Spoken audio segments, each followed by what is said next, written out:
Smash that like button, gang. Salute to everybody in the building. Let's go on them Apple Jacks this morning. Come on, gang. Y'all know what I've been doing, man. I just, you know what I mean? I had to set the live up. I had to go do about running about 3 laps, three miles real quick. Running about 3 miles real quick. 1,000 push-ups, 1,000 sit-ups. Feed the homeless. Cook a little full course breakfast. You know how I do it, gang. Easy, simple stuff every morning, gang. Salute to everybody in the building, gang. We waiting on day 3 of the Hernandez Govan trial, the young Dolph murder trial to begin. Salute to everybody in the building, man. Yeah, y'all smash the like button if you're in here, gang. Put some color in my chat. Donate to the platform, gang. Donate. Yeah, y'all know me. Come on, guys. I'm taking it easy this morning, gang. I woke up, had to handle some real quick business. You know what I mean? Run a few laps, run a few miles. You know what I mean? Come on, man. Type of stuff I do every morning, man. Salute to everybody in the building, man. Come on, gang. Stop the cat, man. Yeah. It is. Stop the cat, man. Man, I've been up, man. They probably been up since about easy 6:30. I've probably been in the street since easy 6:30. Come on, gang. Stop playing with me, gang. Y'all think I be? Come on, man. I've been up. Let's go. I've been up. I do this. Let's go, man. Man, it didn't get off. We didn't get off live till about 1 o'clock last night. About 1 o'clock in the morning, I was back up by about 6 o'clock. Remember 5:30 type shit. Smash the like button, gang. Make sure y'all hit the thumbs up, man. Let's go. Who do y'all think they gonna put on the stand today, gang? Yeah. Who do y'all think they gonna put on the stand today? Now we know the detective will be back. We know that. Not for long. He'll be up there maybe about 10 minutes. I'm waiting to see who else they will put on the stand today, man. Who will put on the stand?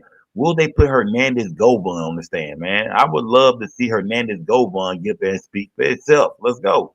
Yeah, I want to see Hernandez Govan take the stand today. That's what I want to see, gang. Smash the like button, man. That's what I want to see. I want to see Hernandez Govan take the stand today. Salute to everybody in the building, gang. Yeah. Salute, gang. Y'all smash that like button, man. Donate to the platform. Subscribe to the channel if you're not subscribed. Salute to everybody in the building. We will be breaking this day 3 down in the young Dolph murder trial. Salute to everybody in the building, man. Y'all talk amongst each other in the chat. Today, I want to see y'all breaking it down, man. Anything that we might have forgot that happened day 1, day 2, make sure y'all in the chat reminding us, man. Make sure everybody here working together, gang. All right. Salute to everybody in the building, man. Turn me up, gang. But make sure y'all smash the like button. Y'all been here so long, we should have over 300, 400 likes already, man. Turn me up, gang. Nothing like that gas or two this morning. I'm lighting the gas up this morning. I ain't gonna lie. Big Joe, I'm with you, fam. Salute to everybody in the building, gang.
Nice. Salute to know you for that super chat.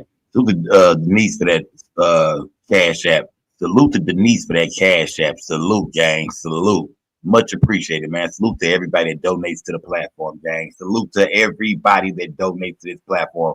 We waiting them to start, gang. Probably about 15 minutes, gang. We got about maybe 10, 15. I'm gonna say about 15 minutes, man. Waiting on my girl. You know what I mean? Y'all know, hey, look, y'all know my girl is high maintenance. Talking to the judge. I know my girl is high maintenance. She gotta get her fade together. You know what I mean? She gotta brush her fade down, get ready, man. Salute to the judge, man. That's my girl. That's my baby. She getting ready. Salute to everybody, Billy. Y'all be patient. Let my girl get ready, gang. Salute to everybody, y'all. Day 3 of the young Dolph murder trial, man. Hernandez Govan. I hope that boy take the stand, man. I want to see who's going to take the stand. We need something interesting to happen today. You know what I mean? Even though yesterday was fire. Yesterday was fire. We need something to happen today, gang. Smash that like button, man.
Salute to Lou Vega, man. Salute to Lou Vega.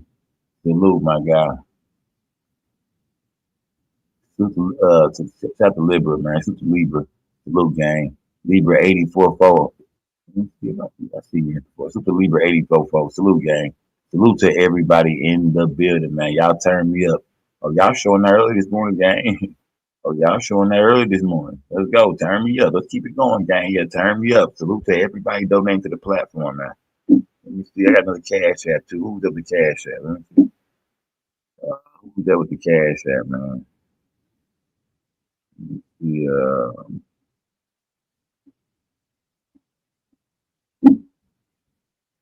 that was Luther King. Shout out to Luther King for that cash app. Salute, gang. Salute. Y'all donating early. Y'all turned up early today. Salute to everybody, man. Everything is much appreciated and needed. Salute to everybody in the building.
But boy, my chat ain't, boy. Y'all niggas ain't shit. Somebody said a Reggie hangover is crazy, man. Y'all, come on, gang. Let's see.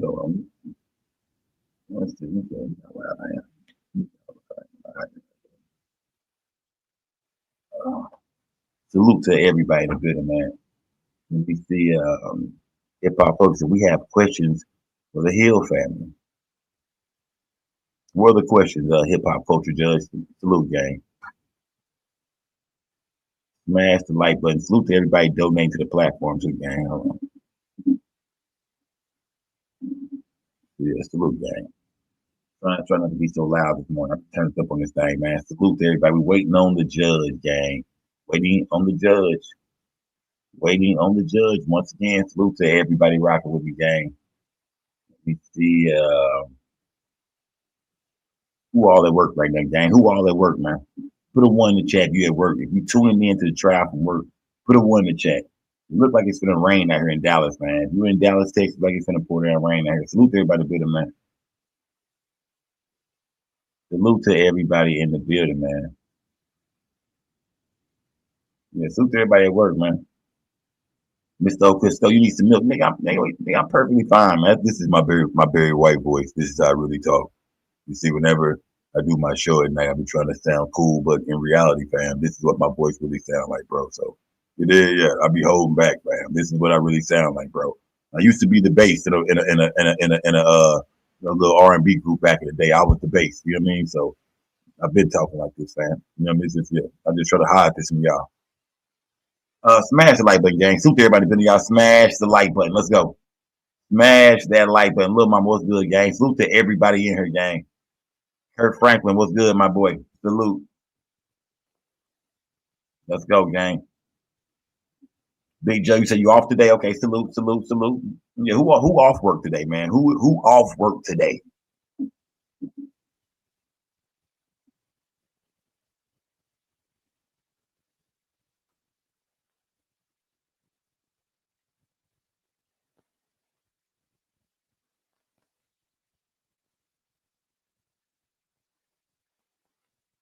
Let me see. Salute to Mr. T. Shout out to Mr. T, man. Salute to Mr. T. Salute, gang.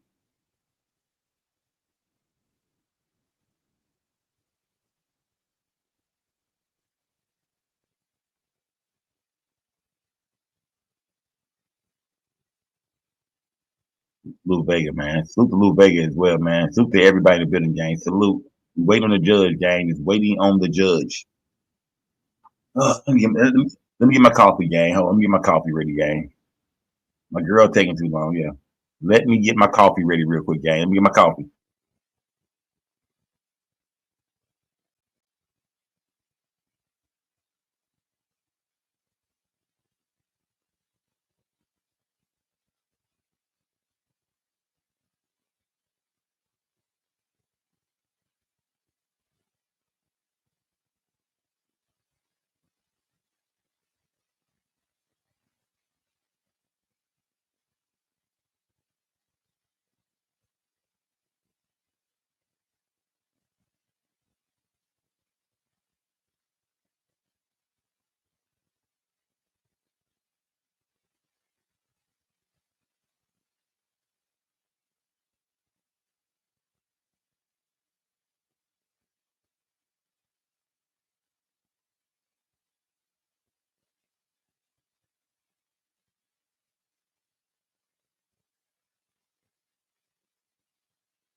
The Judicial District of the State of Tennessee is now open for the transaction of business pursuant to adjournment.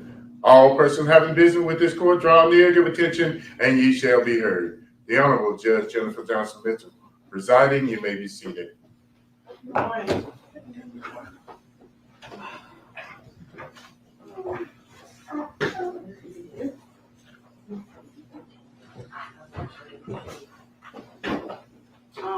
Dean, Yes. can you cut the feed for a minute?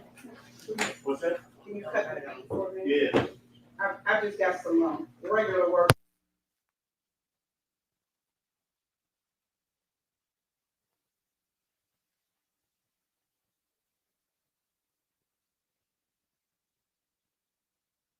Sound we ready? See me? We ready, gang. Got my coffee. We ready to go.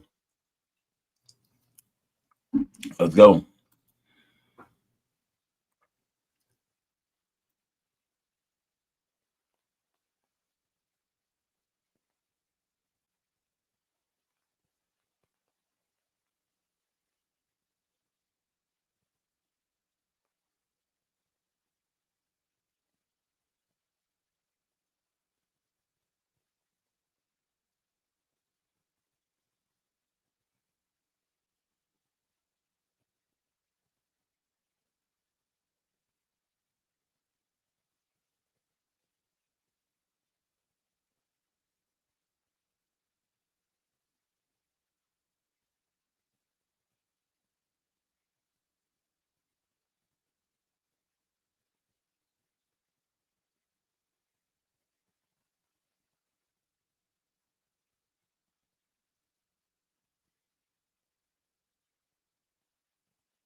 Y'all asking who is Rashad Hill? Who is Rashad Hill, gang? Who is Rashad Hill? Let me see. Hold on. Talk to me, chat. Who is Rashad Hill? Y'all saying Raven's brother Rashad Hill? Y'all think Raven brother finna take the stand, gang? Why would Raven brother take the stand? Smash the like, yeah. Why y'all saying? Why y'all saying Raven Raven brother taking it? I don't get it. Smash the like button.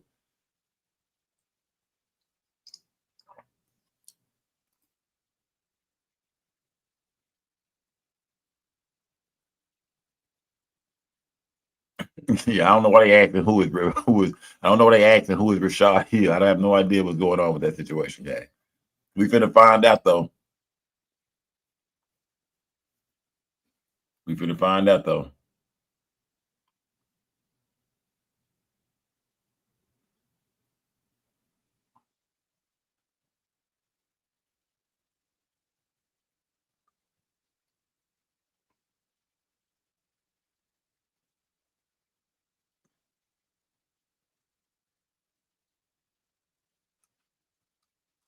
Let me see.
Let's not time nobody out, gang. Let everybody rock out too, gang. Let's not time nobody out, gang.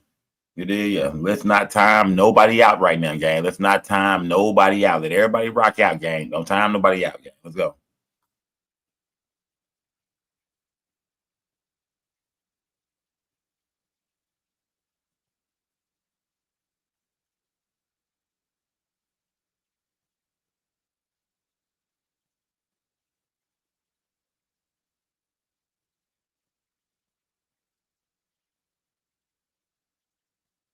Lady Beach, y'all be easy. Y'all be easy, man. Yeah, ATLK will, y'all be easy. Raven, y'all be easy. Cream, y'all be easy down there, man. Don't put nobody in timeout. Y'all let everybody rock out. Let everybody rock out. Let's go, gang. Unless they talking bad about me. If they talking bad about y'all, that's one thing. I mean, let them rock. But they say something just really bad about me, then I have feelings too. It's mad, like, but look there by the bill. Let me see. Hip hop culture judge the damn sco. His name came up in trial. Connected Justin Johnson. Is he gonna take the stand today or something? Let me see. Yeah, hip hop culture judge. Is he gonna take the stand or something, nigga? What do you know? I don't know. Smash the like, man. Shout out to hip hop culture judge. Salute to hip hop culture judge. Salute, gang.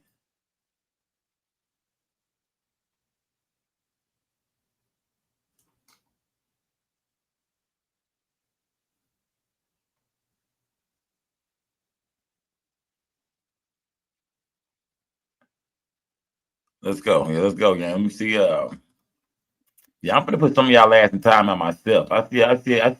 It's a couple keywords I'm looking for you niggas to say one more time. I'm putting y'all last up out of here. I ain't gonna lie to you, man. Don't come in here with no bullshit, gang. I'm telling y'all right now. Y'all know what I like and what I don't like in my chat. Don't come in here saying no shit about nobody else, directed, none of that. You know what I mean? Focus on the trial today, what we got going on in this chat right here. Okay, y'all don't come here talking about nobody else live and none of that shit. Focus on what's going on in the trial, gang. You want to talk to me? Light that shit up, man. Color. Let's go. Yeah, I gotta be. Y'all wake up playing too damn much. Y'all wake up early in the morning playing this shit. Let's get on track, gang. Come on, man. Y'all done woke up playing this morning, man. Let's get serious, man. I done went on my 3 mile run. Let's go. Let's get serious. Let's go. There my girl go. Let's go.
Okay, so.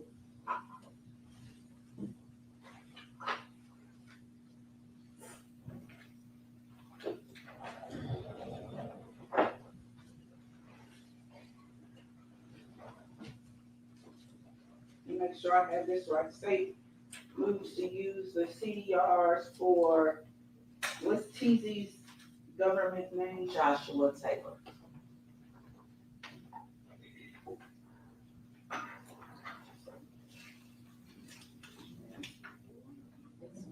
And the other person, Harry Lockhart.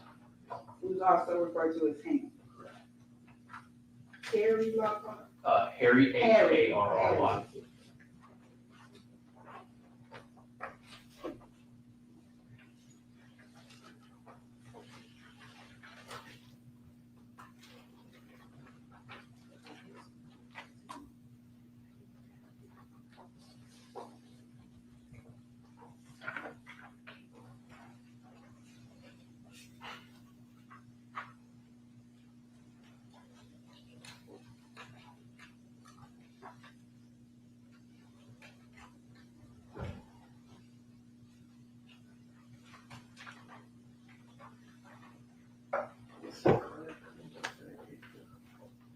Is Ham PRE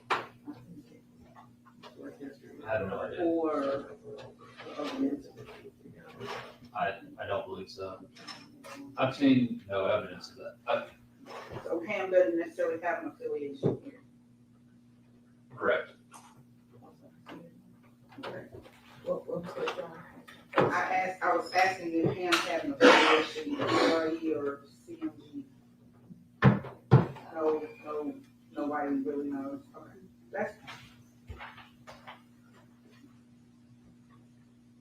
I couldn't quite hear Jane. Who was she talking about? Who was she referring to? She was asking was somebody PRE or CMG.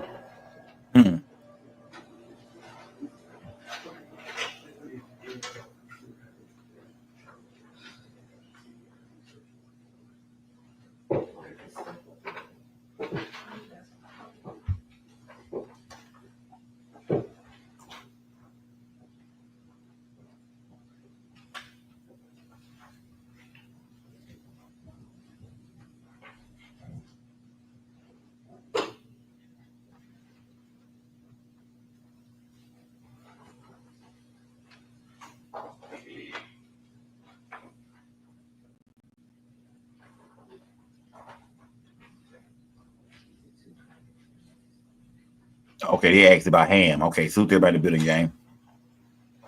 Salute to everybody in the building. Y'all, wow. Salute everybody. Smash that like button, gang. Smash the like button.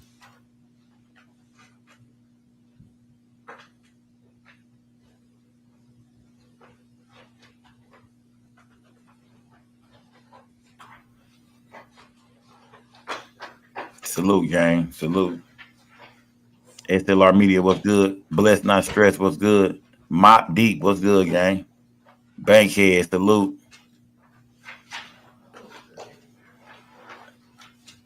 You told Harpo, you smashed the like button.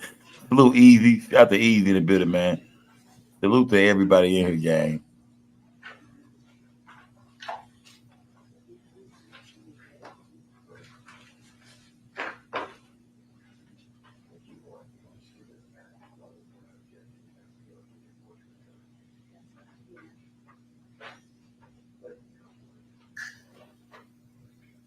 Nikki 901, salute, gang.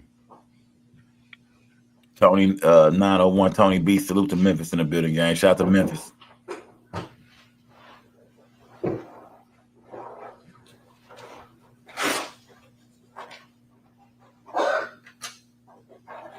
What's good, Fletch? Salute. So let's take them in reverse just because that's kind of how I looked at them. Ms. Taylor, what's the argument again for the court to allow in the CDRs for Harry Lockhart, also known as Q? You're right.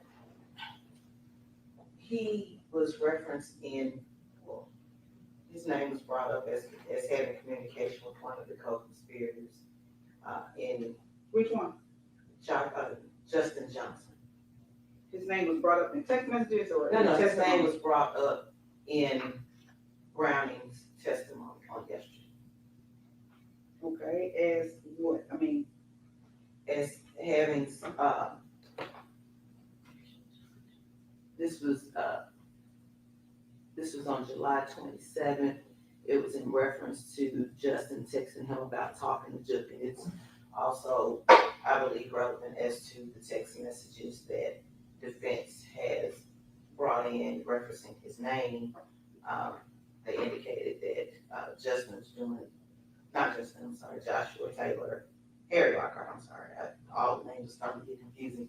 Harry Lockhart was talking or was referenced in some of Justin's text messages in regards to maybe Justin doing the outside thing, outside of the conspiracy.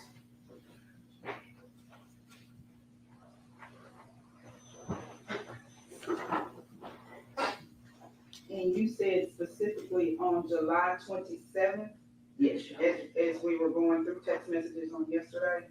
No, he was brought up in Browning's testimony Right. in regards to July 27th. So what I'm saying is that did we not see text messages yesterday from July 27th? Just from Justin Johnson. Well, that's what we're talking about. we're talking about Justin Johnson's communications with Harry Lockhart. On yesterday is how Harry Lockhart became relevant. And it's also referenced in Justin Johnson's text message to, I think, another individual About Harry Lockhart. about Harry Lockhart.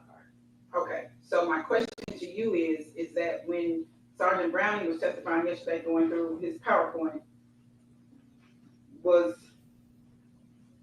Harry Lockhart mentioned on the 27th? Did you, Yes. because you referenced the 26th, Yes. that's what I'm saying. Yes.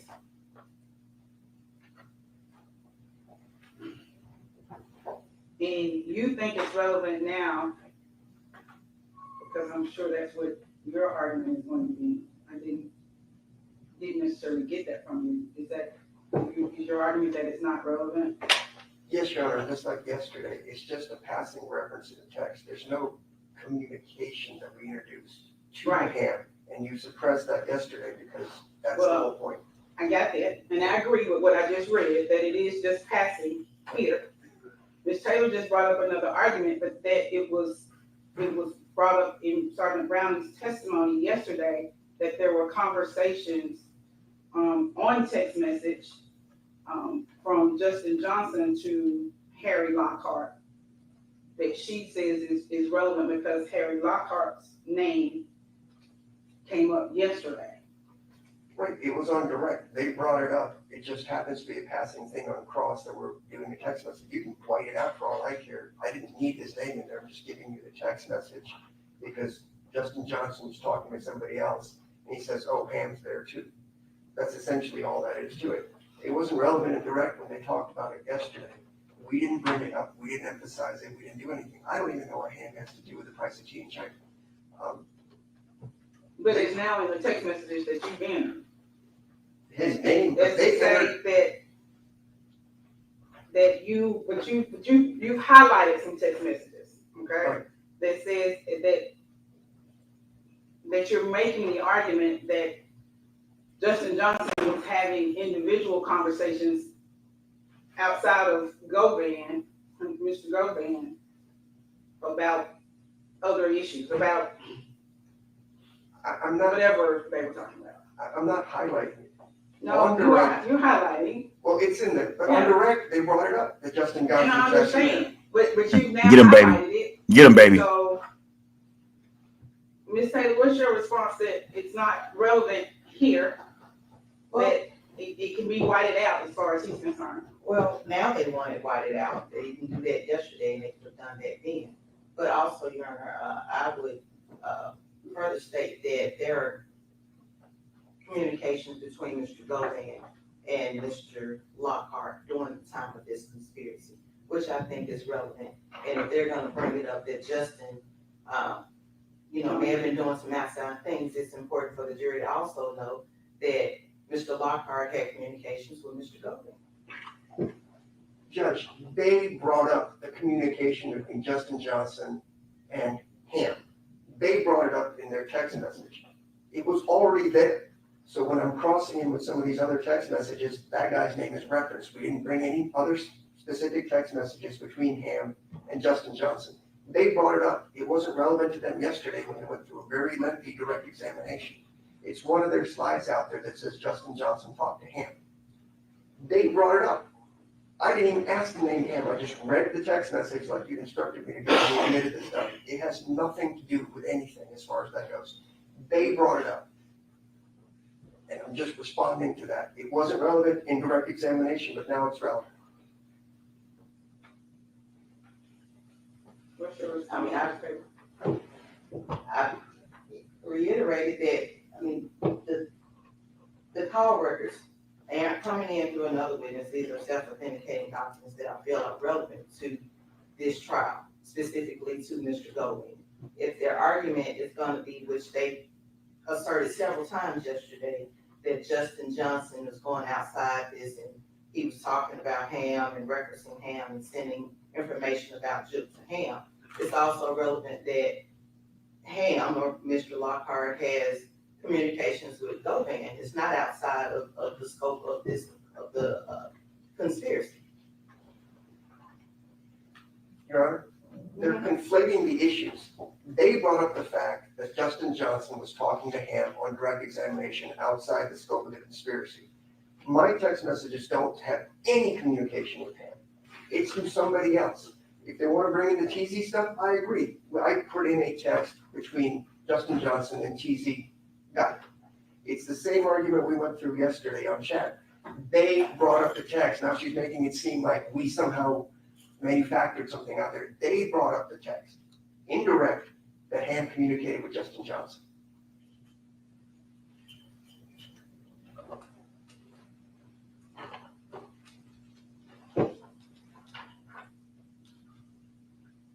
And I was under the impression that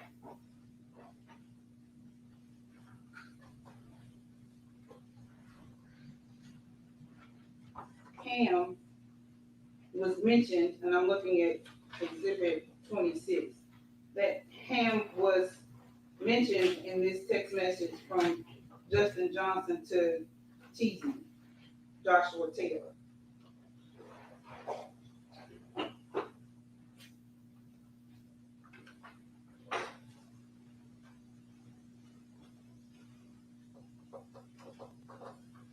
I'm going to exclude that one. As to Harry Lockhart, also known as Ham. You cannot use those. We have no objection to the TZ one, Your Honor, based on that argument. All right. So you can use the TZ, Joshua Taylor CDR. Thank you.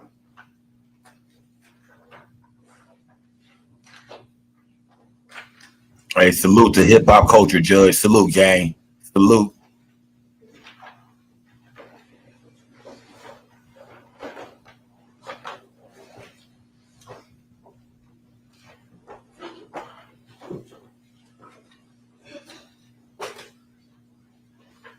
Anything else?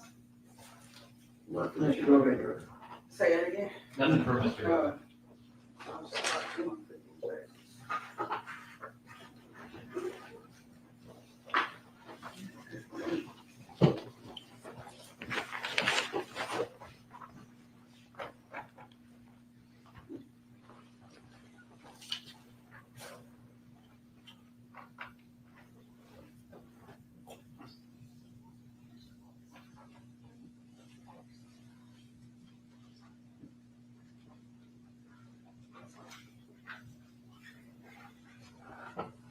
All right, we ready to bring in the jury? Yes, Your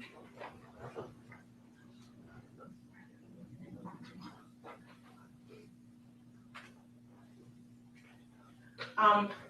Is your medical examiner here? Yes, sir. I won't put her on. Well, I will just say, I have no further questions for Sergeant Brown. Okay. I don't know if he's here. Yeah, he can be released and then bring in the medical examiner. And we'll just let the jury know that he's been released. And the CDRs with the self-authenticating document we have. Okay, we'll put that, let's get the medical examiner in there and then we'll put that in. To finish those in the trash, sure. Yes. And you don't have that motion to do that. Okay, well, I didn't, sometimes I've got in there, She probably got credit in over there too. I've got a lot of these. Yeah, that's right. So,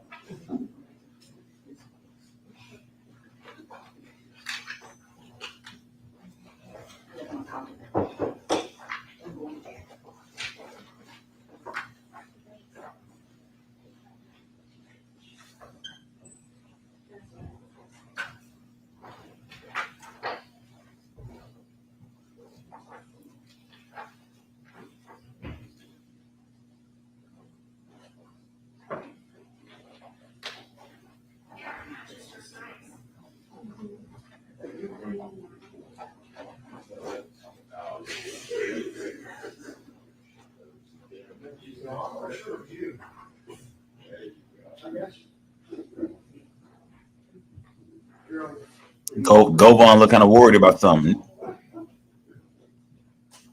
What's going on behind him? They keep looking behind him. Y'all smash the like button, gang. Y'all smash that like button, man. I'm watching closely, gang. Look at Govon. Look at Govon. Look at his hands. Look at Govon. He like, man, bro, come on, fam.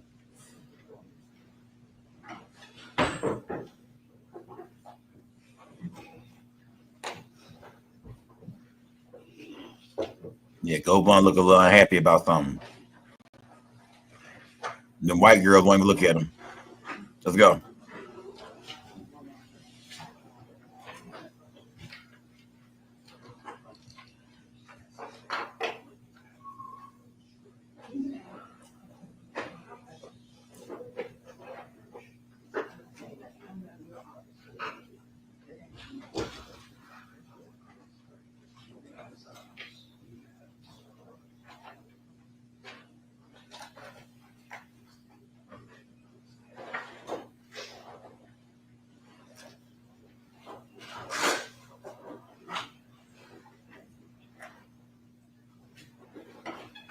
Ready, y'all? Yes.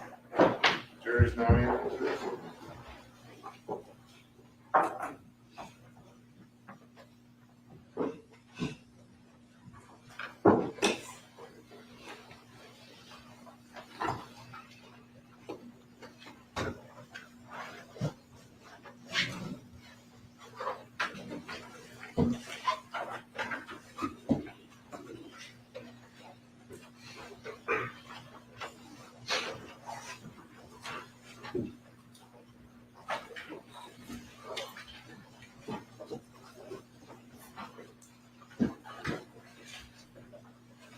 Good morning. Morning. Before we call our next witness, you should know that Sergeant Browning was excused, yesterday without any further questions.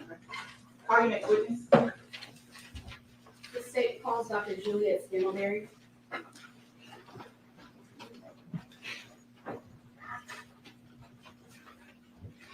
Stand right here, ma'am. Face you on and raise your right hand. Do you swear or affirm to tell the truth? I do. Have a seat. Thank you for your presence this morning.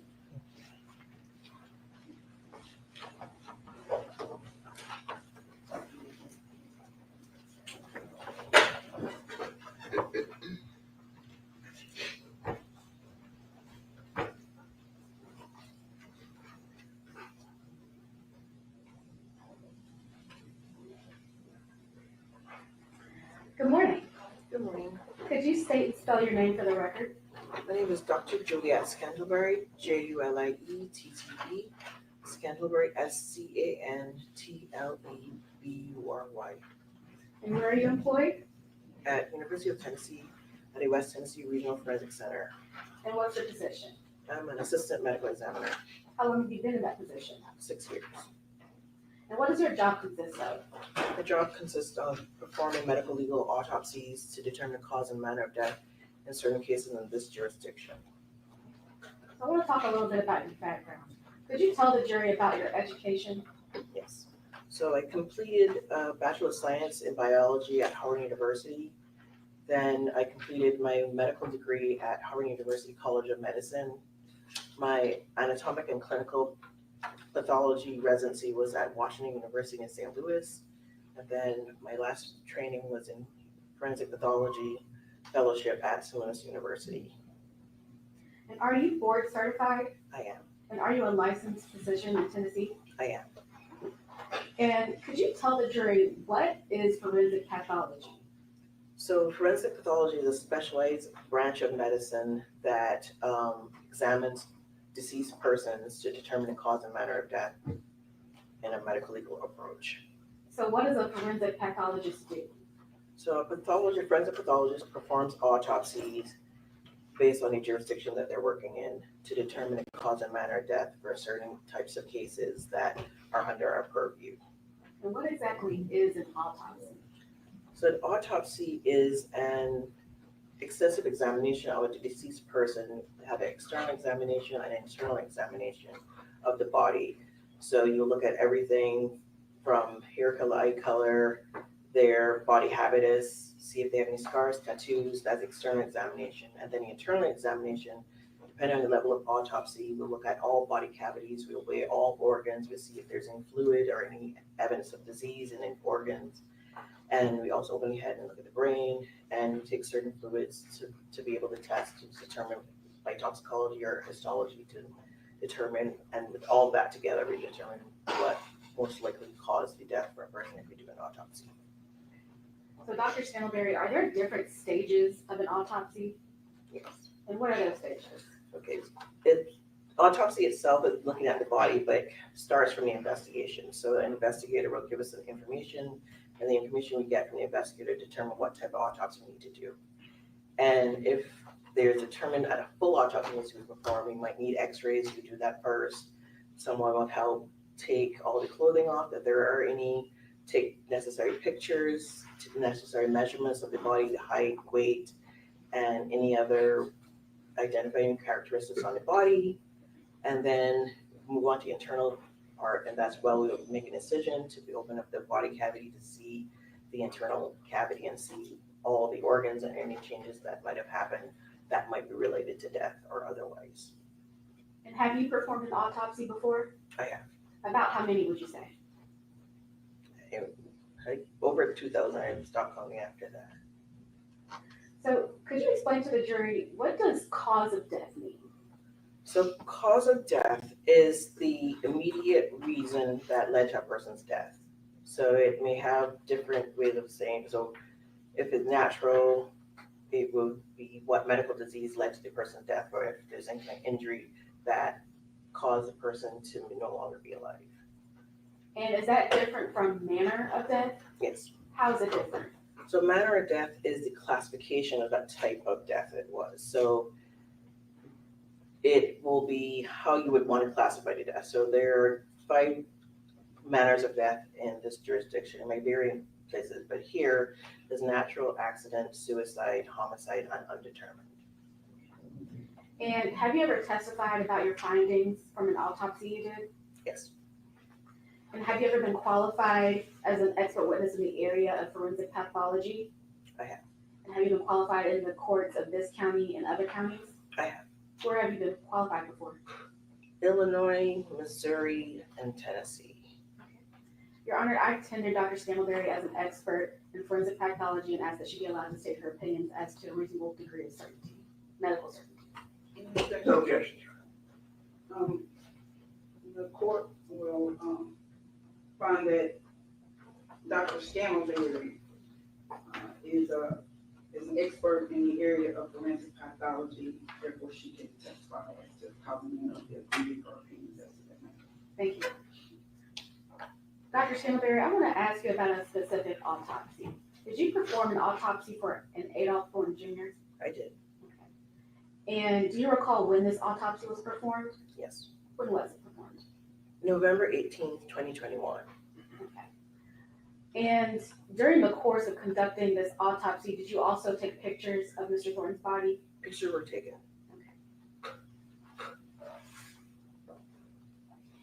No objection, David. Okay. I'm passing you a few of the pictures from this autopsy. Dr. Scantlebury, do you recognize the photographs we just handed you? I do. Okay. And do they accurately depict the victim and the evidence during the autopsy? They do. Your Honor, I would like to have these photos of the autopsy entered into evidence and marked as the next number exhibit. Well, she needs to testify about what they are. If we could enter them as a collective exhibit. Well, that's fine, but she still, for the record, we need to know what they are. She needs to testify to each of them individually. Okay. I mean, you don't have to publish them, that makes me no difference, but she needs to tell us what each one of them is. Dr. Scantlebury, if you would look at that first picture, what is shown in that first picture? So this first picture shows the Mr. Thornton on the right side of his body, but some of his head and his right shoulder, and it shows some gunshot wounds of his right jaw, right neck, and right shoulder. What about the second picture? This is a shot of his right upper extremity of gunshot wounds of the right forearm, so here and here. What about the third picture? This is another shot of the right side of his body, mostly with the right arm, and it shows his right hand, and there's a gunshot wound of his right wrist, and it shows another gunshot wound of his right forearm. And as to the fourth picture, This shows some other gunshot wounds of his left upper extremity. and the fifth picture. So this picture shows the back of Mr. Thornton's body, and you can see both arms in his back, and you can see the majority of the gunshot wounds of the back, and you can also see some gunshot wounds of his upper extremities. And the sixth picture, This is another picture showing the same thing, but it was taken from the left side of the body, showing gunshot wounds of the back and upper extremities. and the seventh picture, This is a closer view of the gunshot wounds of the back from the left side of the body. and the eighth picture, This is an overall view of the bullet fragments that were recovered from the right jaw from Mr. Thornton. and the ninth picture, These are bullet fragments from the torso from Mr. Thornton, pictures of bullet fragments. and the 10th photo, This is shows a picture of the remote bullet from the left thigh. and the 11th, This is a remote bullet from the right lobe of the liver. and the 12th, This is a bullet core fragment from the right chest. the 13th, This is a bullet from the lower mid back. the 14th, And this is a remote bullet from the right buttock. Your Honor, we'd like to have these photos of the autopsy entered as a collective exhibit. No objection to any of that.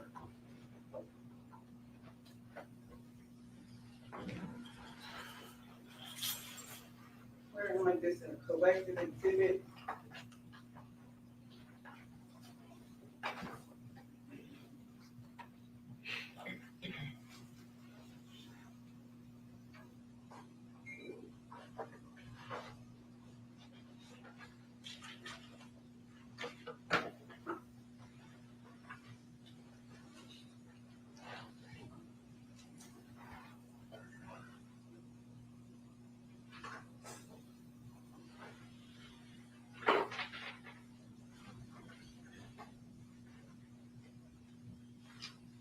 Pages.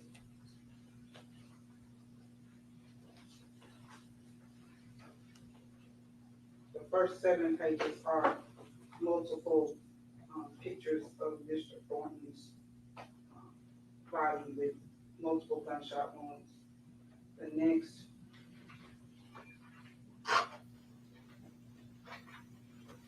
7 are pictures of the fragments that were removed from different parts of his body. We'll mark this as collective exhibit 31.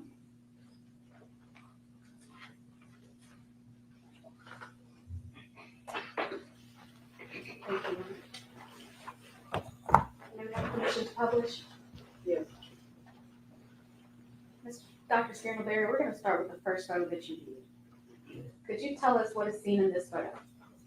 So in this photo, you see the right side of Mr. Thornton's body. That rectangular object is the case placard with the case number associated with this case. It can be seen. This will help you attach that photo to that particular case. And it can also use the scale for the wounds or anything you need to measure on the body. So on the right side of the body, you see those defects in his right jaw and right neck. Those are gunshot wounds of his right neck and right jaw. And then there's some gunshot related injuries of the right shoulder. Damn, R.I.P. Dolph, Do you have man. any Damn. specific findings as to this injury? Yes. What were those findings?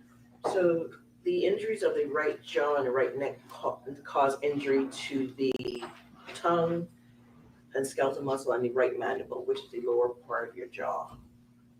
Those were injured.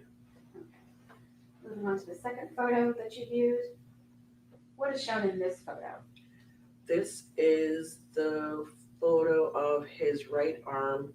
So to the right of the image, that is his right arm. And most of what you can see is right forearm, and this is the front side of it, the anterior portion. You can see those two large defects are gunshot wounds. Were there exit wounds on this part of his body? Not that one, those are, kind of graze or tangential wounds. Moving on to the third picture. And what is shown? What is shown in this picture? This is a photo of the right side of the body, and you can see a gunshot wound in the right wrist. And another defect a little earlier, smaller defect. Moving on to the fourth picture. Could you tell the jury what we see in this photo? So this is a photo of Mr. Thornton's left forearm, and it shows a gunshot wound and some gunshot related injuries of the left forearm. Moving on to the fifth photo.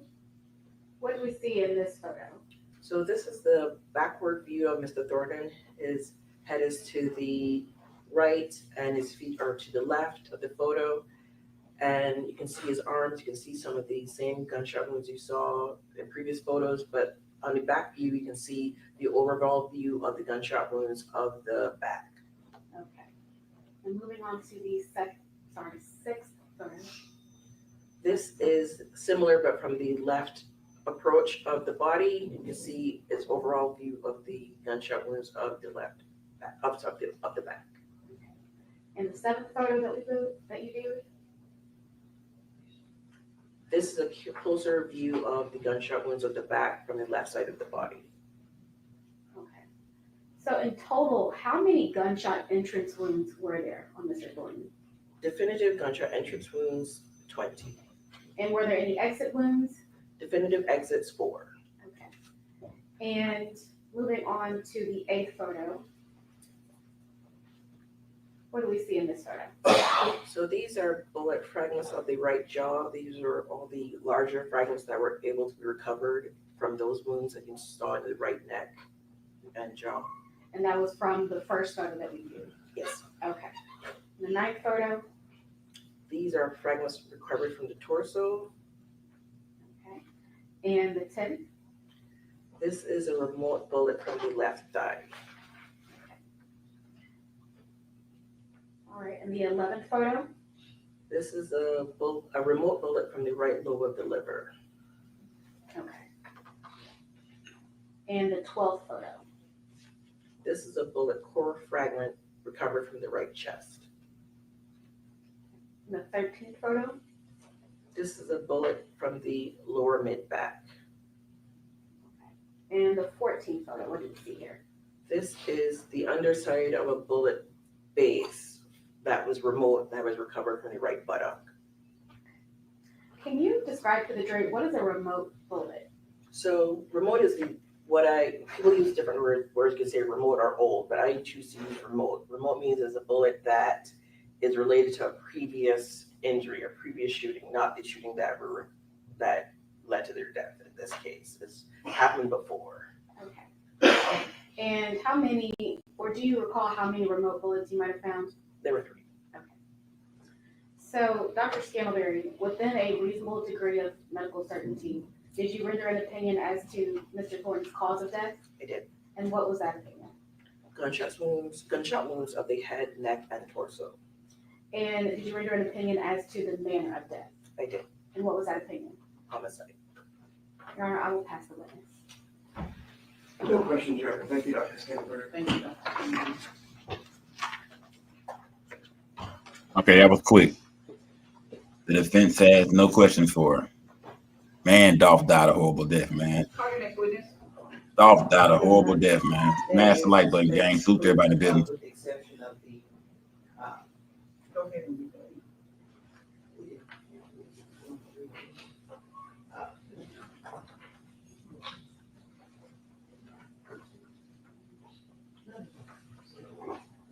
is it something that you wanted us to read into evidence? This was just a stipulation. Oh, that wasn't a stipulation. No, it was. Your Honor, I'll stipulate to the phone records, no problem. Did we already put it in the evidence? No, We no. talked about it. We have put it in the evidence. So ladies and gentlemen, when you go back to deliberate, you will have everything that's been entered as an exhibit. There are at least two documents or two exhibits that you haven't necessarily heard specific proof about. They are called, what you might have heard is CDRs, called detailed records. The law will allow certain records to be entered into evidence without testimony about them.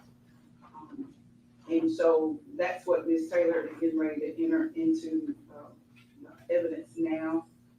It's been redefined by the state, and there was one that was entered yesterday also. So you'll have a few things that you can review, but you haven't necessarily heard testimony about.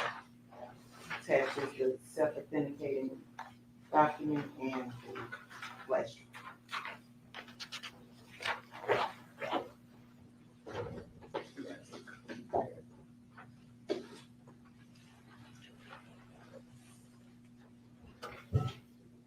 Now, this is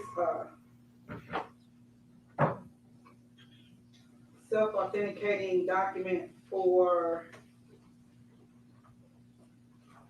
phone number 901-283-3878.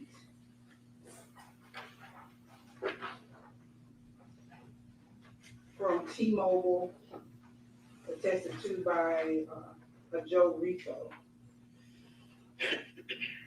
Also, I have here is a zip drive, a blue zip drive that has Joshua Taylor's name on the outside of the envelope, and it has CDR. So these are the call detail records for one Joshua Taylor. Let's enter this as collective exhibit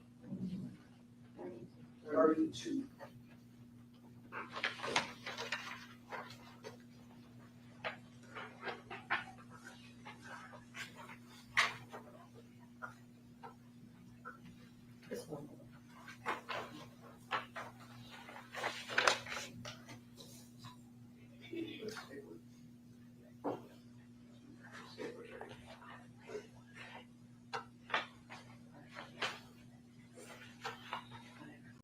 So Ms. Taylor, do you officially want to rest or? In front of that is the state's proof. Thank you. Ladies and gentlemen, we need to take a brief break. We're coming back in just a few minutes.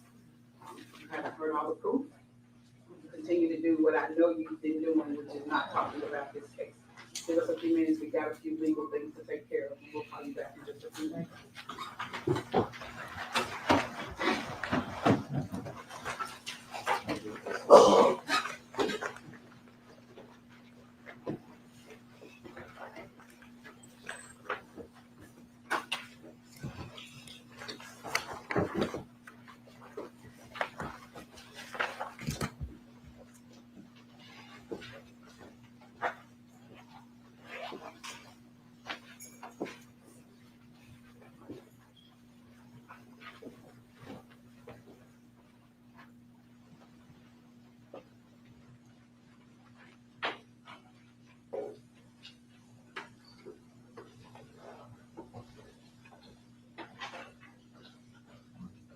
Mr. Roy, you have a motion?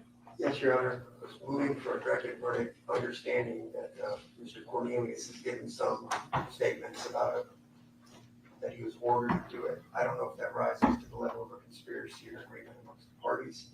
It was very inconsistent as far as that goes. Secondly, there's been no mention of how Justin Johnson is part of the conspiracy at all whatsoever. I understand it only takes two to tango, but I just don't see where the proof adds up to the conspiracy, and certainly not the first degree murder charge in count 2 based on the evidence that you've got.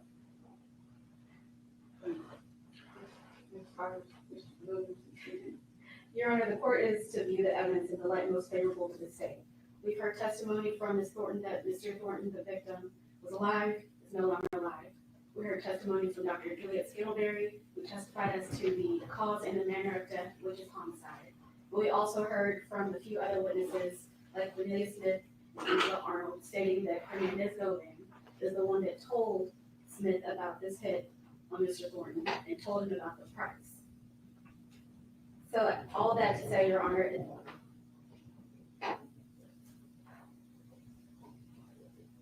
and also, Your Honor, that Justin Johnson was involved and was a part of it. So all that to say, the state would argue that there is enough for a reasonable jury to conclude guilt.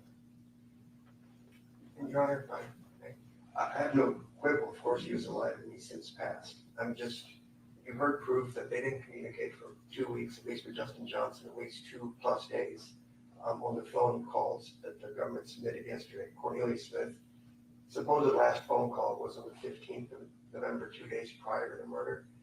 It was for 0 seconds, and then there was that code 11 that Garner talked about, might have been voicemail, that was 40 seconds. We know for a fact that he didn't talk to Justin Johnson based on the phone records for at least 2 weeks prior to the shooting. You're being asked to make a lot of supposition here based on what Cornelius Smith said. Cornelius Smith also said there was no plan. He got a call that morning, they got there, and they were just riding around doing whatever. Now, the fact that somebody 3 to 4 months prior to that fact said to you there may be a price on somebody's head, and was it Justin Johnson? I'm sorry, was it Govan or was it Joe? You've heard both things from the same witnesses have said it both ways in uncontroverted evidence. And so I'm not sure, how do you have a plan when I say, hey, there's a hit on these people? Some point in the future they kill them, now I'm on the hook for it. I just don't see how that makes a conspiracy. Generally, there's a meeting in minds as to how, who, what, when, where. Nothing happened. It was just a generic, if you believe Cornelius, 4 months prior to the shooting, there's a generic statement that, hey, there's a hit on these guys, you can get paid. Anything else? In the light most favorable to the state, the court has heard from different witnesses. There has been some conflicting testimony. However, the court thinks that the state has made a prima facie case for both conspiracy to commit first-degree murder and first-degree murder, and it's a jury question. So I'm going to deny your motion.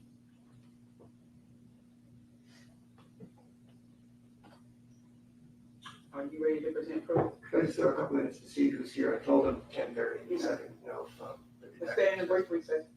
Court stands in a brief recess.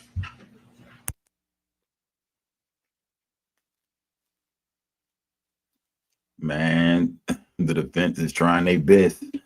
You know what I mean? To take Govan out of this situation, man. But it ain't working, man. It don't seem like, you know what I mean? They're saying, leading up to the murder of young Dolph, that Govan was not in communication with, with Cornelius Smith or straight drop. But man, what about afterwards, man? What about that car being parked directly across the street from your crib? What about, you know what I mean, him giving the money to Cornelius Smith for the car cover, which are things that I'm not for sure they quite really proved. And that's what the defense was saying. But I think they've tied Govan to this situation enough. You know what I mean? Without Big Jook, I mean, Govan got a right to say, nah, man. See, what Govan is doing is throwing this all on Jook. You know what I mean? Straight drop. He basically saying, man, nah, I wasn't in communication with that dude no more. Hell, straight drop was talking directly, you know what I mean, to Big Jook. Or basically them boys got up that morning, man, and just spent the block on their own, man. I didn't lead them boys nowhere. I didn't direct them boys nowhere. None of that. Yeah, I mean, yeah. We might have been around each other, you know what I mean, leading up to this, but nah, man, I didn't put that bug in their ear about it. Yeah, he's saying I did not put that bug in their ear about doing this. Yeah, I mean, so they're trying their best to take Govan out of this situation, saying he had nothing to do with this whatsoever. This was straight drop and Cornelius Smith working for Big Jook. Yeah, this was straight drop and Cornelius Smith working directly for Big Jook. I was out of it. Yeah, they might have met each other through me, but I ain't got nothing to do with the hit, fam. Yeah, you know what I mean? But I don't think that's gonna work. No, it's not looking good right now, gang, for Govan. I'm gonna say that. It's not looking good for Govan. Yeah, it's not looking good, gang. I mean, and his attorney is over there frustrated, man, because the judge is not, they not hearing that right now. They not buying that. And the reason they put the lady on the stand, Miss Scandalberry, on the stand, was just to kind of describe to the jury about how bad young Dolph was done. You know how bad he was shot up, gunshots to the head, gunshots to the throat, gunshots to the torso. Like they really gunned this man down in cold ass blood in Makita's Cookies. Yeah, I mean, this was most definitely a paid hit. This was a hit. And man, you go back and look at that video of them shooting, man.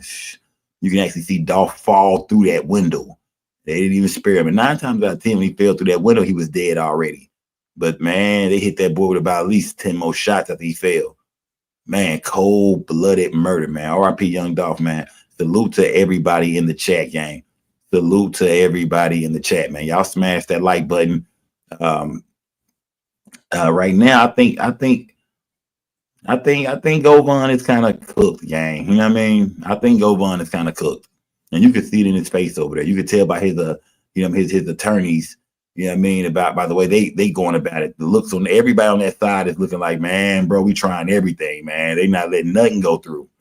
You know what I mean? You could look at their demeanors and say, man, they not winning. You know what I mean? He thought he was cooking on yesterday. They thought they were doing a little cooking yesterday, but today, man, they can see, man, nah, bro. You know what I mean? They are not willing to take Hernandez Govon out of this situation. That's what they wanted to do, man. With Big Jook being dead, they felt like, let's take Govon out and just make Jook the ringleader of this whole situation. Make it seem like, nah, man, they were in communication with Jook, and they was expecting the money from Jook. This was a hit put down by Jook. You know what I mean? Everything is on the dead man. I'm not saying Jook is innocent. Of course, we know Jook played a big role in this, but that's Govon's whole stance right now to say, man, put this whole thing on Jook and straight drop and Cornelius Smith, man. I was just selling pills. Yeah, I'm just the pill man. Yeah, nigga, I'm just the pill man, bro. I don't know what's going on, man. I was slanging them pills. I have no idea, man. You know what I mean? Smash that like button, gang. Smash that like button. Govon got to get on the stand. Ain't no way around it at all, says Uncle G. Nah, Govon is not really a good speaker, y'all. I knew this nigga in person, man. I knew Quet. Quet is not a good speaker, y'all. You know what I mean? You seen the interview he did with that crackhead blogger. He'll be done slipped and said some shit that he don't need to say. Yeah, you know what I mean? Yeah, Govon, man. I would love to see him take the stand because I want to hear from him. But at the end of the day, his team know that is not what we want to do. Govon be done got up there and flipped out, be done swung on the judge. Govon be done got up there, man, and flipped out, man. Because once they get the corner in his ass, he ain't gonna know what to do, man. Smash that like button, man. Smash that like button. Yeah, if Govon take the stand, man, they finna eat, nigga. They might go put a napkin on, get a fork out. get a fork, a napkin, a plate, because they finna eat. Yeah. I think the defense will do they, you know what I mean? I think the defense is not putting Govon on the stand, gang. I don't think Govon will be on the stand at all. Smash that like button, y'all. Donate to the platform. Salute to everybody in the building, man. Midnight Love voice says, yeah, man. I mean, just trying to keep it a little. It's early. I ain't trying to be too loud right now. Later on, I'll be turned all the way up. Trying not to be too loud. Yeah. Nikki 901. All right, gang. You know what I mean? Yeah, come on, man. Yesterday y'all say I'm too loud. Today I'm too low. Come on, gang. Come on, man. Let's go, gang. Smash that like button, man. Smash that like button. Let's go. Oh man. Let's go. Yeah, let's go. Shout out to Lady Beast, man. Let's go. Let's go, gang. Salute. Yeah. Let's go, gang. Let's go. Yeah.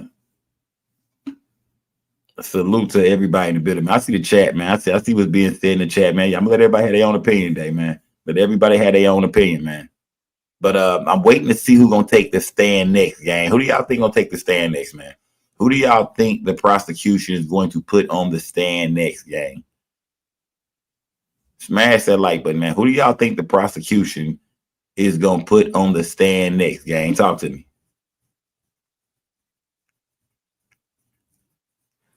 Sherry said, I don't know how he expected to get off. It was cold-blooded murder. Yeah. No, this most definitely was cold-blooded murder, man. But, Hernandez Govon was not the shooter. Hernandez Govon was not the man with the money. And that's what the defense is focused on, is that, y'all speaking on this shooting. Y'all are talking about the autopsy and how Dolph was murdered. But at the end of the day, my client was not there. He was not outside. My client didn't have the money to put up for this. My client did not have the ongoing beef, with young Dolph. You know what I mean? It was straight. It was CMG, Big Jook. You know what I mean? Straight drop, and Cornelius Smith did the shooting. They are trying to slide Govan, you know what I mean? They trying to ease his ass right out the picture, man. But I think due to the evidence that the detectives put out there yesterday with the cell phone data and all that, on top of that, the explosive testimony from Cornelius Smith once again, just like in a straight drop trial, it's hard to get around that co-defendant taking the stand, gang. You know what I mean? That's the worst thing that happened to you, man. Is your co-defendant takes the stand and gives up the plan. You hear me, gang? The worst thing that can ever happen is your co-defendant takes the stand and gives up the plan. Man, it really ain't no getting out of that, man. Every single case we ever seen where a co-defendant took the stand, man, please, life. You know what I mean? 50 years, 40, 30 years. So I'm expecting that in this case right here, too, gang. I'm expecting that the jury most definitely believes everything that Cornelius Smith and his girlfriend said. They have cell phone data to back a lot of it up. They have videos and photos to back some of this stuff up. You know what I mean? As far as putting Cornelius Smith and Straight Drop with Hernandez Govan, you know what I mean? Showing they had a friendship, showing them boy was working and cooking up something. You know, you hear about the testimony from Cornelius Smith about how they tried to kill Paper Route Wu before that. You know what I mean? Govan gave him the weapon. The gun jammed up. Them they showing that now Govan played more of a role than just being a middleman connecting, Cornelius Smith and Straight Drop with Big Jook. Nah, man, he played more of a role that the prosecution is showing. Y'all smash that like button. Salute to everybody in the building, man. You know what I mean? Yeah. Texas 713 said, and Smith is doing it for free. He didn't get a deal. Govan is done. And that's Texas 713. That's the crazy part about it. It's no deal on the table. You know what I mean? No deal. That boy is throwing himself on the mercy of the courts and just hoping and praying that they are very lenient on him for giving everything up, man. Because he know he cooked. Once he looked at the evidence, man, he knew he was cooked. Once he seen them videos, them boys after the shooting, bleeding on camera, going to get patched up and all that. You know what I mean? Once they had the cell phone evidence, once they had, come on, gang. You know what I mean? Not to mention Cornelius Smith's girlfriend also went there and gave it all up as well. They talked to her the first time. She gave him half the story. By the next go round, she gave it all up, man. So let me tell y'all something. Even if Cornelius Smith didn't give it up, his girlfriend would end up being the star witness. You know what I mean? It's a lot of things she wouldn't really knew about, but she damn sure would have said, yeah, his ass was shot. He had a bullet in his shoulder. You know what I mean? And on top of that, the main thing is y'all don't think that they probably went back and got Dolph's brother's guns, you know what I mean, and did ballistics and seen that the same bullet that was in Cornelius Smith came from that weapon. It's no way around that. So Cornelius Smith knew he was cooked. There's no way around that. It was too much physical evidence against Cornelius Smith. Then the boy was shot up. You know what I mean? The nigga fingerprint was on the bins. You know what I mean? It was too much evidence, man. Not to mention all the evidence against Straight Drop. Can't believe Drop went to trial. Can't believe Straight Drop went to trial, man. They had evidence of him, trading the car at 3, 4 o'clock in the morning, trading one stolen vehicle for another one. They had video evidence of him riding around in that same Mercedes Benz with his small daughter in the car, going to pick his girl up, his daughter up from his baby mama house, dropping her back off. Nigga trying to show out to his baby mama in that raggedy ass Benz. That's before he got shot up. I'm like, niggas riding stolen whips like that. You put your daughter in a stolen whip, man. Yeah. The gang, hey man, the streets is over with, man. The streets is done, man. Y'all smash the like button, gang. Who will they put on the stand next, man? Yeah, I'm geared up. I'm ready to go, man. Who are they putting on the stand next? I'm gonna light this gas up too, gang. Yeah. Crazy how many fingers from the Charger and Benz. Yeah. Let me see. Salute, gang. Salute to everybody in the building, gang. Salute. Let me see. Police was glad to take Cornelius to the hospital to get that bullet out, for sure. Yeah, for sure. Yeah, for sure, man. The fact they didn't burn the car is crazy, Mr. Clean Anthony. Man, bruh. I told you about that last night, man. If y'all watched my show last night, and if you didn't, go back and watch my live stream from last night.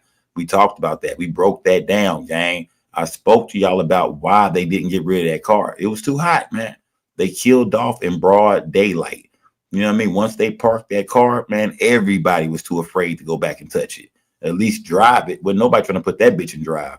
Man, they feel like the minute they hit the alleyway, the law was going to be on their ass. On top of that, they probably didn't know if the law was watching the vehicle already. You know what I mean? Cornelius said he showed back up with the car cover from AutoZone, and the car was gone. That nigga said pill time. That nigga said, yeah, pill time.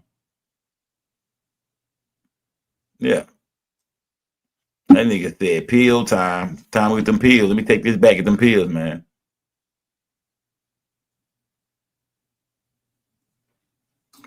Let me see. Saw Dolph get killed in front of you, and you didn't get back right then and there. Well, why was you there? Do you mean Dolph brother? Yeah. If you talking about Dolph brother, man, he tried his best, fam. Shit. Yeah, he saw that, man. Dolph brother tried his best, and don't forget, Dolph brother shot both of them cats. If that's what you talking about, Rock. But that's the only nigga who saw Dolph get murdered. You know, who was right there watching the whole situation. Saw Dolph get killed in front of you, and you didn't get back right then and there. Why was you there? Nah, bro. His brother got busy, fam. Trust me, man. Nah, salute to Marcus Thornton, man. Yeah, he busted. If y'all go look at the gun Marcus Thornton was shooting, he busted his handgun until he ran out of bullets. Go look at the picture, the video again, y'all. His handgun was completely out of bullets. He threw that motherfucker in and grabbed that yop out and got, you know what I mean, got busy. You know what I mean? I don't think he got that chop off the way he wanted to, though. I think when he first tried to shoot it, it didn't go off. I don't think he hit him up until they started to like drive away real good. Then he hit him up. You know what I mean? But yeah, he almost killed them niggas. Fucking yeah, he almost murdered their ass. Yeah, that would have been some shit right there. If Marcus Thornton would have grabbed that yop out the back, let that bitch go, hit straight drop in the head. He crashed that Benz. Man, we wouldn't even be here today. Smash that like button. Salute to everybody building y'all. Put some color in my chat, man. Rest in peace to Dolph. Yeah, rest in peace to Dolph, gang. Yeah, we on break, gang. They'll be back soon, though.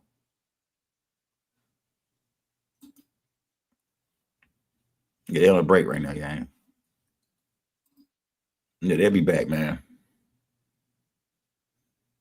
Let me see. Yeah.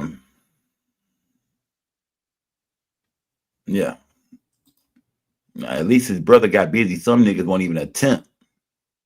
Hey, that's real, man. Picture if that was your brother out there, though, gang. You know what I mean? Picture if that was your family member, man, nigga. You know what I mean? The only reason he didn't jump, the only reason he didn't jump in the car and probably go after them boys, man, he had to go check on his brother, man. His brother laid over there stretched out, man. You know what I mean?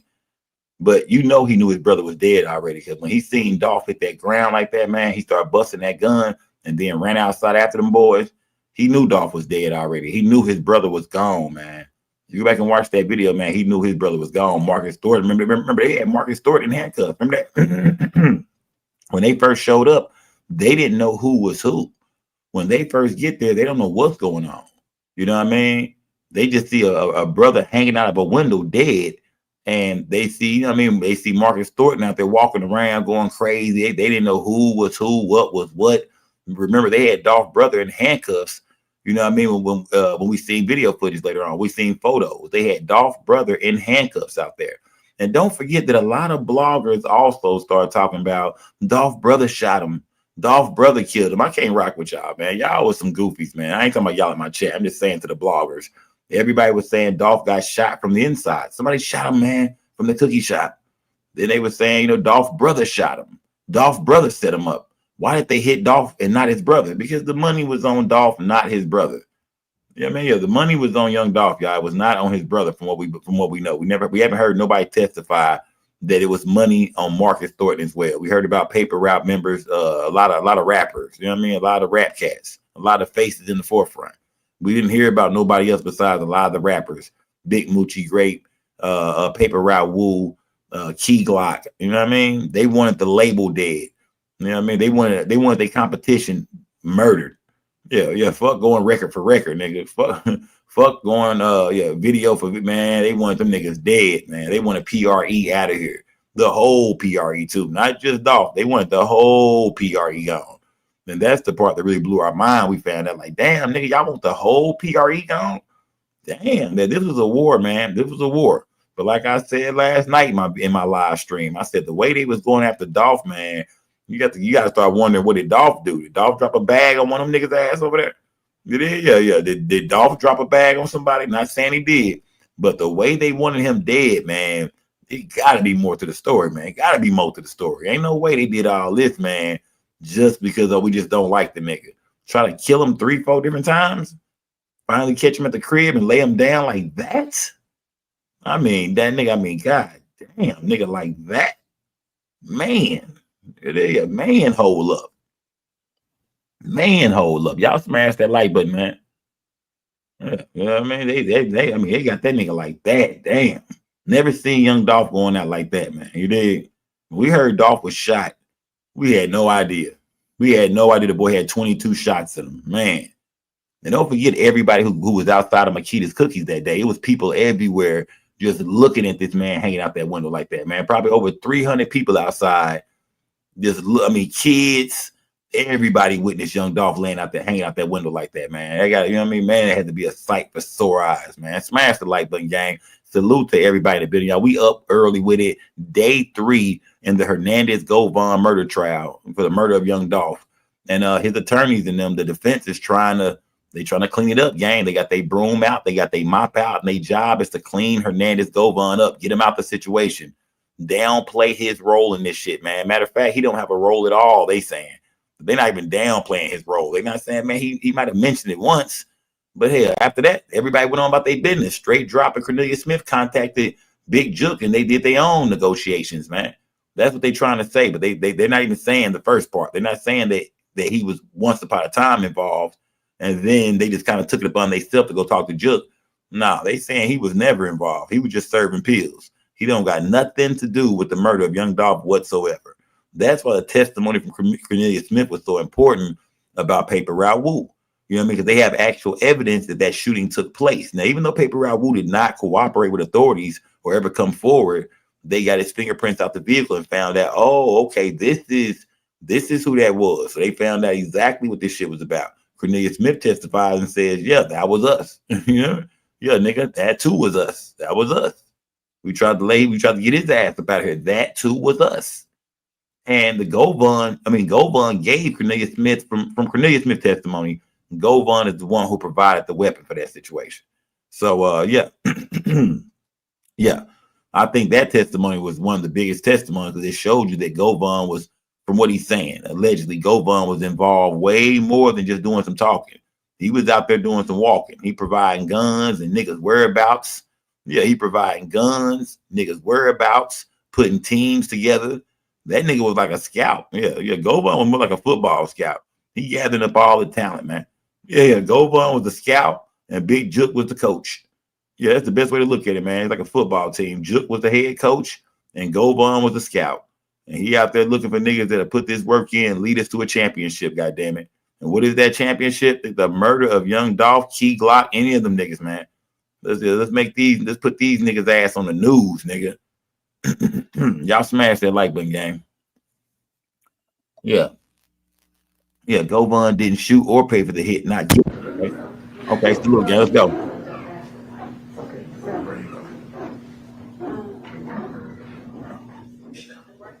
If they would have got Wu, I think Dolph would still be alive. That's a possibility, maybe.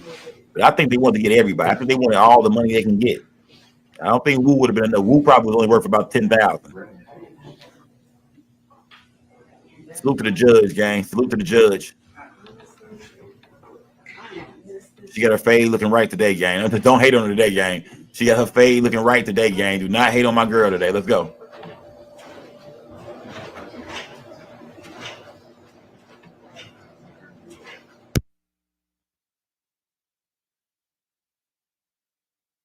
Net right. Salute, gang. Salute. Yeah, salute to everybody in the building, gang. Salute to everybody just now pulling up in this thing, man. Wu was 50,000. Okay, my bad. Wu was 50,000. Okay, I didn't hear him say that. My bad. So Wu was 50 bands. Damn, that's a lot for Wu. Think about that. They would got Wu. That was what? 25 a piece. You got to give Govan 10 of that. Man, that's 15,000. Yeah, these boys, man. And then ended up getting nothing. $800 for Cornelius Smith. Man, $800, nigga. You know what I mean? $800, fam. That's crazy, man. That's crazy, bro. I guess they're getting ready for their next witness to take the stand, man. I guess they're getting ready for their next witness to take the stand. And we can't wait to see who it is, man. Yeah. You know what I mean? So we already got we got the there's a lot of things we got out the way already, man. We got a lot of detectives out the way. You know what I mean? The Miss Scandalberry, who performed the autopsy, got her out the way. Of course, Cornelius Smith and his tacky ass girlfriend got them out the way. Who could be next, gang? Who could be next? Who do y'all think the defense will put on the stand, man? Yeah, who will the defense put on the stand? That's what I want to know. Who will the defense put on the stand? Will they put any witnesses at all on the stand? I'm trying to think, y'all. Who could the defense possibly put on the stand to speak up for, you know what I mean, to speak up for Hernandez Govan? Talk to me in the chat, gang. Talk to me in my chat. Who could the defense possibly put on the stand, man?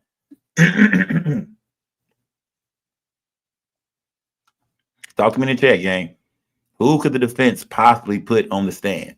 A different phone expert said organic soul gumbo. Okay. All right. Uncle G said Govan or Justin Johnson. Man, you don't want to put Justin Johnson on the stand, bro.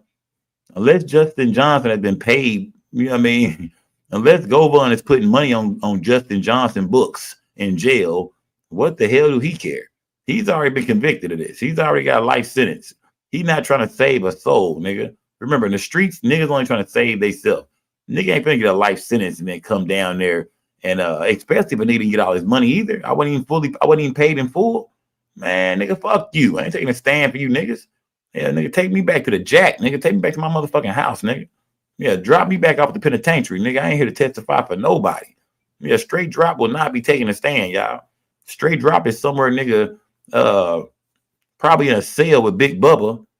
You know what I mean? Trying to ride a kite to get it, you know what I mean? Trying to get about, yeah. He's somewhere riding kites, my nigga, trying to get about his cell.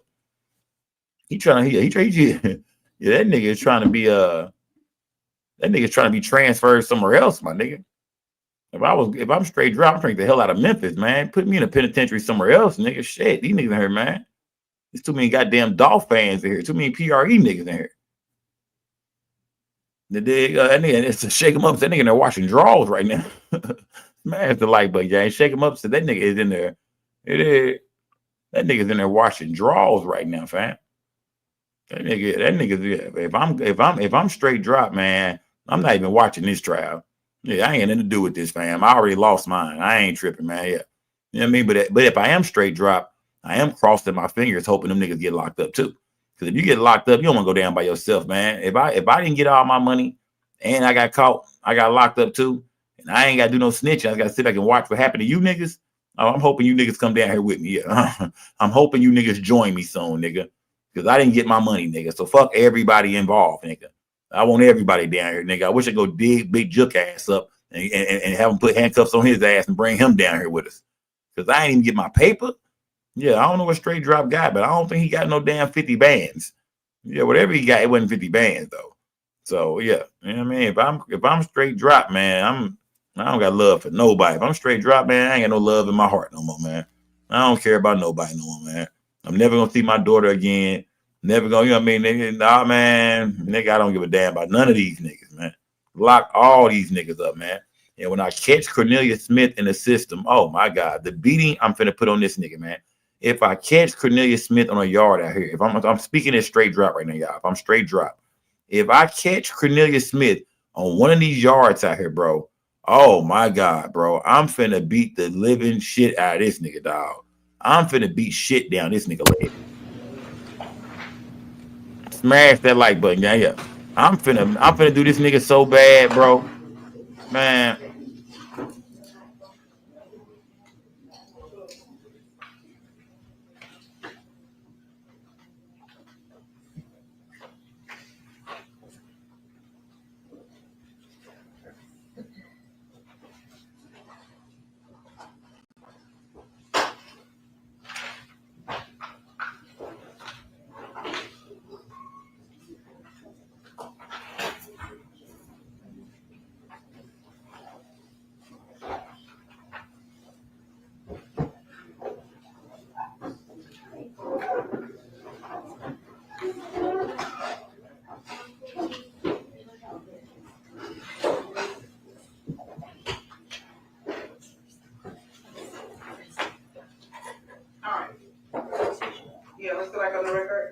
back in session.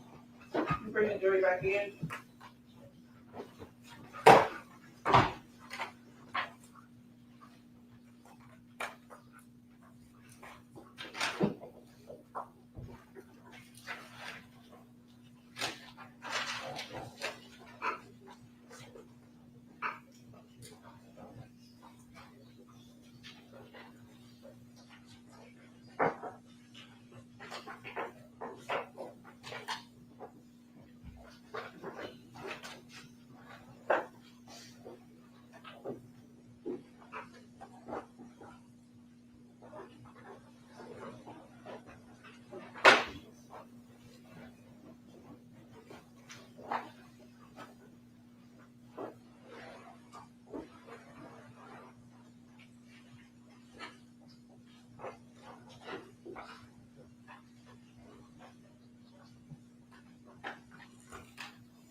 That nigga Govon light flashing before his eyes right now. Look at him. Everything he did from his childhood to now is flashing before his eyes. Look, I can tell by what he's thinking. He used to be a daydreaming ass nigga too. Quit when them niggas you look up, he used to be daydreaming. Quit. What's good, bro? Nothing, man. Nothing. What you think about nigga? Shit, nothing, nigga. Nigga got murder on his mind. Smash that light button, gang. That nigga whole life flashing for his eyes. He thinking about shit he did in 8th grade. He thinking about shit he did in high school. Nigga whole life flashing before his eyes right now, man.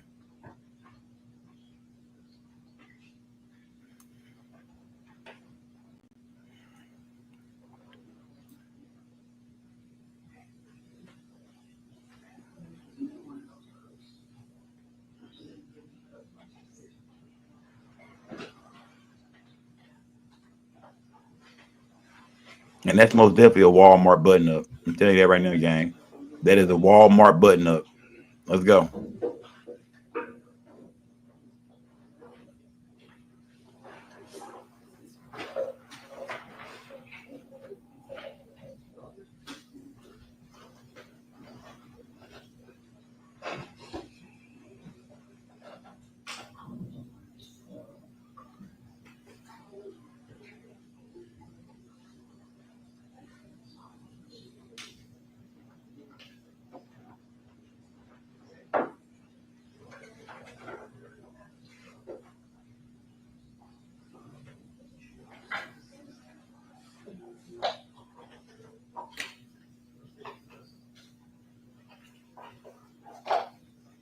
Yo, Street Films, what's good, gang? What's good? Yeah, I believe that Govon kept some of Cornelius Smith money for sure. I think Jook might have kicked 10,000 down. He gave the man 800. Let's go.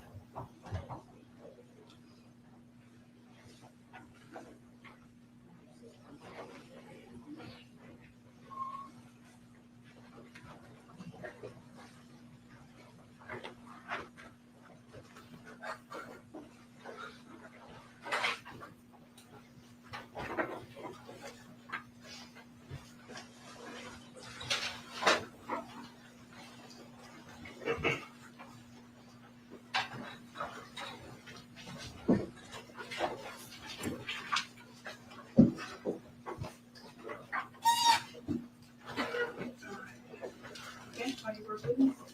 Lieutenant Coburn, the state.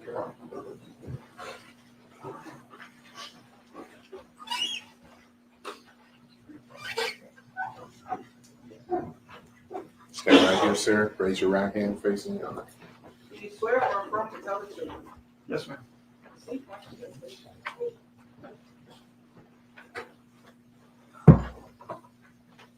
All right, could you please tell us your full name, spell out your first and last name, please? Michael Coburn, MichaelCoburn. And I see the lieutenant bar is in your uniform. Could you tell this jury where you work I'm currently assigned as a supervisor to crime scene and with what department? with the Memphis Police Department. And how long have you been a police officer? Almost 28 years, And how long have you been doing crime scene analysis, I guess? about 15 years. Have you been qualified as an expert in crime scene analysis in the past by the state? I have, And you testified as an expert? yes, Have you testified in Shelby County as an expert? yes, And crime scene analysis, meaning you look for blood, evidence in cars, houses, stuff like that? yes, And that's what you've been qualified on behalf by the state in many cases in the past? yes. Your Honor, I move to have Lieutenant Coburn admitted as an expert in crime scene investigation. Ms. Williams, any objection? No, Your All right, qualify Lieutenant Michael Coburn as an expert in crime scene analysis. Yes, sir. Yes, Your Honor. Oh, this gonna be good. This gonna be good. Based on your reports, is that correct? I was assigned to homicide. We know where he's going with this. And were you doing crime scene with homicide back in 2021? I was, Did you happen to work on the crime scene analysis for the murder case of Adolph Thornton? for vehicles, yes, Okay. And did you specifically process a Mercedes-Benz vehicle in that case? I did, And was that car recovered, and I guess you looked at it on November 20th of 2021, is that correct? yes. Okay. I'm going to show you a few photos that have previously been marked into evidence and just make sure that's the same car, okay? My other lawyer, Robert, will do that. We're going to put in Exhibit 11 that's previously been marked and entered. I know it's a little bit of a distance shot. Does that look like a Mercedes that you processed? Yes. Next, please. Exhibit 12, it'll be 12, 13, and 14. I just want to get the jury acclimated to the car. Close-up view of the car, Yes, sir, same license plate, everything that you processed. it is. Okay. 13. Yes, I said we're going to do 13 and 14. Just the front view of the same car? Yes, sir. Okay.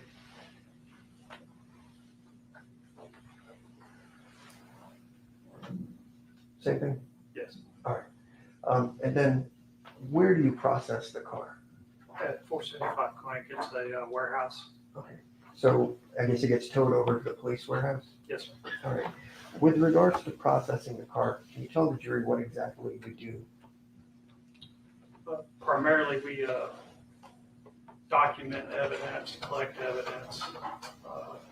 When we process it, we usually process for prints, touch DNA, and just evidence like clothing or something, anything the investigator's looking for.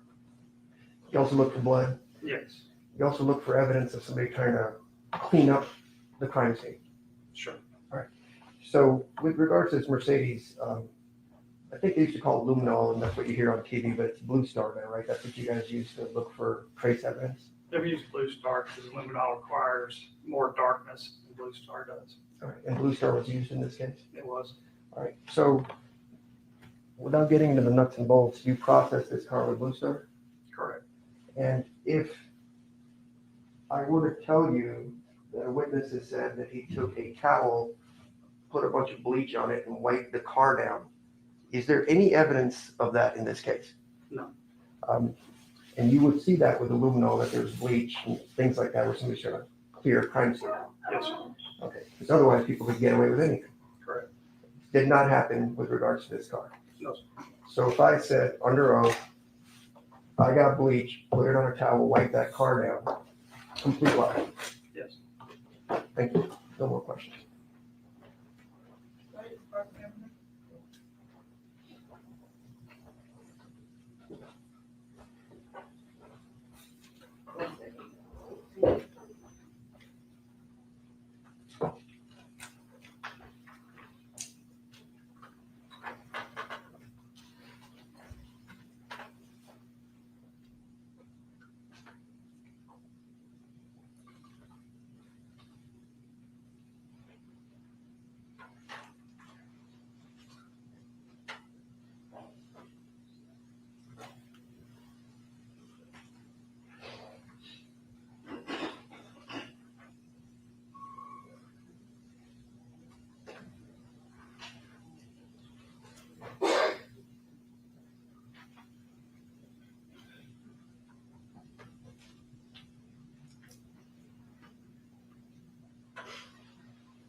Sergeant Colburn? Lieutenant, Lieutenant Colburn, Yes, I'm very sorry. that's all.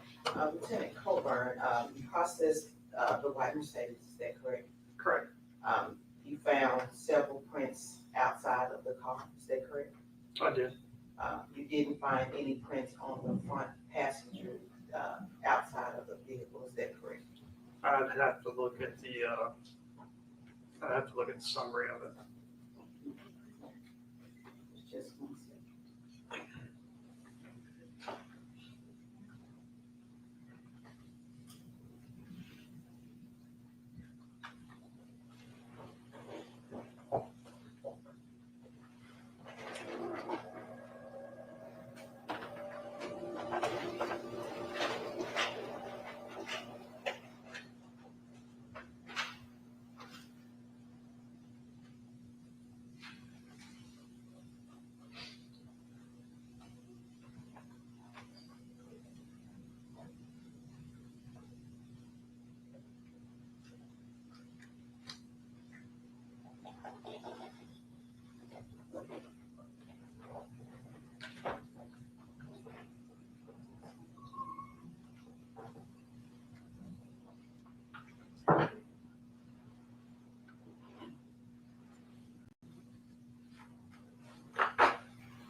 Let me ask you also, did you process the inside of the vehicle?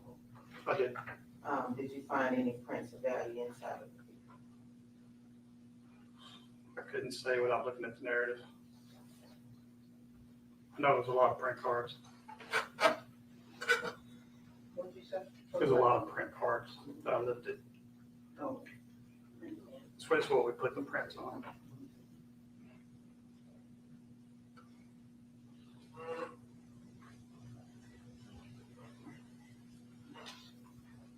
No further questions.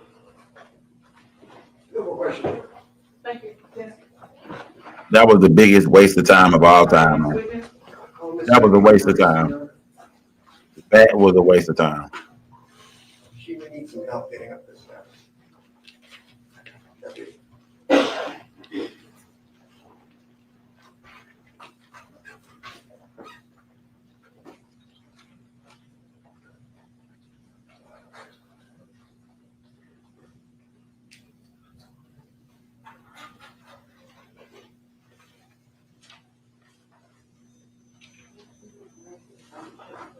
Yeah, that was a waste of time. And the prosecution called him to the stand. I guess just to show that Govan had nothing to do with the vehicle. That Govan's fingerprints were found in the car, you know what I mean? No evidence on Govan with the vehicle. Even though the motherfucker was parked across the street from his crib. Let's go. Do you swear or affirm to tell the truth? Yes. Have a seat, ma'am. Watch your step.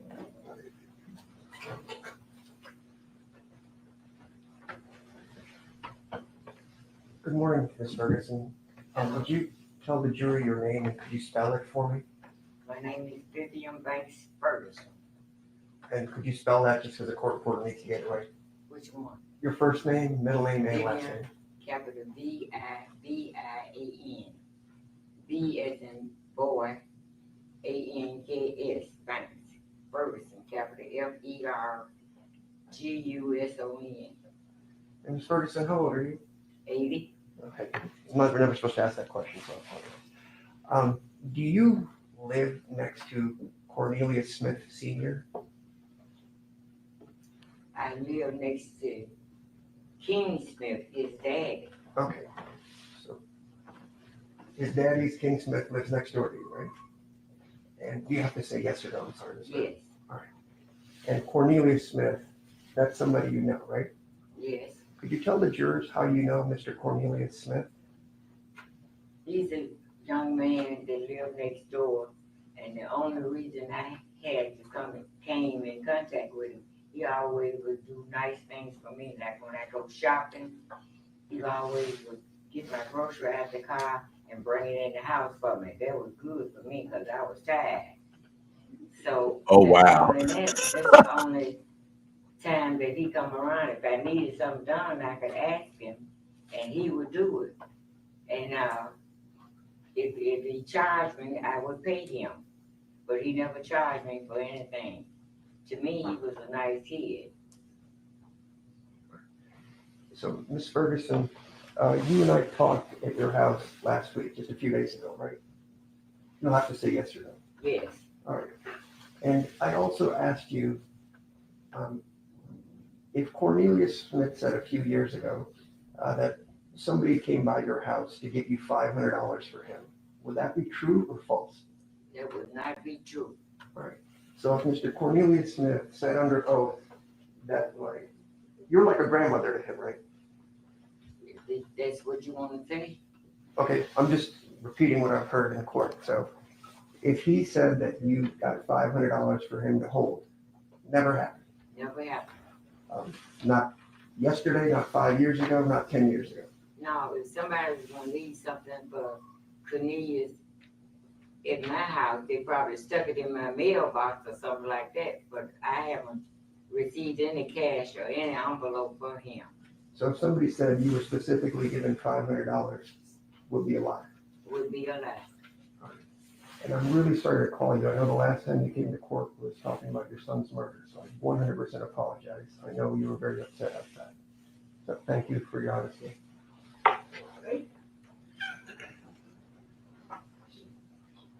No cross, Your Honor.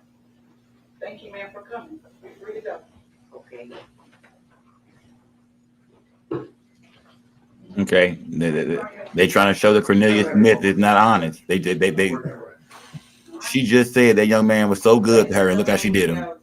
Come to that juncture where you have heard all of the proof, but there's still one more piece left that you don't have, and that is the law that you're going to get from me. So give us a few minutes, and we'll get back with you. So please don't discuss this yet.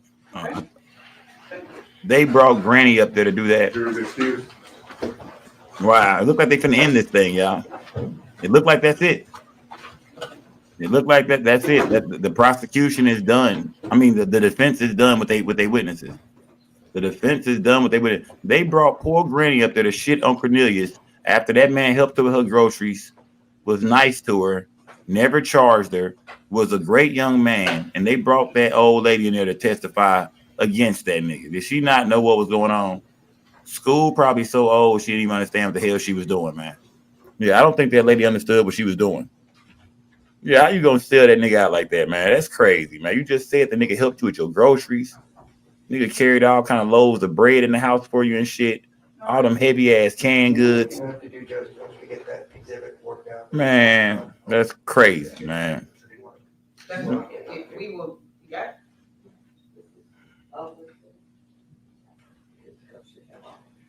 All right, let me get the stipulation signed. That's fine. Make sure we're correct. Where's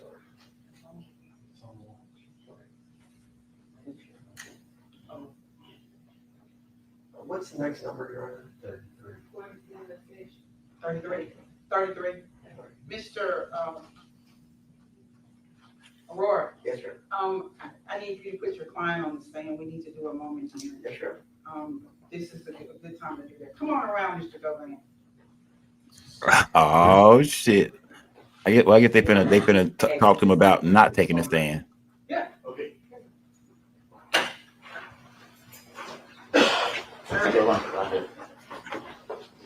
Raise up your right hand. Let's go. Swear or affirm to tell the truth?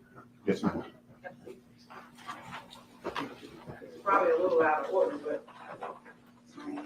He's not finna testify, y'all. I think he's just gonna talk about not taking a stand. Would you like to ask your client some questions? Mr. Govan, would you please spell your first and last name for the record? HERNANDEZ GOVAN. And Mr. Govan, you and I have talked about your right to testify at trial, correct? Yes, sir. I've advised you that I would recommend not testifying based on. I told y'all. your rulings. Is I that told you. Yes, sir. And you've agreed with me that you do not wish to testify. Yes, sir. And that's freely and voluntarily. What'd I tell Nobody's y'all? Forcing you to do that. Nobody's forcing me. Nobody's threatening you to do that. No, sir. All right, and this is something you are doing freely and voluntarily again. Correct. I told y'all. Stamp this 33. I told y'all. I said he finna talk about not taking a stand. We see this in every trial. They did the same thing with straight drop. You have to put them on the stand and let them speak on why they want to testify or why they don't want to testify. Even if they're not testifying, they have to tell the court that. So this is all of them. This is all of them, state and federal. Are they labeled? Yours were labeled pretty good. Did y'all, I mean, so they'll know which bite is which. The two that overlap, Your Honor, essentially the same. Theirs are just a few seconds longer, so they should be able to figure it out pretty easily. That ain't what I. Okay. Are they labeled? Ours are labeled. They will have, I believe they have initials. So like if it's an Angela Arnold clip, it will say AA and then whatever the content is, joke or. Right, okay. As long as they're labeled somehow, they're just not just clips with nothing Yeah, other than a bunch of numbers on them. Yeah, they're labeled so I can find them. So same. All right, this is, order stipulating to the police interview, sound bites that were testified to on yesterday, by, witness Angela Arnold. Angela Arnold, Cornelius Smith, and also the detective. We played parts of sound bites from the interviews for all three from Your Honor. Okay. Yeah, Detective Browning, I'm sorry, you said Smith. It was Browning. Okay. And the stipulation reads, that whereas there having been presented to me the Honorable Jennifer Johnson Mitchell, Judge of Division 10 of the Criminal Court of Tennessee, 30 Judicial District at Memphis for the purpose of trial, sound bites from police interviews with witnesses. The sound bites are stipulated by the Assistant District Attorney and Attorney for Defendant, Hernandez Govan, and shall be entered into the evidence by this agreement, signed by Assistant District Attorney and Attorney for Defendant. And the sound bites are captured on a black zip drive in a brown envelope that I'm going to place on here. Police sound bites, police interview sound bites. Yes, Your Honor. Of Angela Arnold, because this is just of Angela Arnold. Correct? It's all of it, Your Honor. It's Angela Arnold, Cornelius Smith, and Detective Browning. All right, police.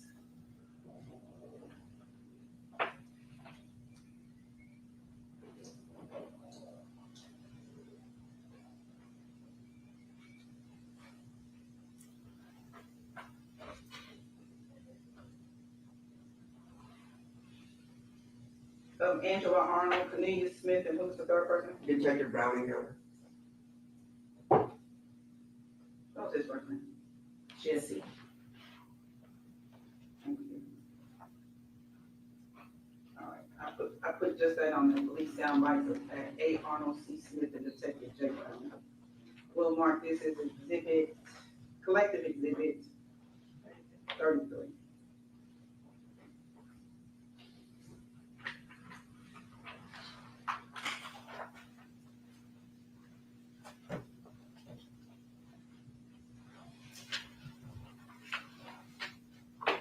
Put that back here because I need to keep this for you.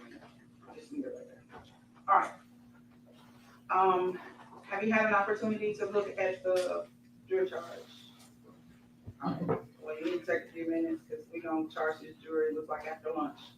That'll give us time to, you review it, and then we'll come back and talk about it on the record and make sure it includes everything it needs to include and make sure it doesn't have anything in it that doesn't need to be in there.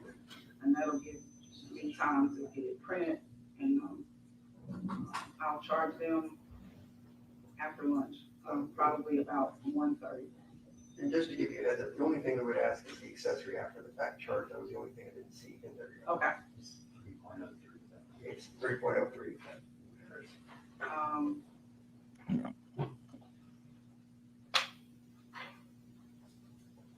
As to vote, Yes, sir. okay.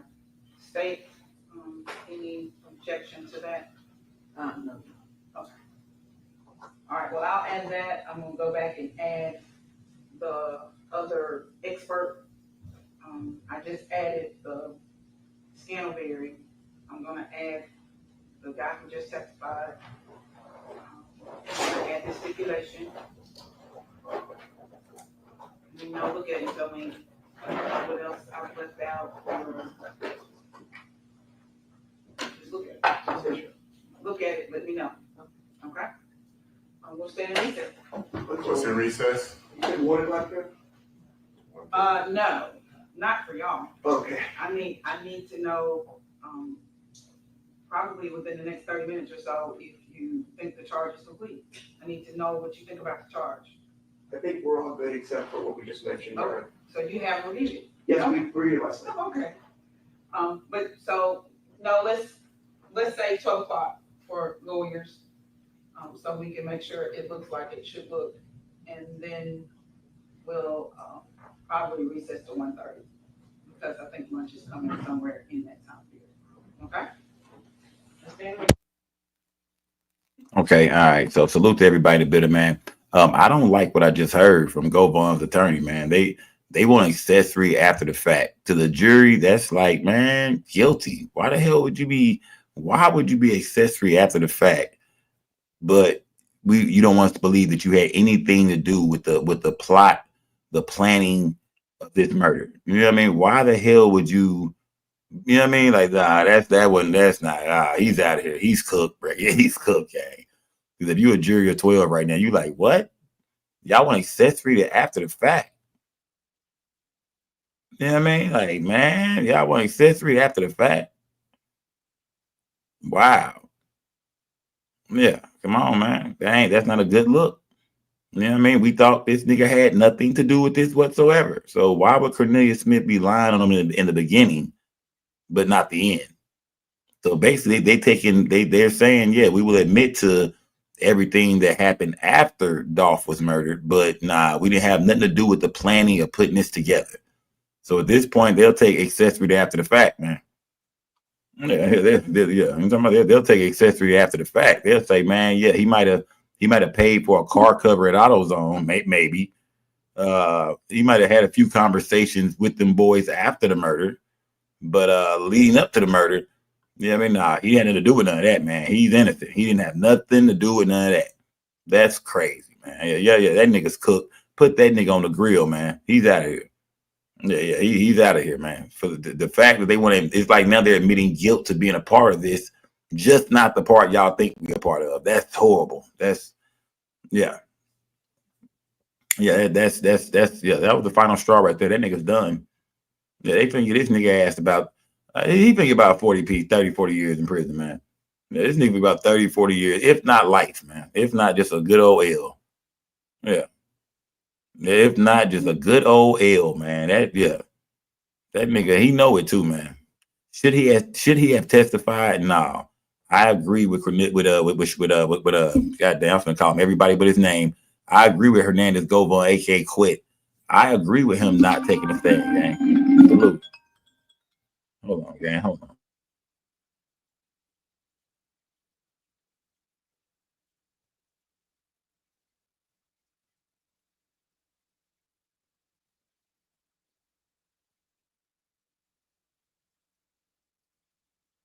Salute to everybody, Billy gang. Salute. Salute. Yeah. Can y'all hear me in the chat, gang? Let me know. Can y'all hear me in the chat?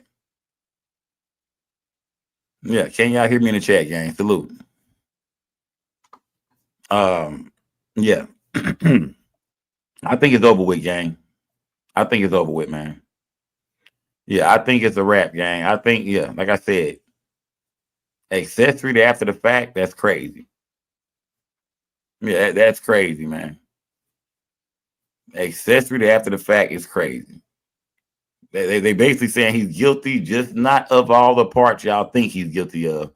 That's enough, man. After that's why they brought that medical examiner in there to talk about the autopsy, to break down exactly how bad that man was done for the jury. You know what I mean? Don't let this nigga walk, whether he pulled the trigger or not. Look at what his actions caused. Look at you know what I mean? He helped put this whole play together along with Big Jook. You know what I mean? Now, Big Jook got that street justice. His shit was swift, man. Big Jook didn't feel a thing. He's gone already. But they trying to make sure that Hernandez Govan spends the rest of his natural born life behind bars. Yeah, Big Jook got that swift justice, man. Big Jook got life, nigga, in 10 seconds. Yeah, but then they try to make sure Hernandez Govan does not escape his charges. Cornelius Smith is already ready to go down there, gang. Cornelius Smith has, he probably be a Muslim. I can see Cornelius getting down to prison, turning into a Muslim. Yeah, he already got Cornelius Smith already planning out his prison life, my nigga. Yeah, that nigga, he's already planning out his life in prison, fam. That nigga doing push-ups and shit. He done gained a lot of weight. That nigga down there eating big spreads and shit, mixing peanut butter up in his oatmeal. Yeah, you know what I mean? That nigga done made a few shanks and shit. He got a few shanks in there. That nigga learn how to sharpen shanks and shit. Nigga finna become a full Muslim down there. Nigga finna get a job in the kitchen. You know what I mean? Or a job in the laundry room. Yeah, you know what I mean? He planning his life out already. He's never going home. So, and Cornelius Smith, with all this testifying he did, man, they finna hit his ass with a life sentence, man. Yeah. I'll remember that, y'all. All that testifying that Cornelius Smith did, that don't mean shit to them people, man. They finna hit his ass with an L, man. A life sentence. They was look, man, thanks for the help. You did just like that old lady did, man. Thanks for the help, nigga. Thanks for carrying all these goddamn groceries in here. But guess what? You lied.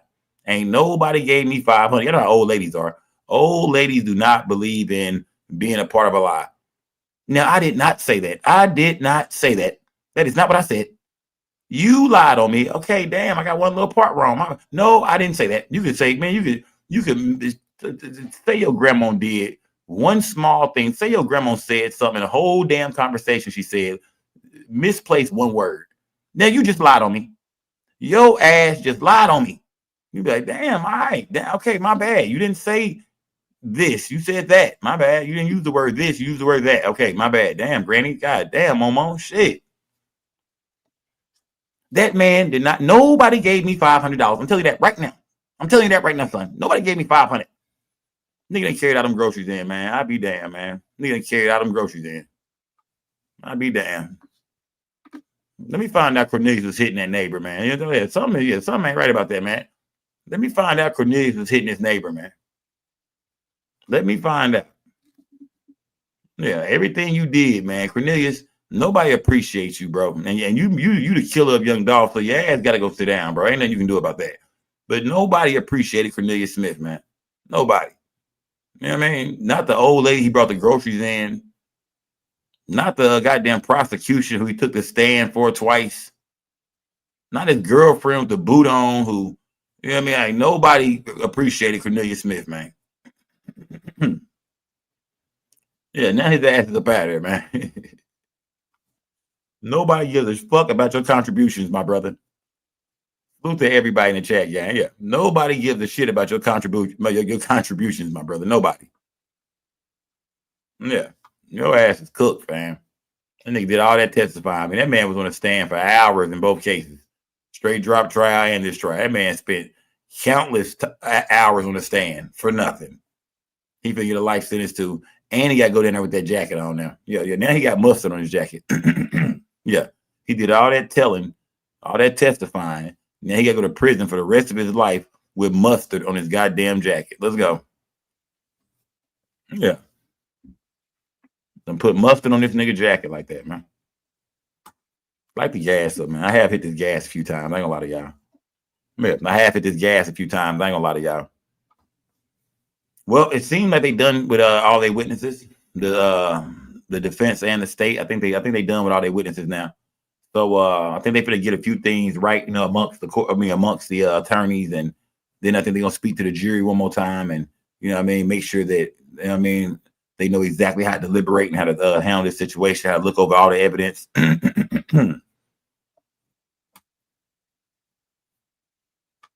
Yeah. Oh, nosy Rosie, You missed it, Nosy Rosie. Nosy Rosie, you missed it. Govon just took the stand, man, and blamed everything. And I'm like, all right, I'm like, yeah. Y'all joining late. We gonna make up some shit, man. Y'all just missed it, man. I mean, damn, man. Man, y'all missed it. Nigga, Yo Gotti just took the stand, man. Said he knew everything, man. Nigga, man, threw Juke under the bus, man.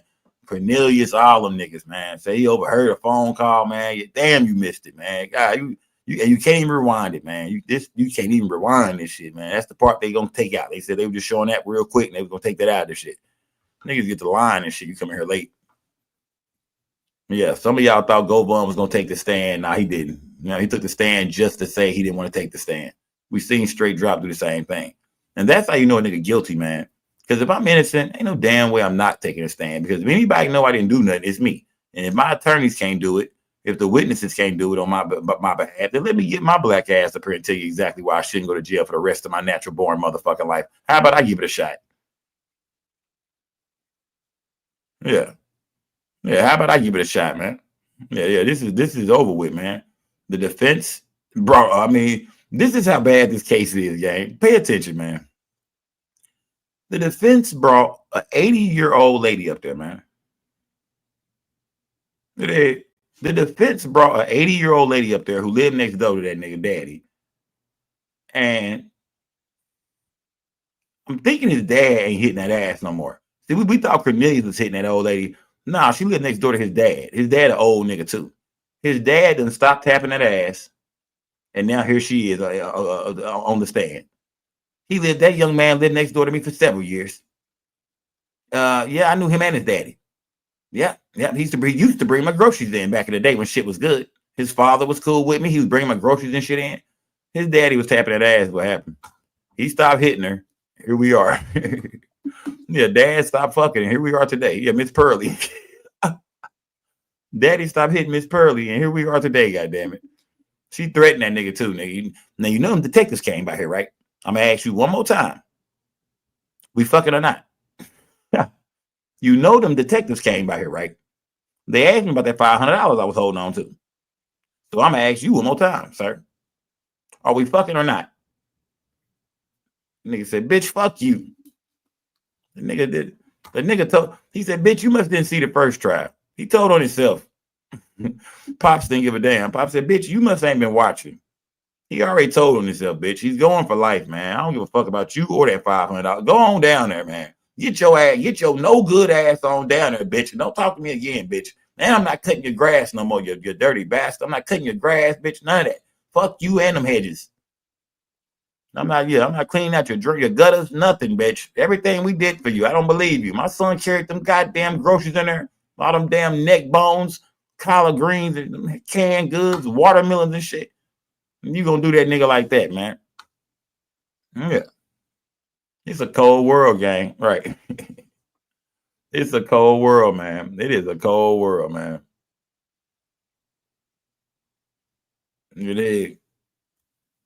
Let me see. Cream said, I was facing 4 felonies. I took the stand for myself and was acquitted in all 4 charges. They had me fucked up. Damn, who you killed?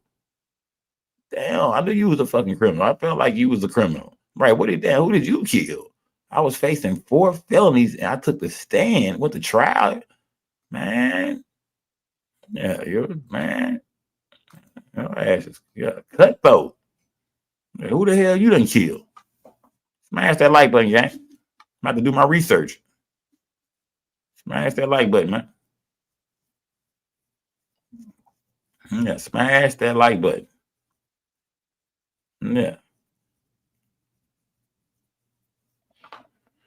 Ah, man. No, they'll be back before 1:30, man. They'll be back before that. Let me see.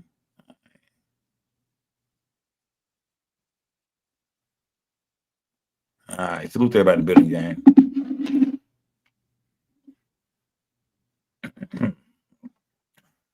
He said, go to rewind. You will see the life alert button. Yeah, so closing arguments. Yeah, we're gonna do the closing arguments in a minute. The closing arguments. Watch the closing arguments, man. For the defense is probably gonna sound pathetic, man. the closing arguments for the state is probably gonna be crazy, man. Yeah, think about what the state finna do with these closing arguments, man. They finna go in. They finna go in. The defense team put 2 people on the stand, and one of them was the old lady from next door, just to say she never got $500 to hold on to for Cornelia Smith. If that's the best y'all got, God damn, I'm talking about, man, that's the best y'all had. And then they brought a detective up there who does forensics, I believe on the vehicle and things like that. They brought him up there just to say that they didn't find Mr. Govon's fingerprints, blood, like nothing of his on the vehicle. Like, nigga, nobody ever said he was in the car. Nobody ever said that he was dealing with the vehicle. We know it was Cornelia Smith. We know it was straight drop. We understand that. Yeah, we understand what happened, man. So yeah, that shows you right there, man. Them boys ain't got a leg to stand on, man. They 2 witnesses, man. You would have thought they would have brought somebody in there that could at least said something, man. I would have went and found a pastor, somebody, man. Yeah, this nigga here, man, he was at church that day, man. On the 17th, November 11th, 2021. Oh, that nigga was in church all day, man. That nigga changed. That nigga been giving his life to God, man. He didn't want nothing to do with that shit, man. He even spoke to me about that shit, man. He didn't want nothing to do with it. He told me he was trying to get as far away from that situation as possible. I mean, nothing, man. Nothing. Yeah, damn. They ain't bring me up. I mean, come on, gang. Come on, man. Nothing. That was the best. That's the best they got, man. If Hernandez Govon, if that was the best his attorneys could do, then yeah, this shit is rap, y'all. Let's just stop playing around, y'all. Hernandez Govon is getting ready to be found guilty. You dig? Guilty on all charges, goddamn it. I see it now, gang. Hernandez Govon is going to be, he's guilty, gang. We wrap this shit up almost. He's guilty. Yeah, this is open and shut right here, man. I didn't know what his team had. I thought they was gonna shock us and come with something, man. Yeah, this is over with, man. This is done, man. Like I said, and they kept, they even showed the video of, how them boys jumped out and did Dolph. They showed all that to show how heinous this crime was, and that even though this man wasn't there, he's the one who he didn't pull the trigger on Dolph, but he pulled the trigger on the deal. He was the agent. You feel me? Big Juke was the NBA team. He was the agent. And straight dropping Cornelia Smith was the players. And he recruited them niggas, yeah. He recruited them boys and brought them niggas right to Juke. They didn't know Juke. Like I said, it seems like to me that they paint the picture and we can see that Hernandez Govon was fucking with Trula Mafia. Hernandez Govon fucked with Teasy. Hernandez Govon, was fucking with straight dropping them boys. And we know that because Cornelia Smith testified on 2 different occasions that he didn't even know them niggas. He had never met Drop. He didn't know none of them boys. He said he used to listen to Dolph. They said y'all was jamming that motherfucking Dolph, man. I didn't know none of these niggas. He said he was buying pills from Quet, and Quet turned him on to Juke, straight drop, all them boys, man.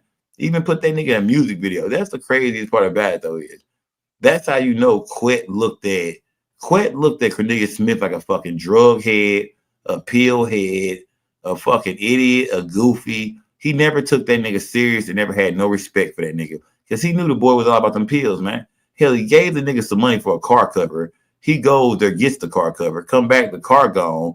Everybody's scared. They're probably like, God damn, here we go. Let the investigation begin. This nigga don't give a damn, man. I need a handful of pills, nigga. I need them pills, man. I need them pills. Didn't even bring the nigga back the car cover money. Right? I guess he did bring it back to him. I guess he did. Knowing Cornelia Smith, his shady ass probably went and shot with somebody else. Think about it.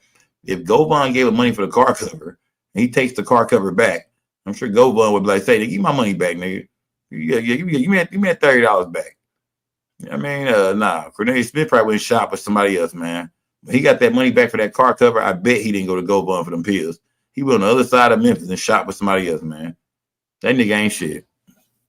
Smash that like button. Yeah, that nigga ain't shit. He went and shot with somebody else. Yeah, true pill head. That's how weed head is. Let a nigga owe you some money for that half ounce you gave him last week. Man, he get paid. He don't know your ass no more. He going to shop with somebody else, nigga. He been searching for a new weed, man, all week. Broke while doing it, but he found one. He ain't taking that bread back to you. He need a new batch. They gotta smoke that half up, nigga. I'll be damned when I got paid. I'm finna pay for some shit that's already gone. Let me go on over to what's the name of them. Yeah, you can't trust them. You can't trust no nigga that want to borrow some drugs, man.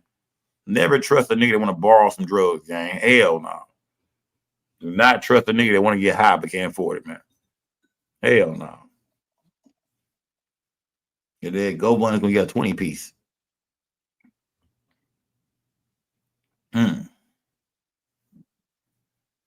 Now let me see. They brought him up because Cornelius lied about cleaning the car with bleach. BC. Cornelius never said he cleaned the car with bleach. Remember, Cornelius said he don't know what he cleaned the car with. They asked him. They said, "What did you use? Do you remember what you used to clean the vehicle?" He said over and over again, "I can't remember. I just remember having a towel. I sprayed it down with something." They said, "Do you remember what you sprayed it down with?" And he said, "Nah, I don't remember. I have no idea." They asked his girlfriend, "Did he clean the car?" She said, "Yes." "Do you remember what he used to clean the car?" She said she could not remember. So yeah, they never said nothing about no damn bleach. He did in the drop case. He said bleach. Well, he didn't say it. T-Ski. He didn't say it for this jury. Remember that it's about the jury, fam. If the jury didn't hear him say it in the straight drop, I mean, it wasn't there for that straight drop situation. Then I mean, I don't know. I mean, unless they showed that in the transcripts or whatever. I didn't think he said bleach was on the towel. Yeah, I thought he said he didn't remember what was on the towel.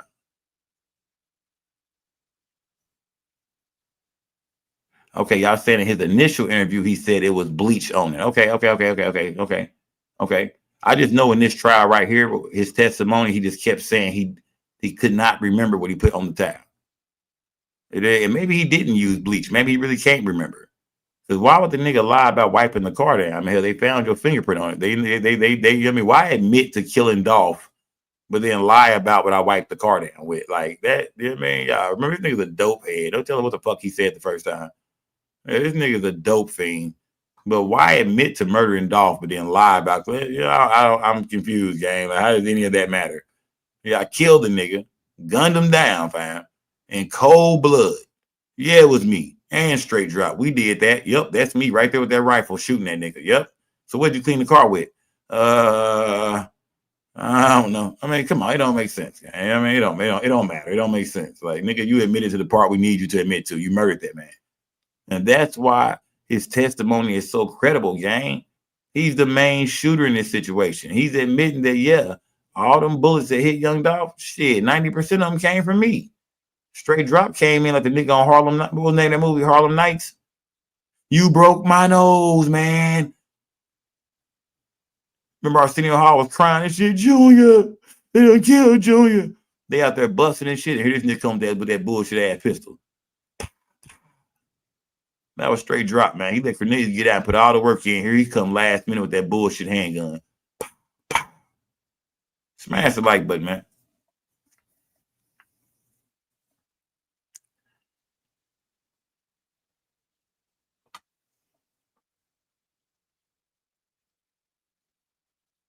Yeah, man. Yeah, crazy work. Crazy work. Yeah, speak into existence. The nigga went to clean the car, wipe the car down. Wipe the car down. Nigga went wipe the car down with no gloves on. And then closed the door as he was leaving. That's the crazy part. Wipe the whole whip down. Wipe everything. The inside, clean that means spray some shit on a rag. Really get in there, man. Really wipe this motherfucker down.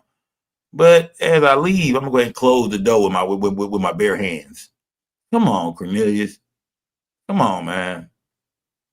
Do we remember what door was the fingerprint found on? Can anybody tell me was it driver door, passenger door, back passenger, back driver? Can anybody remind me or tell me? My memory is a little fuzzy right now. Exactly where the fingerprint was found. Can anybody tell me in this chat right now where on the car was Cornelius Smith's fingerprint located? Which door handle? I know the door handle, but which door handle? I need to know that. Which door handle was it? Shake them up to all of them. Passenger.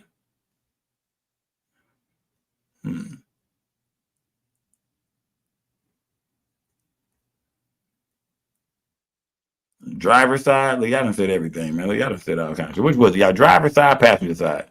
Which one I got? Driver, passenger, driver, passenger. If it was the passenger side, that mean, you know, that could have possibly just been there. Yeah, it could have been a spot he didn't get. Yeah. You know what I mean? Remember that, gang, because if it's the passenger door, then it's a good chance that he just maybe didn't get that fingerprint off. Maybe he didn't touch it when he went back the second time. He could have used gloves the second time. If you going back to wipe a car down, I'm pretty sure you got to be smart to put some gloves on.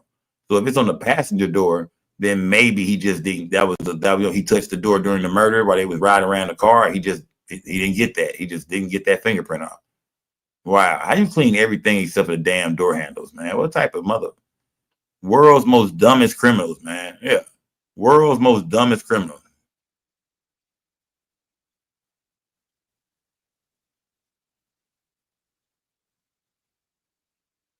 That's crazy, man.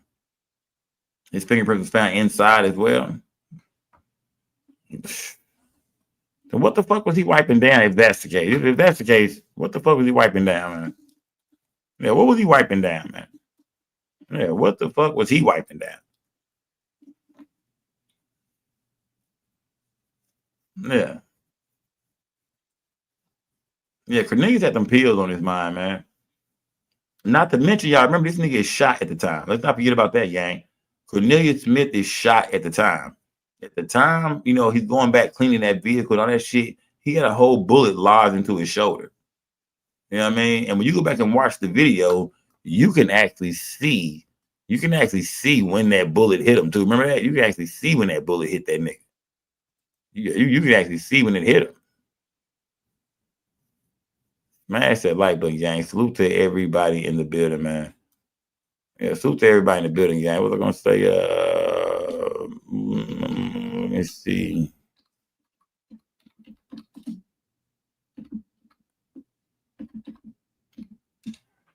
Let me see.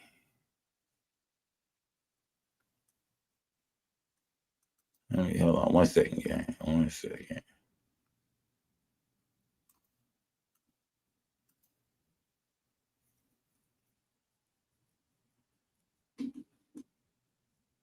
Damn.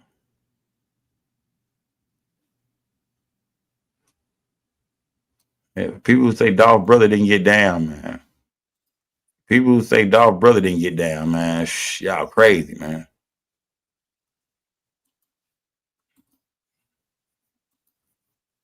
Yeah, people who say Dolph brother didn't get down, man. Y'all are crazy, man.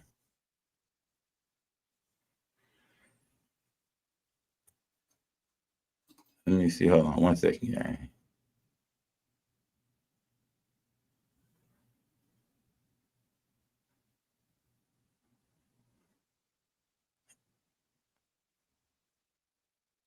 Let me see.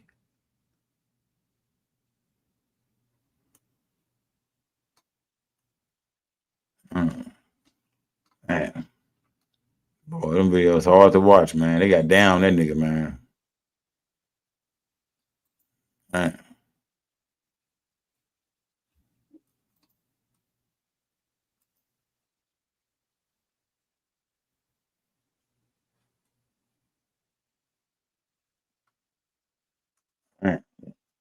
Man. Look how they told it. Look how they told it. And look how they tore that damn window up, man.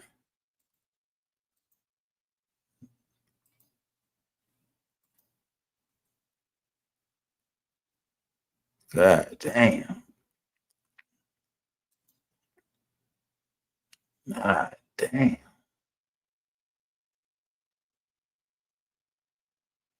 Man, them boy, man.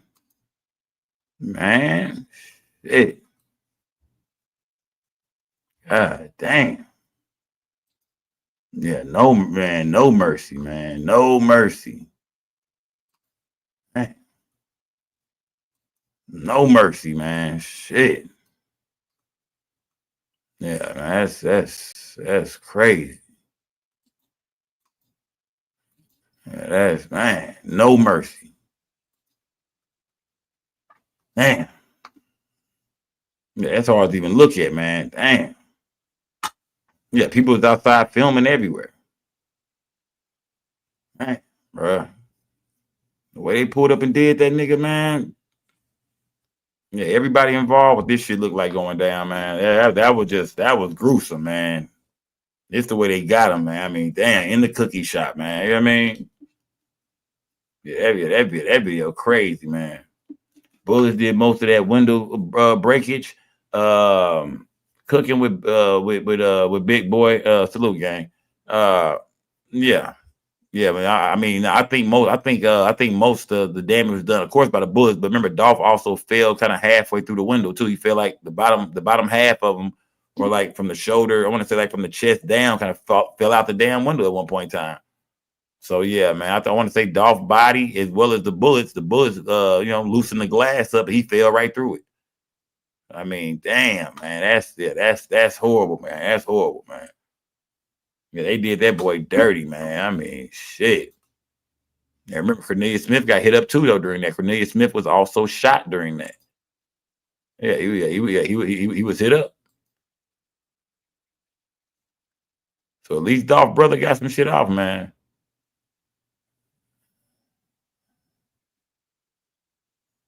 Let me see.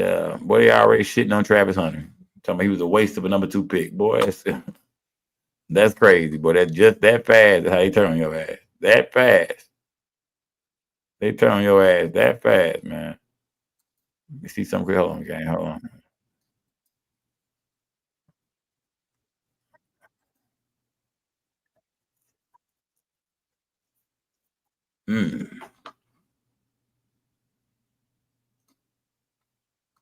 Let me see. Hold on, gang. Hold on. It's something I'm looking for right now, gang. Something I'm looking for. Hold on.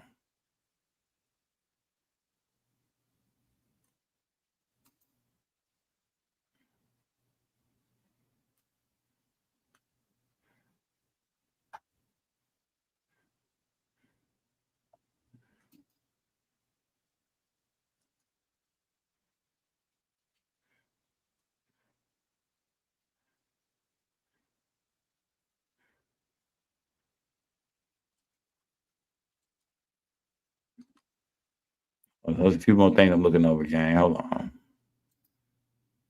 Wait for them to come back from I'm not sure they not at lunch yet. Maybe some kind of recess or something. Let me see.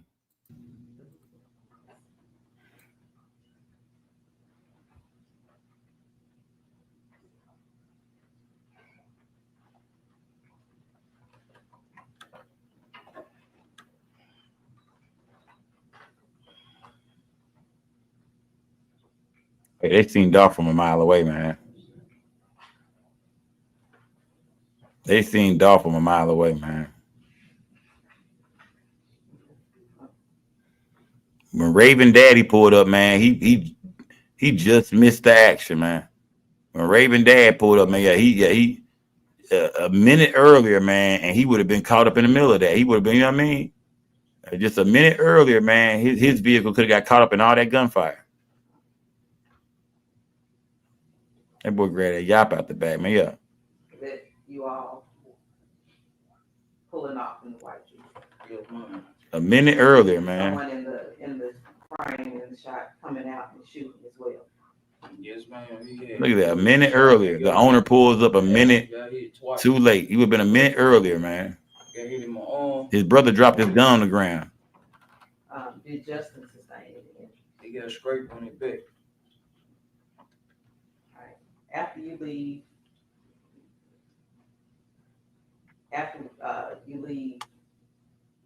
there, hold on, we have another video I'd like to show you. Previously been marked as part of Exhibit 3. That's crazy, man. The videos are working with us today.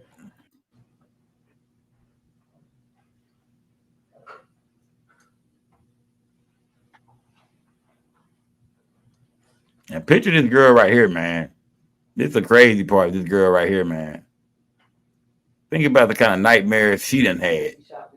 Man. When a nigga admit to all this, gang, it's over with.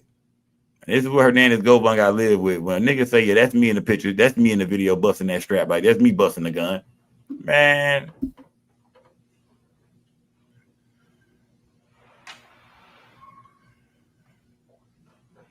Man, bro. If Dolph brother probably should just stayed outside, man. Dolph brother probably should have stayed outside. Now, he shouldn't have sat in the car, but Dolph brother probably should have just stood outside by that door, man. You know what I mean? Smoke that square in front of the cookie shop, man. Like lit that blunt up, whatever. Dolph brother probably should have played the sidewalk outside the cookie shop, man. I know it's too late for woulda, shoulda, coulda, all that shit. I know them boys didn't expect nothing to come. They didn't see it coming. But man, I'm just saying if they can go back. I know, you know what I mean? I know he on point. I know I feel like he doing, you know what I mean? He looking around. He looking around. But Dolph starts to mob off. You know what I mean? Now Dolph is way behind him. Boom, they get him. See what I'm saying? Man, if only bro would have played that sidewalk outside. But I'm thinking bro was getting some cookies too, maybe. Who knows? Bro might be getting ready to snatch up something to drink or something. But bro didn't hesitate, man. Bro a G, because them niggas had them niggas had 2 guns and he ran behind them niggas. So yeah, bro a G, man. They had 2 guns and he ran behind them boys, man. You show the jury where you're Look at what go on. You know, we jumped in another car. We didn't burn the car up, something like that. But we both got shot or whatever, and I was bleeding tremendously bad. We took. This is some nail in the coffin evidence too, man.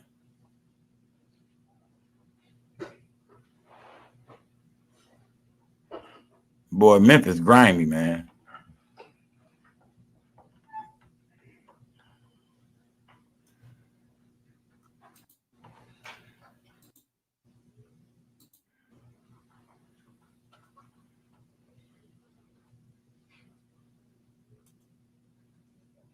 And that's the vehicle they had parked at that's the car they went and switched with. They dropped that Benz off, jumped in this motherfucker. He came over here.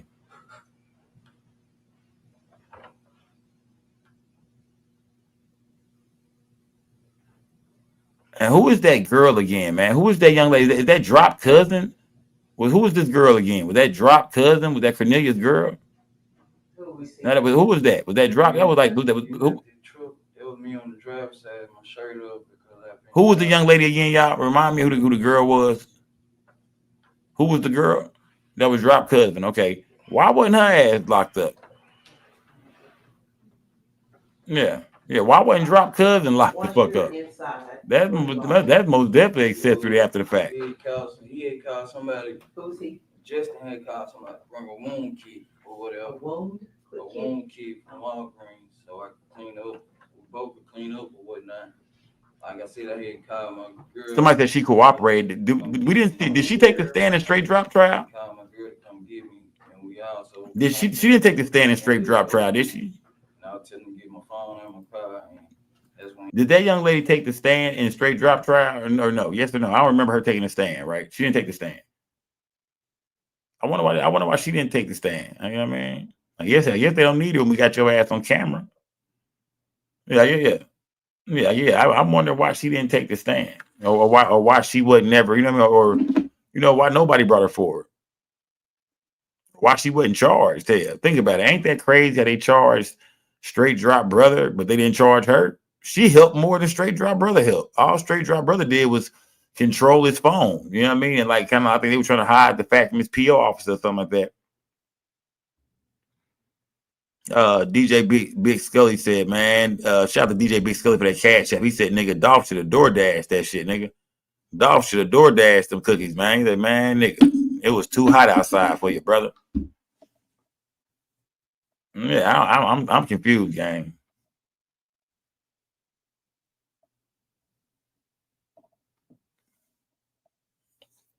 Nah, I'm sure they told somebody said it probably would have been hard to prove that was related to Dolph. Well, she knew they was involved in something.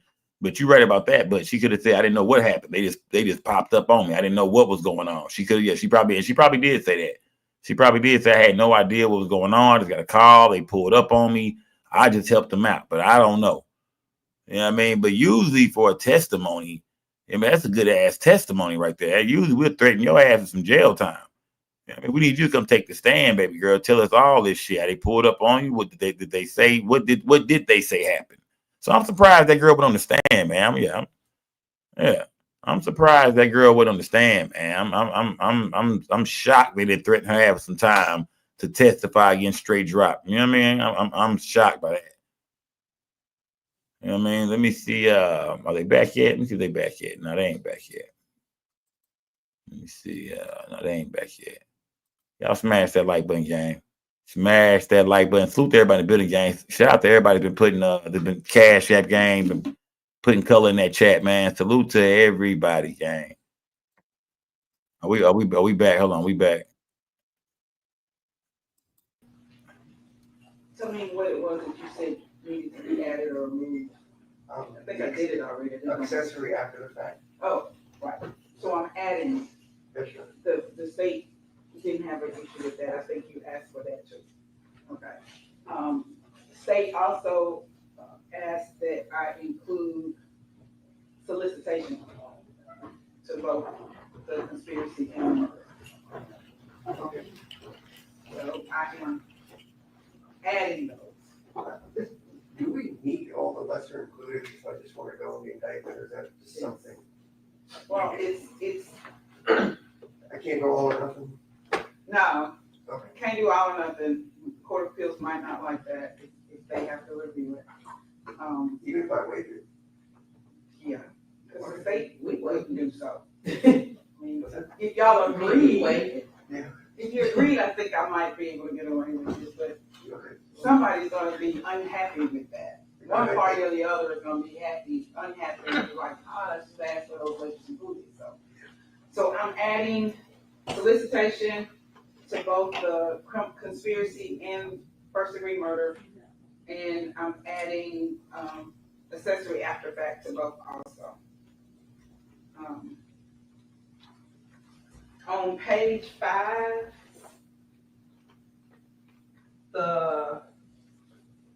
in the definition of conspiracy to commit first degree murder, in paragraph 2, that the second part to that was actually the definition of first degree murder. I'm scratching that. That kind of confuses things.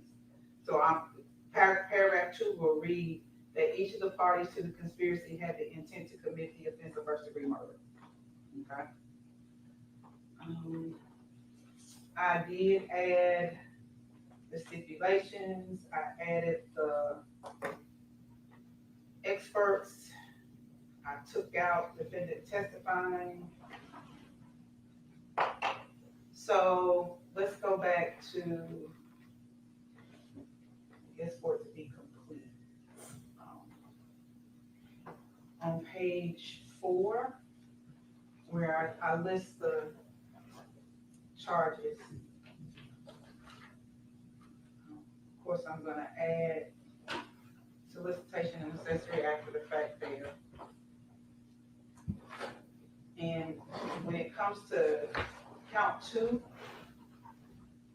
I've added solicitation to first degree murder, second degree murder, aggravated assault. Do I need to put it on the assault? Just out of an abundance of caution, or y'all do it if I don't? It just kind of feels like overkill for me to get that done. I don't think. Okay, so the parties agree, I will leave it off of assault. Assault is the last offense there. Okay? Anything else?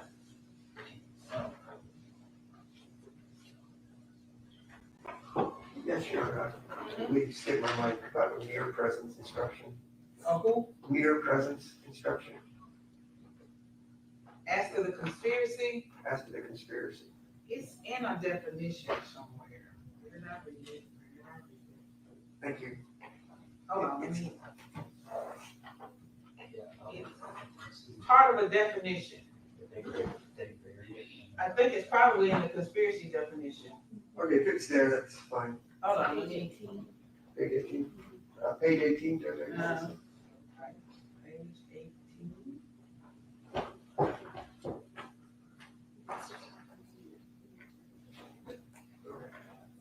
In what?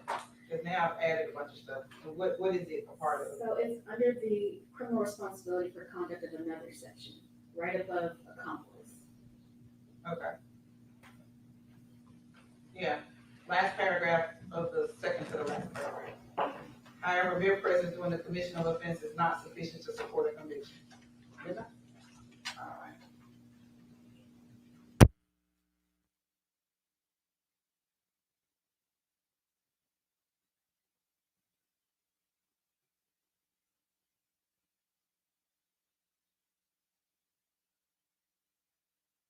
Man, why did they cut the sound, man? Why did they cut the sound? Let me see something. Why did they cut the sound? Why did they cut the sound, man? I heard what my girl is saying. She sounds like she's in there cooking. I'm trying to see what my baby's saying. Just a hard All right. And then between closings, we'll need a second to switch to That's fine. download. That's fine. Do I need to put a time limit on closing arguments? Normally don't. But I just see everybody to be reasonable. Yeah, I'm hoping it's not that long. You've been pretty fairly reasonable throughout. I haven't had to clear my throat or look at you hard, so. That's why I always keep my back to you. Right. I think I know of ways to get your attention, and I don't want to have to do it.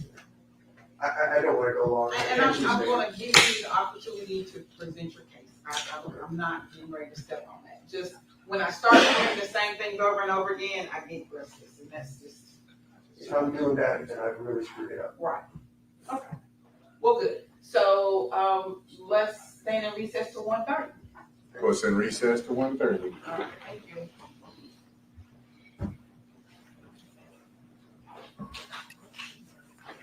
Okay, salute to everybody in the building, man. They will be back with the closing arguments, gang. So the trial is about to be over with, gang. They will be back with the closing arguments, gang. So we too, they'll be back what time? 1:30? Okay. So we too will be we will have to replay today. Can we do a recap? Most definitely, gang. I'm true to me, most definitely. Yeah, we too will. It's lunchtime, gang. It's lunchtime, man. So they'll be back at, let me see, let me see, about an hour. What time is it now? Noon? It's noon. Y'all got about an hour and 20 something, about an hour and, let's just say an hour and a half. Yeah, about an hour and a half, gang. They'll be back in about an hour and a half, man. So I'm gonna also make me some lunch, man. But y'all can hang out, man. Y'all can hang out in my chat. Y'all can post up. Y'all can hang out. Don't go nowhere. Don't go to no other channels. I'm right here. But I am finna make me something to eat real quick too, gang. And I'm gonna come back and light a little gas up. So y'all don't go far. I'll be back before 1:30. I'll be back like maybe like 45 minutes to an hour type situation, gang. But yeah, I'm finna make me some. Might be back before that, man. So just stay in my chat, y'all. Hang around. Salute to everybody in the building, man. Can't wait for these closing arguments, gang. Can't wait for the closing arguments, man. Salute to everybody in the building. I am too finna take a break. You know what I mean? Make me something to eat, probably roll something up, get ready for these closing arguments. Salute to everybody in the building. Put some color in my chat, hit the like button, subscribe to the channel, gang. I too will be back.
Mic check 1 2. Mic check 1 2. Oh, we back, gang. We back. Let me see something real quick. Oh, we back, gang. Salute to everybody in the building, gang. We back. We are back, man. What did y'all do on y'all lunch break, gang? I ran a quick little 2K race real quick. Something light. Yeah, I did something light. What did y'all do on y'all lunch break, gang? I ran a quick little 2K race. Something real light. Yeah. Something light. Y'all smash the like button, man. Yeah. Remember, yeah. I did something real light. Ran a 2K race. Came back, took a shower. What else I do, gang? Couple things. Yeah, I did something real light.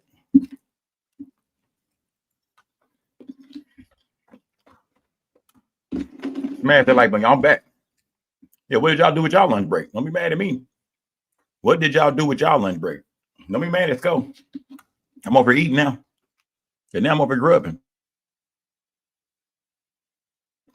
Yeah. Oh, I'm in this thing. Smash that like button, see? I got my camera pointing down. Like, there we go. There we go, Skull. I'm in this thing. Yeah.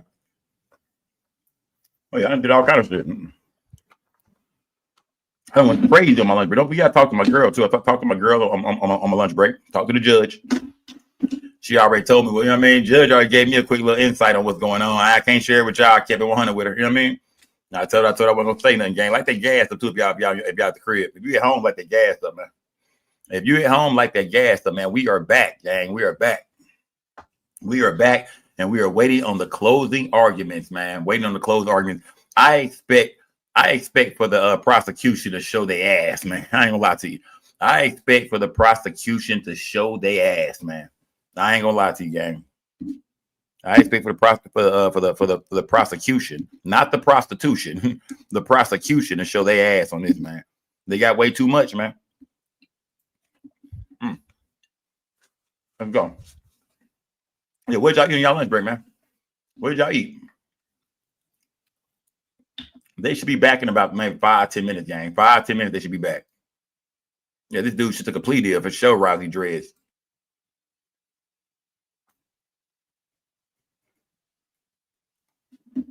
Oh, for sure.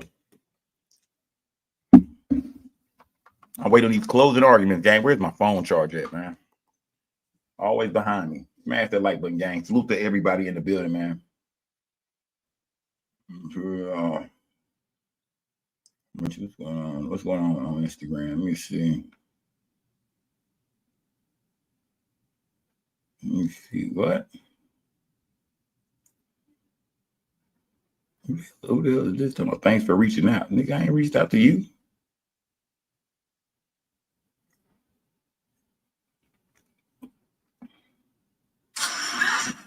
This thing fat and dead. Robert turn around. Damn, the internet crazy, man. Tata, I ain't want to see that, Tata. Let me see something. Hold on real quick, gang.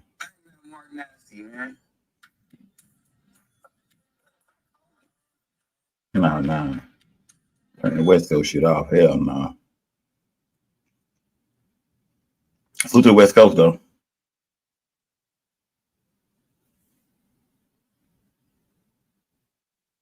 Smash that like button, gang. Smash that like button, man. Salute to everybody in the building, man. Yeah, salute to the West Coast, man. What's wrong, maybe? Knox Vision, what's good? Shout out to H-Town, man. Salute to Houston, man. Salute to Houston, man. They almost back, gang. We almost back, man. Y'all smash the like button, man. Put some color in my chat. Turn me up. Let me see. Did I miss anything? Yeah. Let's go. You talking to the judge?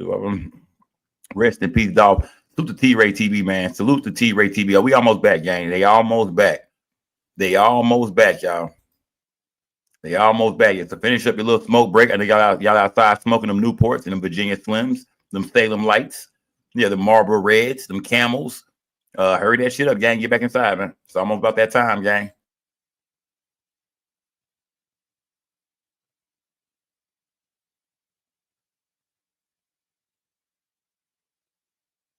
Them Paul Malls. Let's go.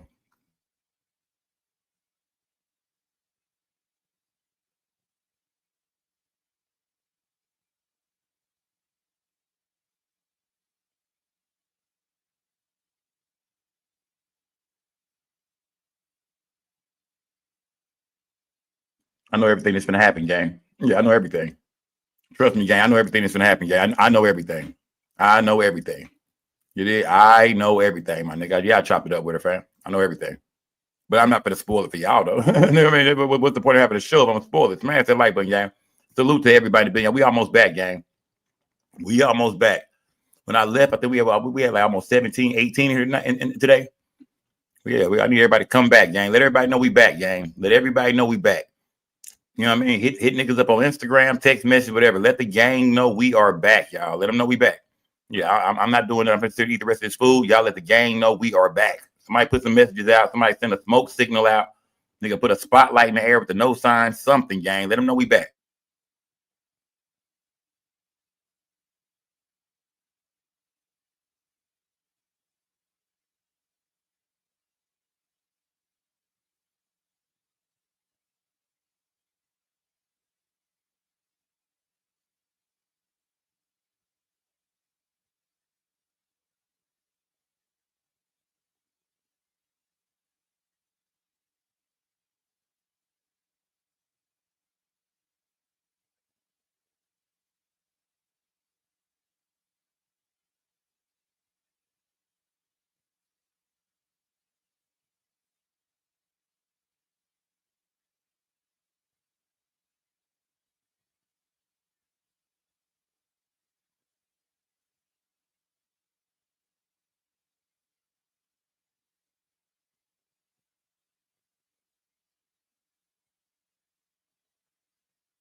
All right, I'm back. Now I'm fully back, gang. I'm back. I'm fully back. Done eating, gang. I'm fully back. Hope y'all didn't waste your lunch break, gang. Hope y'all didn't waste your lunch break today, man. Hope y'all grubbed. Hope y'all smoked. Hope somebody ducked off and got some head at work. Something. Yeah, hope somebody ducked off, got some head at work. Something, man. Tell me y'all didn't waste y'all lunch break. Because I got down on mine. Yeah, I got down on mine. Hope y'all did not waste y'all lunch break.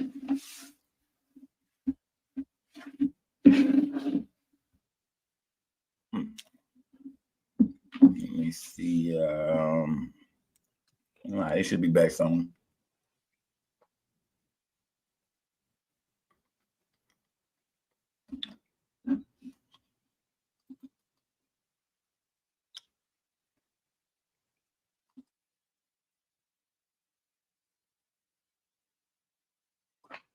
John Wick said, "Don't forget about the prissy women with those misty menthol ones." Did you say misty or did you mean to say musty? I think you said misty. Some goddamn nasty ass menthols. All right, we back, gang. We are back, man. Smash that like button, gang. Yeah. It is time to hear the closing arguments, gang. It is time to hear the closing arguments.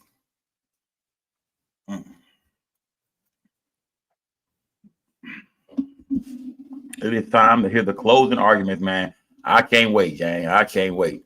And y'all showed out my chat there. Y'all showing out in this chat, man. Oh, and salute to Navy Blue, man. Yeah, salute to Navy Blue. Can't forget about Navy Blue. Salute, gang. Salute. Shout out to everybody that's donating to the platform, man. We up 20 already, gang. We got 20 super stickers, super chats memberships. We up 20 already, gang. Today, so salute to everybody, man. Shout out to everybody who was in my live last night too, gang. Y'all pop out again tonight. We going live again tonight too, gang. I gotta go look online, figure out everything that's going on. But we going live again tonight, gang. We gotta break some things down, man. So yeah, I think we going live again tonight for sure. If I change my mind, I'll put it on Instagram. But so far, so good right now. Smash the like button, gang. Smash that like button, man. Just had a bomb ass burrito. Get Daniel Walters over the timeout real quick, my nigga. Get that nigga over the timeout, bro. Yeah, get Daniel Walters over the timeout, man. Nigga didn't ask you shit about no burrito, fam. I know I asked y'all what y'all eat. I just asked, did y'all eat, fam? I just asked you, did you eat, my nigga? I ain't asked you nothing about no damn burrito. Matter of fact, what kind of burrito was this? Matter of fact, no, don't put him in timeout. Don't put Daniel Walters in timeout. Don't do it to him. What kind of burrito was it, fam? You know what I mean? Yeah. Do not put that nigga in timeout quite yet, gang. Mimi and Mandy. Hold on, Mimi and Mandy. Y'all hold on.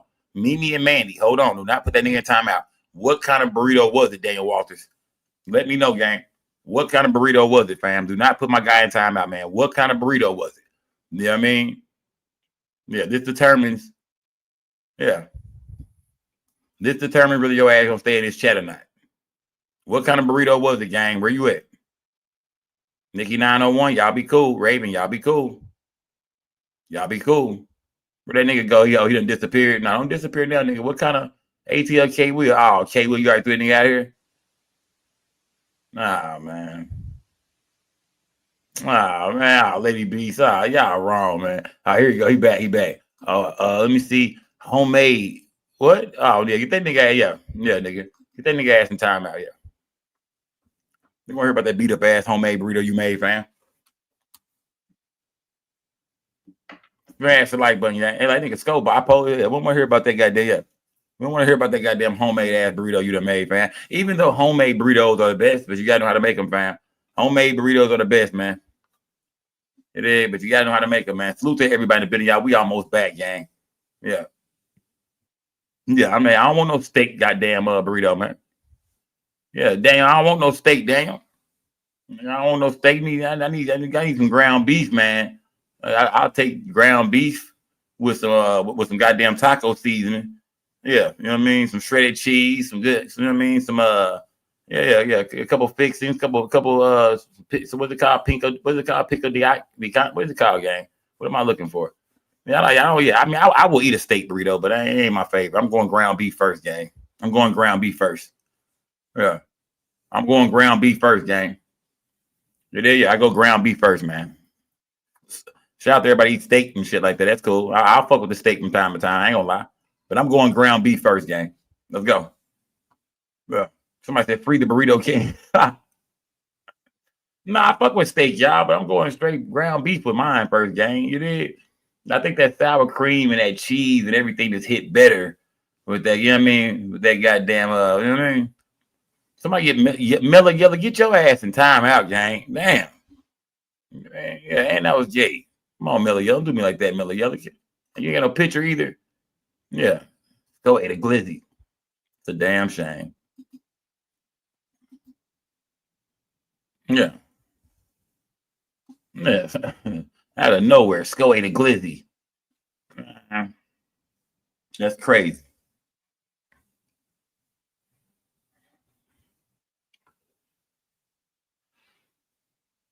I make some fire ass pico de gallo. Am I saying it right? Gallo, pico de gallo. All right, been there. You try to get your ass putting time out too, I see, man. Let's go. Lady Beast, if this wasn't a Dolph trial, I would have hit the button. Trust me, Lady Beast.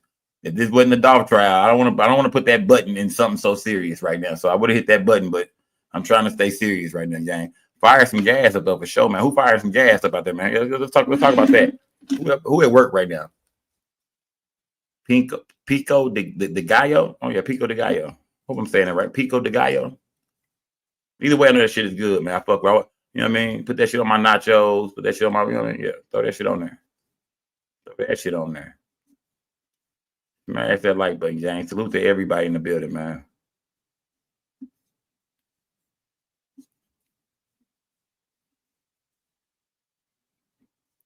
Where they at, man? Come on, where they see? Come on, Judge. She bullshit. I'm finna call her phone and start tripping again. She be saying I be tripping and shit. I'm finna call her phone and start tripping, man. Me and Romeo ain't never been friends. Where that shit come from? Why has that been in my head? That's been in my head. I don't know. Did I hear that? That should have been in my head all day. Oh, Casanova. Why has that been in my head, man? That song been stuck in my head. Casanova. I only know two parts of it, though. Me and Romeo ain't never been friends. Let me see.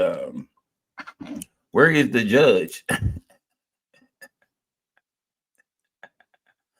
All right, Nikki 901. All right, gang. Salute to Memphis in the building, gang. It is, yeah. Salute, yeah. All right, gang. Salute to Memphis in the building, man. Yeah. Go time at the Apollo. Let's go, Real Camel. Yeah. I'm telling you, I gotta put the talent show together, gang. I gotta put me a talent show together, man. I gotta do another real SCO time at the Apollo, man. You know what I mean? And I'm gonna do it soon. Yeah, I'm gonna do it before Thanksgiving for sure, man. But I need different acts, y'all. I don't need a bunch of rappers. I need maybe one rapper. You know what I mean? I need a singer. I need a juggler. I need somebody to do tricks. A magician. I need hit the button, bro. For what, bro? John Wick, for what, bro? All right, man. Y'all bugging, man. I ain't seen nothing gay happen on this show besides Mellow Yellow. That's it. Yeah. Y'all bugging, man. Mandy said, yeah, shout out to Mandy. Salute to Mandy.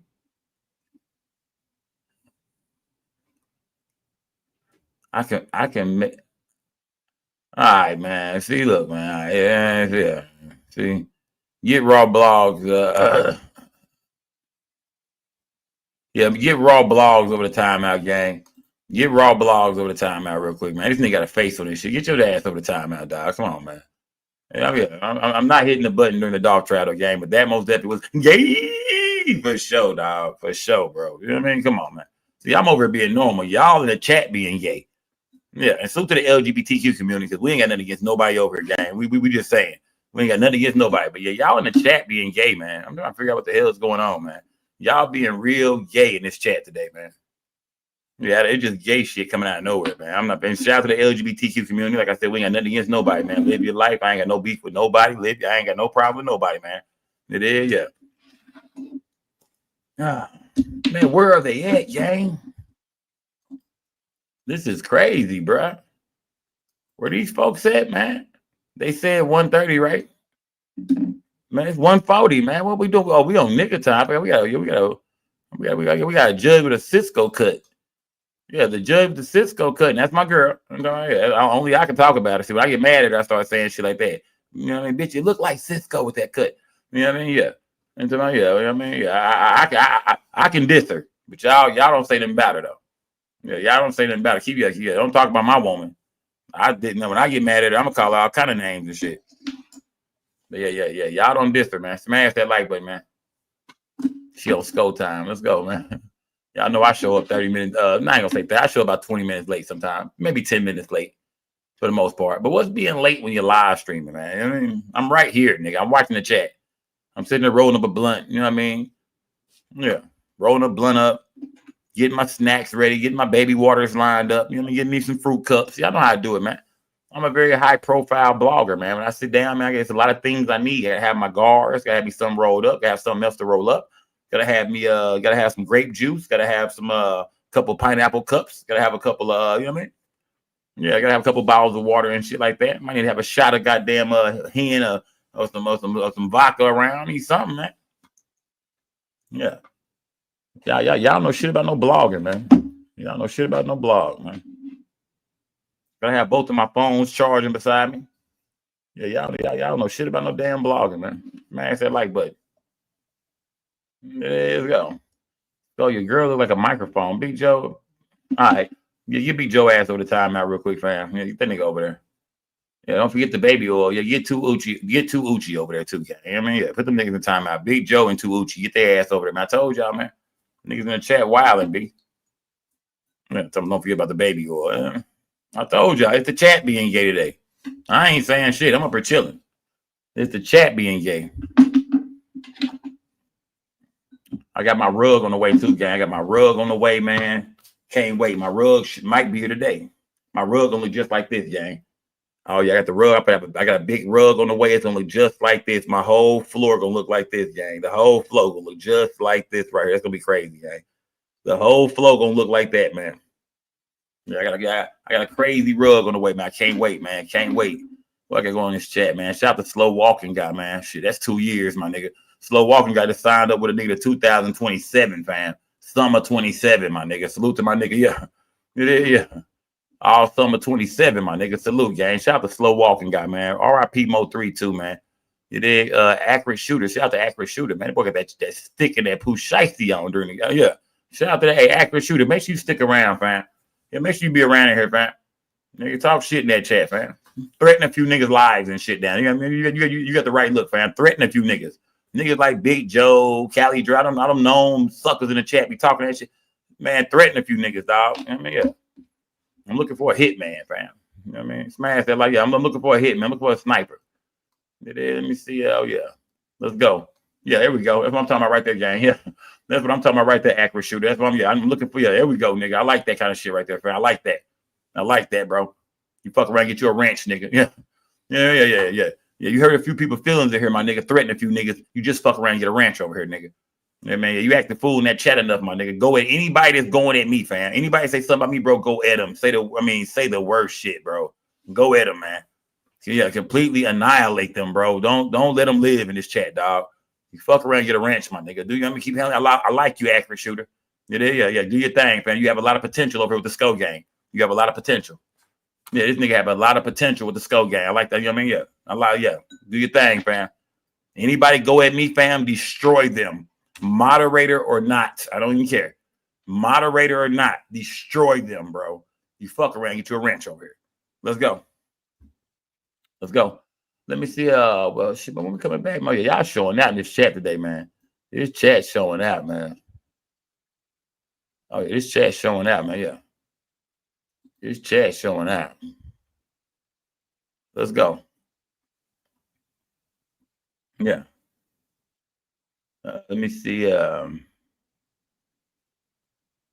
What is going on in the chat, Cadillac the Done? Bro, what is going on, man? Why is the chats? Man, what's going on? What's going on in my chat, man? Right when I thought my chat wasn't shit, Hollywood T shows up. You did. You did. Yes, go roll, man. Yeah. Reminiscent of Skull Row. She said, Skull, shout out to Hollywood T, man. You did. She said, I've been working hard lately. You know what I mean? We appreciate salute. Yeah. Yeah, man. You know what I mean? Yeah. Shout out to Hollywood T, man, showing out. Yeah, the chat been real wild, Hollywood T. Yeah, the chat been real wild, man. Hey, Skull, Govan might get off. If he do, we catching that fade. If Govan beats this, I hope he watching this right now in the little break room. If you watching this, nigga, we scratching. He beat this case. We scratching, my nigga. And I put down everything I love. I put that on the gang. If Govan beats this shit and he stays home, me and him will be setting up some kind of celebrity YouTube boxing match, something like that. But I most definitely want my fade for sure. I put that on everything I love. I put that on everything I love. And it's God, strike me down, God. God, strike me down. Dear Lord, take me, God. You take me if I'm joking, God. If Govan beats this case, nigga, me and him most definitely catching a serious fade. All we need is 3 minutes, my nigga. 3 minutes. No gloves, no rules. I put that nigga in that headlock and that knee to the stomach, elbow to the back. Don't nobody say shit, man. Don't nobody say nothing, man. Yeah. God is my witness, man. I'm whooping the Haitian K. I'm whooping that nigga, man. That nigga crazy. Haitian K, that nigga, Haitian K, this nigga's about right here to me, fam. No reach. You know what I mean? No reach. Nigga ain't did no push-ups in forever. Nigga over there popping them pills and shit, man. I'm whooping that nigga. Yeah, that's one nigga I'm whooping for sure. Yeah, that's a nigga. I'll take that fight. Nigga, any day, I'm taking that fight. Y'all better put y'all money on me, nigga. I'm knocking that nigga clean the fuck out. They talking about y'all better put y'all money on me, nigga. Me and Govan fight. I'm knocking that nigga clean the fuck out. I put down everything I love. That nigga know he can't whoop me. Ah, man, please. That nigga done been around me. He know I whooped that nigga. He know. Y'all might not. Y'all think he a big bad killer. Okay, cool. What I mean, I don't look at the nigga like that. I mean, I know a couple niggas like him. So yeah, I'll whoop that nigga for sure. I'll take that fight. I'll take that fight today. Yeah, I'll take that fight now, today. Salute to Hollywood T, man. Always showing that love and appreciation, man. This is the new Skull Row. Yeah, forget about Death Row, nigga. This is the new Skull Row. Shout out to Hollywood T, man. Hollywood T, she part of this Skull Row shit over here, man. You know what I mean? We in all red and black. You know, we stay in that red and black and them Death Row colors. This is the new Skull Row. Yeah, salute to Hollywood T, man. Yeah, salute to Hollywood T. She the vice president of this Skull Row shit. Let's go. Let's go. Skull roll. Let's go. 6 minutes, no cover up, Skull. Oh, yeah. Okay, let's go. Let's go then. It is what it is. Yeah. Yeah, it is what it is. I'm down for that. Marcus Hamilton, yeah. I'm putting hands and feet on that nigga. Is you crazy, bro? I'm putting hands and feet on Govon, nigga. On that quick. I'm putting hands down. I want Stan G after that. After that, I'll take Stan G. I need a quick Stan G. Let's do it, fam. Quick boxing match, fam. I'm knocking them niggas out in the same day. Yeah, I'm knocking them two bums out in the same day. Salute to Memphis, man. Salute to Memphis, man. Nigga, I stay doing all that. What the fuck? Where the fuck my wrench at? Cali Blue, nigga, I stay. What do you be doing in the chat, Cali Blue? What Cali Blue is this? I read a couple. Is that Cali Blue? Cali Blue? Yeah, let's go, man. Where is this? Salute to Cali Blue, man. You turn your name to Cali Red.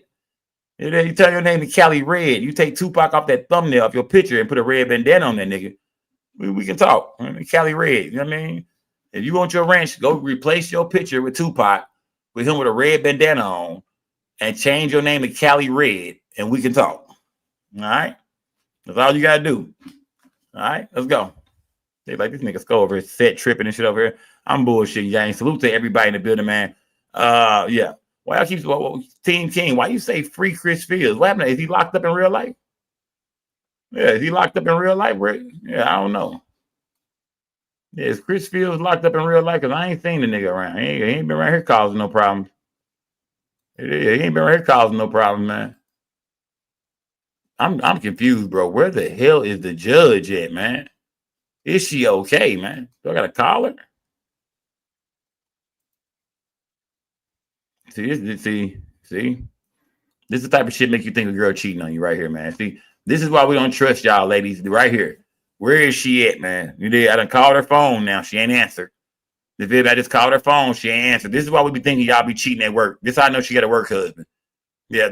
She fucking with that bailiff that looked like goddamn Buffalo, but I knew she was fucking with Bookman. I knew it. I knew she was fucking with that Bookman looking ass nigga. Everybody be standing right there behind her, looking her all up and down and shit. Man, this is how you know a chick got a work husband right here, man. Where's she at? Why she so late? Yeah, why she so late? It's a damn shame. Smash that like button, gang. Salute to everybody in the building, gang. Yeah.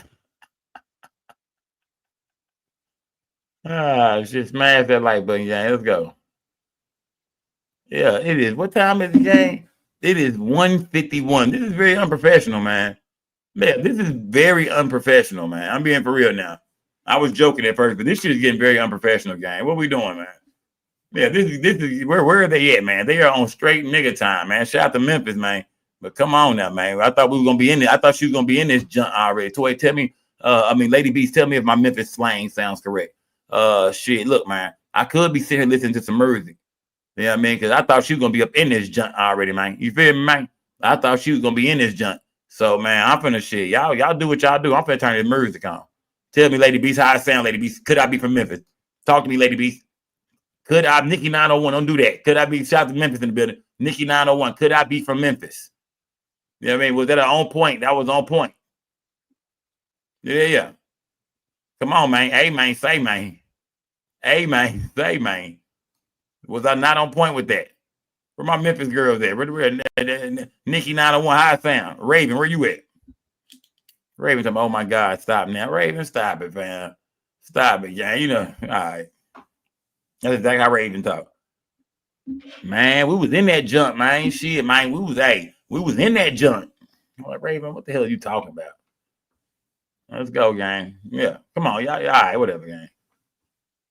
Let me see. We getting closer, man. They gotta be pulling up soon, man. 1:52, man. Come on, man. 22 minutes late. I've been lighting gas up now and shit. Fuck it. Light the gas up. If you at home, if you at work, sneak outside and light it up. You know, I don't give a damn where you at right now. If you work in a warehouse, nigga, go behind them pallets, nigga, and light some shit up. Yeah. I don't give a damn you work in a warehouse, nigga. Go behind them pallets, nigga. You're there, yeah. Take your forklift to the back of the warehouse, hide behind some pallets, act like you working and light that gas up. I don't care if you hit that shit one time, gang.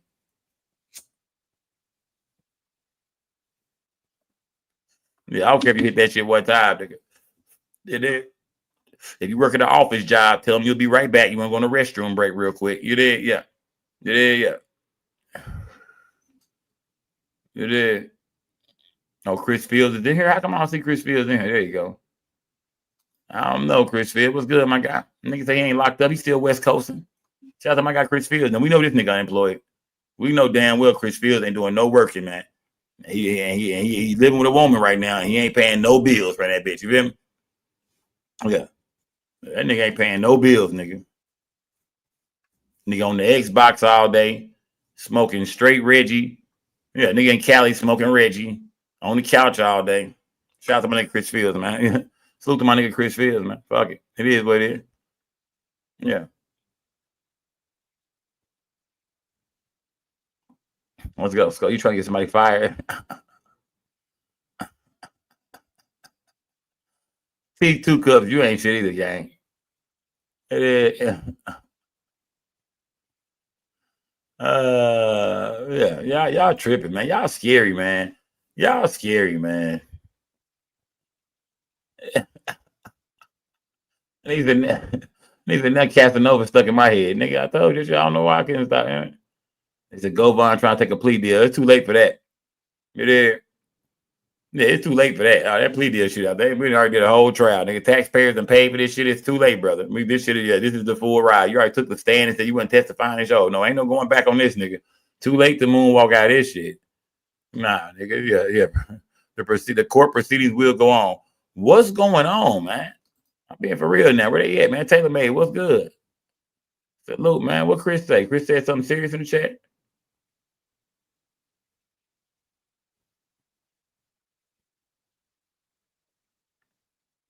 Let me see.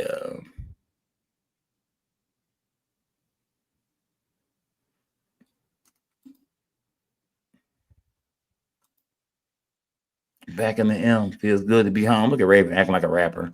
We're telling everybody your every move, Raven. Yes, acting like a rapper and shit. I'm back in the M. It feels good. All right, Raven. We're playing game, man. We're dropping y'all stop dropping y'all lows and shit.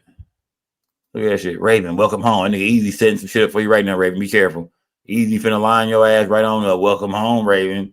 You say you're gonna be at the cookie shop. What about what time? Be careful, Raven. Raven, what they gonna do? Smash that like button, gang. Smash that like button. Come on, gang. Y'all put some color in my chat while we wait, man. Yeah. Oh, Chris said his mother passed. Chris, if your mama passed, man, rest in peace, man. Real talk. All jokes aside, man. Chris Fields, if your mama passed, man, rest in peace, gang. You dig? And the gang is here, bro. You know what I mean? The gang is here, bro. Shout out to my guy, Chris Fields, man. Y'all know we joke around a lot. That's really my guy, man. Rest in peace, man. Yeah, man. Yeah, condolences, brother, for real, man.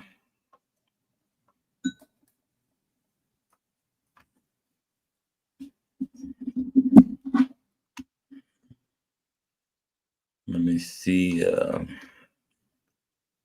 we still waiting, gang. Well, let me see.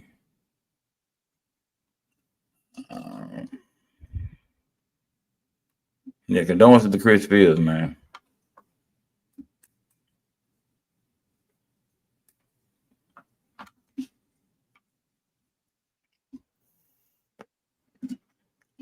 God damn it, Scope. I'm gonna put my blunt out on my damn microphone, man. Boy, it's hard being a blogger, man. Man, I can't wait to hear these closing arguments, man. Strategy says, "Go, you gonna be smoking that same Reggie tonight on the show?" Yeah, probably so. Probably so. That's all I got right now, gang. That's all I got. You know what I mean? That's all I got. That's all I got, man. Yeah, that's all I get my hands on right now. That's all I get my hands on. This better be a hell of a closing argument. They got us waiting like this, man. This better be a hell of a closing argument, man. They got us waiting like this, gang. This better be a hell of a closing argument, man. From both sides. I mean, Yeah, even goddamn Go Bun attorney better scrape up some shit. Nigga, this better be a good closing argument, man. Or I'm acting a goddamn fool, man. We've been waiting too long. Yeah, they better get down. They better really wow us. We better feel like, man, we don't know which way this shit gonna go, man. They both came crazy. Yeah, they both came crazy, my nigga, for real. They both came crazy, man. Yeah. Y'all think taking a plea deal? Y'all think he'll come back and say, hey, man. Yeah, let me see. Shout out to Mandy Man with the 17 bricks, man. Condolences to all of us that lost our mothers. Man, rest in peace to your mom too, Mandy. And shout out to Lil Mama in the photo with the Skull Gang gear on, man. I think that was some of the first kid Skull Gang gear we made. I want to say, man. Salute to Mandy, man. Rest in peace. Yeah, rest in peace to all the moms, man. My condolences go out to anybody that's lost anybody in the chat. Moms, fathers, kids. My condolences go out to everybody, man.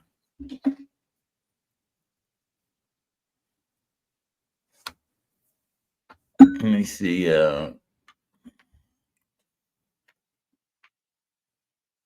real shit, man. Talk about chat, man. Talk about chat for being real, man. For being real people over here, man. It is. For being real people over here, man. Salute.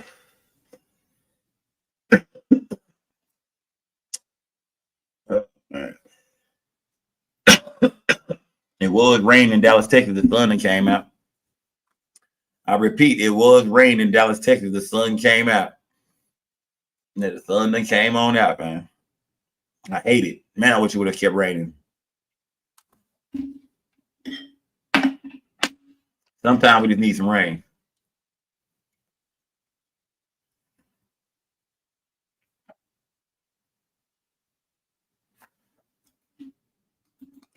Let's see. Who is this? Dabowski?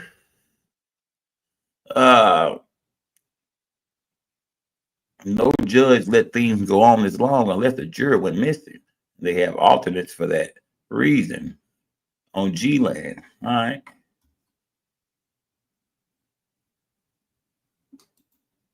What the fuck is going on in this chat, man? What the fuck is going on, man? This is a trial, y'all. This is a fucking murder trial. What's going on today in this fucking chat, man? I'm not hitting that button, gang. I will not be disrespecting this trial. Y'all are trying y'all best to get me to hit that button. Y'all are saying shit on purpose. Yeah, y'all are trying to get me to hit that button so bad, yeah. I'm not falling for it, man. This is the trial, the murder trial for young Dolph. Yeah, man. Y'all tripping today, gang. What's going on in this chat? Y'all are bugging, fam. Y'all niggas on some more shit, man. What the hell is going on? What the hell?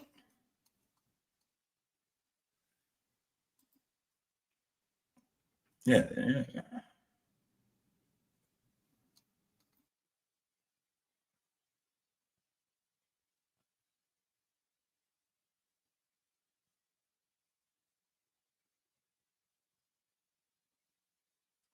Dreadhead Corey with the random thought. Dreadhead Corey with the random thought, nigga, out of nowhere. Free Suge Knight, nigga, just out of nowhere. Nigga, free that nigga Suge, nigga.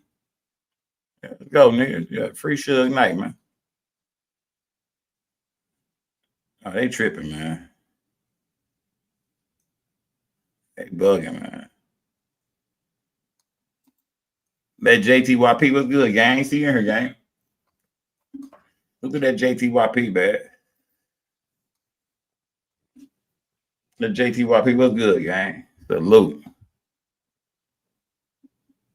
I feel like one of my phones ringing. I think I'm hearing one of my phones ringing.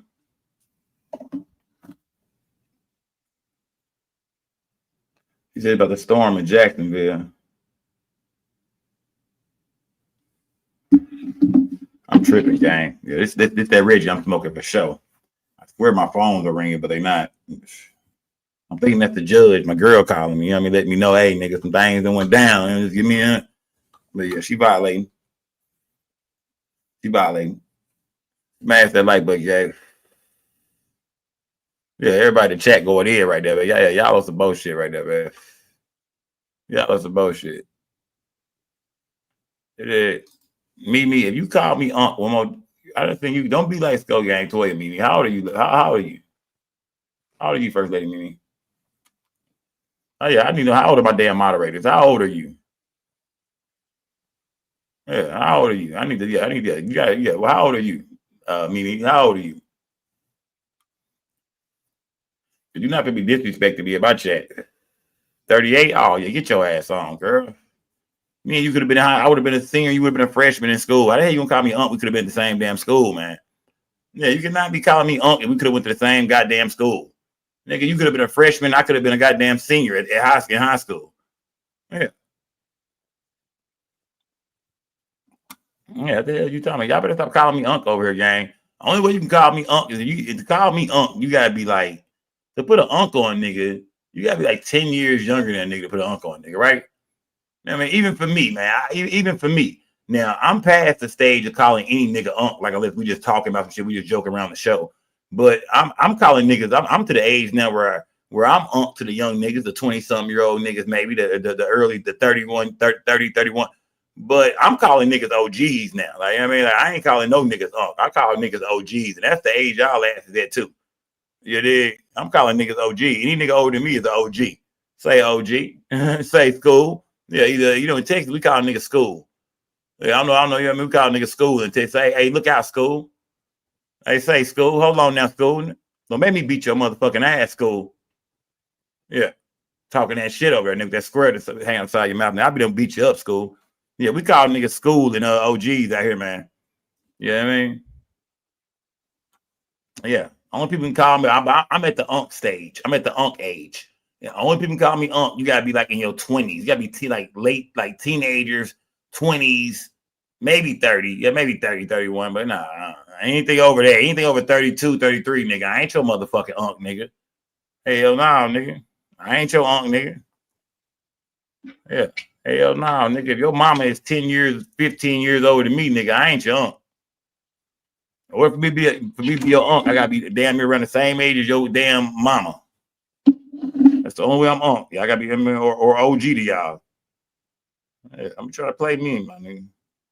I'm talking about she 38. Oh, you losing it, unk? Yeah, shit. Yeah, man. Oh, okay, Raven. All right. Well, Raven say it don't even matter. Me and Raven 3 days apart. Cool. All right, yeah. You know what I mean? Yeah, y'all be trying to make me like I'm the old nigga over here. That's what I understand. Like, what? I'm thinking a lot of y'all are older than me over here too. I mean, not everybody, but we the same age. Because most of y'all like around the same age as me, a little older, a little younger. But for the most part, nah, nigga, we all the same age around here, nigga. If you 60 in the chat, put a 1 in the chat. You in your 60s, man. If you put a 1 in the chat. You in your 60s, man. I'm gonna point y'all in the direction of a goddamn school right now. Watch this. If you 60 or better, put a 1 in the chat. Put a 1 in the chat, you 60 or better, man. Come on, be proud of who you are, goddamn. Let's go. Put a 1 in the chat, you 60 or better. Let's go. Put a 1 in the chat if you 60 or better. Okay, all right. Shantae London, get your ass on, man. Ain't nobody, y'all niggas. Regina Johnson for real? See, look, y'all bullshit, man. Justify, come on, bro. There my girl go. Okay, I don't even care what y'all talking about no more, nigga. I'm mesmerized. She went and put the pearls on. I got her. Yeah. She went and put the pearls on. I got her. I was wondering when she was gonna break it out, gang. She went and put the pearls on. I got her. Yeah. That wasn't the only pearl necklace I gave her, but yeah, she went and put them pearls on. Yeah. I got that shit not too long ago, man. So little something, little small gift. Something I went and got for her and shit. You know what I mean? I took that shit down to Memphis and shit. Ducked my head in and out. You know what I mean? I was wondering when she was gonna wear that shit. I was like, babe, when you gonna wear that shit, man? You know, I got you that shit a couple months ago, girl. Put that shit on, man. Put it on. And she waited for the best time, gang. Closing arguments. Let's go. Smash that like button, gang. It is. Smash that like button, man. Yeah. Y'all know, yeah. Sure. She put that shit on. Yeah, she put it on too, gang. Yeah, can't every female wear pearls like that. It's about the haircut, the hairstyle. The blonde. Every woman can't wear no pearls like that, gang. Look at it. I got her matching earrings too. Y'all thought I was coming with the necklace and shit, nigga. Stop it. I got her matching earrings, nigga. You niggas crazy? I got the matching earrings for her. You know what I mean? Pearls, matching earrings. And that's some old woman jewelry right there. Yeah, pearls and shit. That's old woman jewelry right there, man. Go get a chick some pearls. Ladies, would y'all be upset if a nigga walked up, hey baby, I got you this pearl necklace. Y'all be mad at them, man. They take this shit back, man. I don't want this shit. Fuck you mean you got a pearl necklace? Nigga, you could have got me anything else. You got me some shoes, nigga, anything. You got me a goddamn gift card, nigga. Fuck you could have got me a gift card, nigga.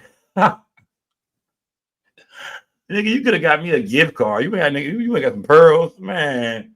She better be 60 or better, man. She better be 60 or better. You go get her some pearls, man. Yeah, tell her broad she old. I tell her she old. Go get her some goddamn pearls and the matching earrings, nigga. Smash that like button, gang. Yeah.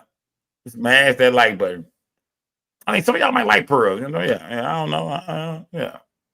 Yeah. Smash that like button. Let me check on the other channels. Let me check my other channels, gang. Let me check my other channels. Okay, we good on anything? Let me check my other channels, man. Make sure we where we supposed to be at, man. Make sure we where we supposed to be.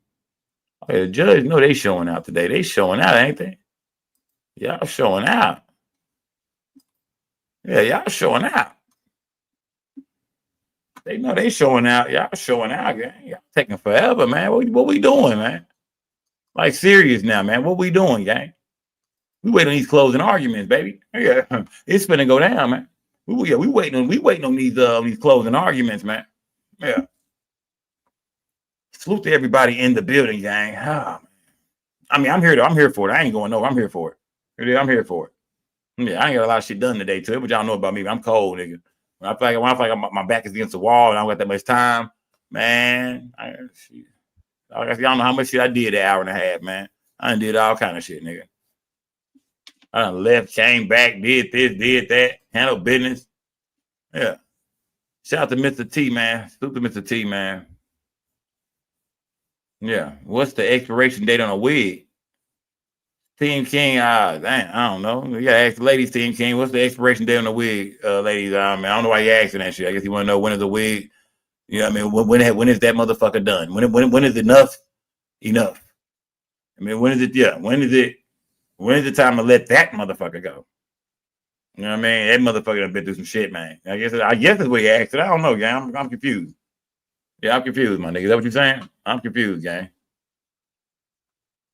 I'm confused.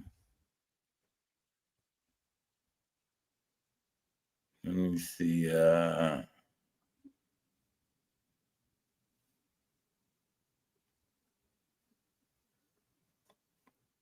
Salute, gang.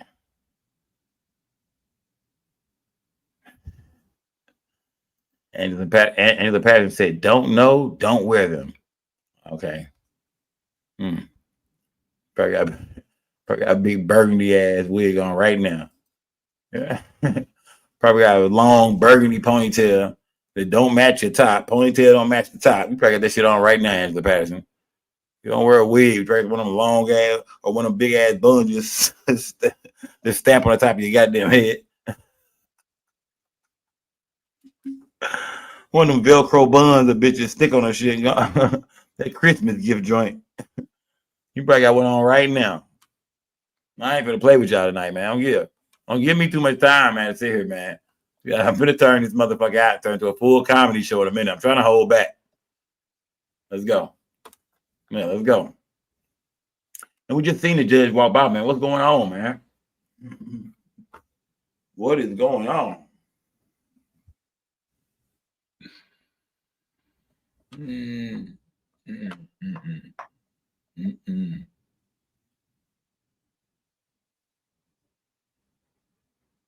Let me see.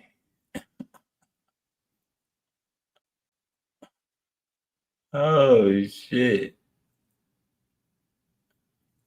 Let me see.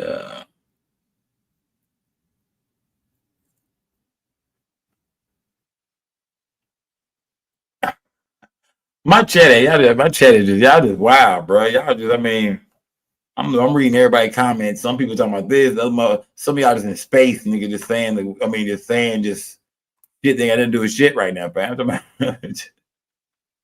Nigga just talking in the air right now, bro. Just telling a nigga any and everything, gang.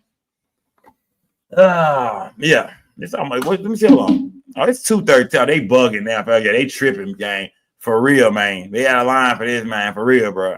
It's almost an hour in, nigga. It's 45 minutes, fam. They 45 minutes late, gang. This is very unprofessional, man. You know what I mean? Shout out to the people of Memphis, man. These are taxpayers' dollars that's paying for this fucking trial, man. We shouldn't have to wait like this, man. Yeah, the taxpayers should not have to wait like this, gang. This is ridiculous. It is, yeah, niggas turned into a Karen. Yeah, niggas turned into a goddamn Karen. This is ridiculous. We have been here for over 45 minutes. I need to speak to a manager. Yeah. I need to speak to a goddamn supervisor. I need to speak to the head of the courts, my nigga. Like, who running this shit over here, man? This show has been delayed, my nigga. Like, yeah, what the fuck is taking so long, man? God damn. Yeah.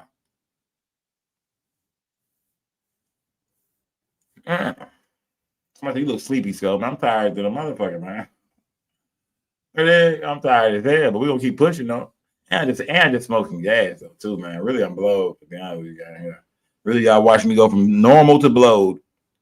I'm blowed now, man. I wasn't trying to get that blowed, man, but waiting forever, that type of shit gonna happen, man. I'm the type of nigga where I'm waiting on something. I'm going to light me a blunt up. Fuck it. Let me wait. Another blunt gone. I said, ain't that a bitch? Oh, man. Oh, shit, no taxes paid, man. So y'all think one of the jurors came up missing? What y'all think? Let's get serious, man. It is. Yeah, Super Hollywood T. Hollywood T said, I got deliveries to make too, B. You ain't the only one making deliveries, B. I got drop off too, B. Smash that like button. Yeah. Who think one of the jurors then came up missing, man? Somebody from the jury done dipped off, man. Nigga done went home. Nigga done snuck online and watched a documentary about all this shit and say, you know what? I'm out. Yeah, some white boy done snuck to the bathroom and pulled up a Dolph documentary and said, you know what? Now that I think about all this shit, I'm out. So they finna find that nigga guilty. They finna find this nigga guilty. I already know that for a fact, fam. We gotta get this shit written up. So yeah. Let me climb on the fuck about this bathroom window. Yeah, man. This shit is taking forever, man. Shit taking forever, gang. He said Govon did a Derrick Rose, man. Please, that should be all over the news right now if the nigga escaped. It wouldn't even, I'm gonna say it wouldn't even be on the news because he ain't getting out that courthouse. We be hearing about Govon ass being shot in the back of the goddamn head, nigga. He wouldn't get about that courthouse, nigga. But shit, that nigga, that's you know what I mean? Govon type of nigga who go out that toilet, go out from, you know what I mean? Go out underneath that goddamn toilet. Somebody kick a hole in the wall, break the toilet out. 8 niggas leave. He'll be the 9th nigga dipping air. You don't know, nigga. You know what I mean? He gone. Yeah, Govon would have been one of them niggas on the run, fam. He got the fuck on the battery, dog.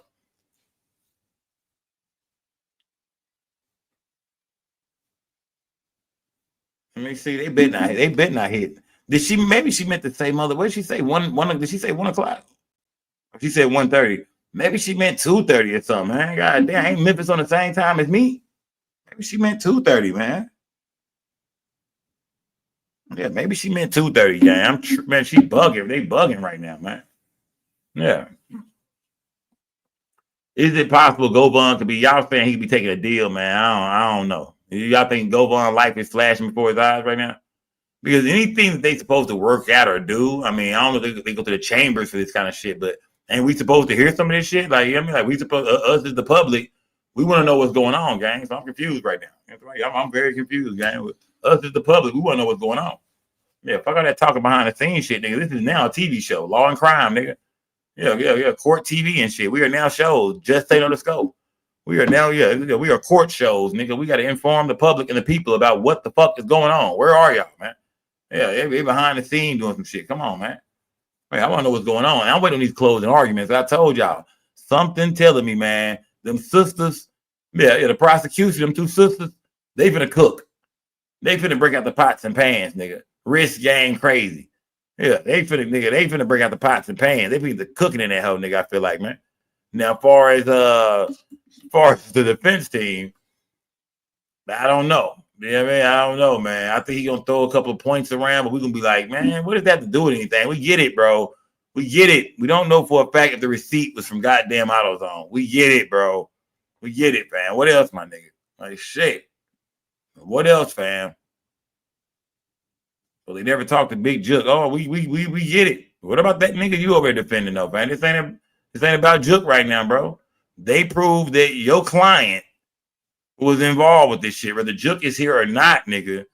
You know what I mean? The role that they saying he played a role in it. And most niggas think Jook is dead because of the role he played in it. So Jook being dead right now is even more proof to the jury that, man, these niggas did something to somebody. They lock your ass up and somebody killed that nigga. You niggas did something. Think about if you're a jury, if you're in the jury and you don't know nothing about this story and shit, and they break all this shit down. You look at them niggas like, nah, nigga, y'all did something, nigga. Somebody, nigga. This nigga here, your co-defendant, your partner is saying y'all did this shit. Somebody knocked this nigga brains out. They didn't lock your ass up. Nah, nigga, everything, yeah, this shit there, everything, yeah, this shit is too, yeah, this shit it's too close together, man. No way. There's no way. That's how the jury got to be looking at the game. Like, nigga, nah, something going on. And then they're willing to say they'll take, what did Gobon's attorney say? They'll accept accessory after the fact or some shit like that. Man, nigga, if a nigga put you in the beginning of a story and you say, nah, man, that wasn't me, I'm just at the end of the story. Nah, then you lying now, nigga. Now you lying. I'm not in the beginning, my nigga. I'm at the end. Nah, you lying, my nigga. 713, they ain't back yet, bro. Got me up with my people just posted up, bro. I've been on for like 50 minutes now, dog. Just sitting here talking for 50 straight minutes like we do every now on the live stream. But, man, what the fuck is going on, man? I keep cussing and shit, man. Here I go again, man. Come on. Chill out, Skull. Yeah, chill, Skull. Yeah, I'm turning into bipolar Skull, gang. Huh? Let's see something. What?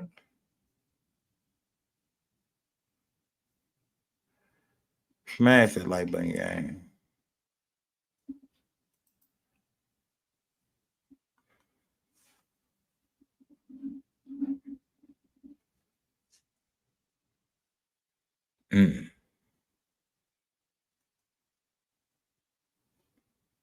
Yeah, nigga, ADHD scope, man, for real, bro. We gotta do something, nigga. We gotta do something, man. But salute to everybody in the building, man. Let me see what's going on in my chat, man. Damn, I hate to look over here at y'all, man. Shit. I'm trying to stay focused on the Dolph trial. You know what I mean? Be in my criminal law mind and shit. Then I look over here at y'all, man, and god damn, man. Let me see. Judge in the back watching you, Sco. She wouldn't do that, Dre De Niro, because she'll know, nigga, I'm upset right now, girl. Get your motherfucking ass out there, girl. I gotta show the women you holding up my show. Yeah, she'll know damn well. Sco, relax. Your girl gonna come back. Shout out to Juice Box, Sip Slow. Salute, gang. Salute, gang. Let me see. Yeah. Oh, there we go, right there. Look, there we go. Skull got to make up some shit to talk about, right, nigga? You hear me, nigga? My show, yeah. I didn't have no shit going. Y'all know me. I'm ready to go every show, nigga. I'm a professional. Probably one of the best bloggers y'all ever see do this shit.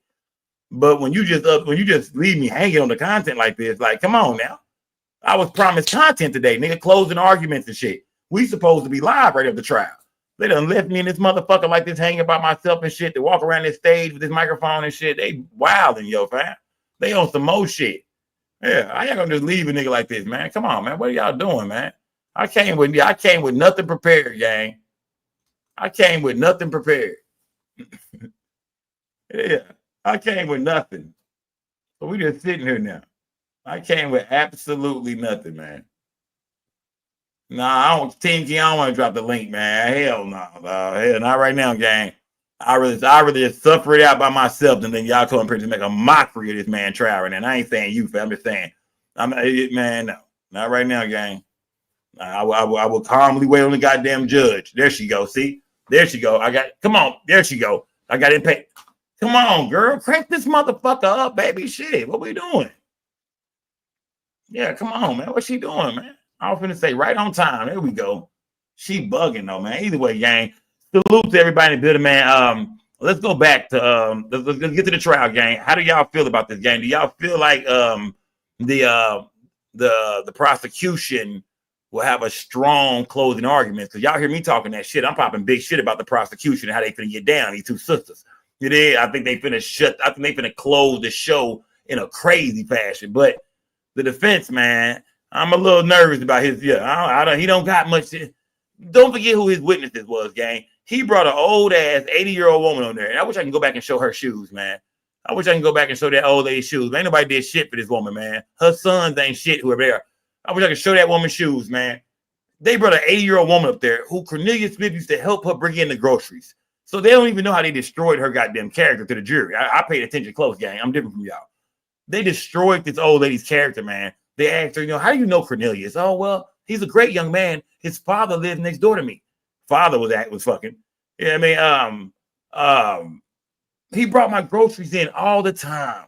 You know what? That little nigga could have charged me, but he didn't. Never charged me one dime to bring in all them goddamn groceries. Then they asked, okay, now what about that $500 he said he talked about? I mean, was he lying? He sure did. Lied his ass off. That nigga ain't shit. I said, oh, destroyed her. The jury was like, bitch, you ain't shit. Oh, really? Right, ain't that how we felt? We felt like, bitch, you ain't shit. You get your old ass off the stand, matter of fact. Yeah, no questions, Your Honor. We ain't got shit for her. Get your ass up. Some this nigga carried in all your damn groceries. Now you ever doing this nigga like this.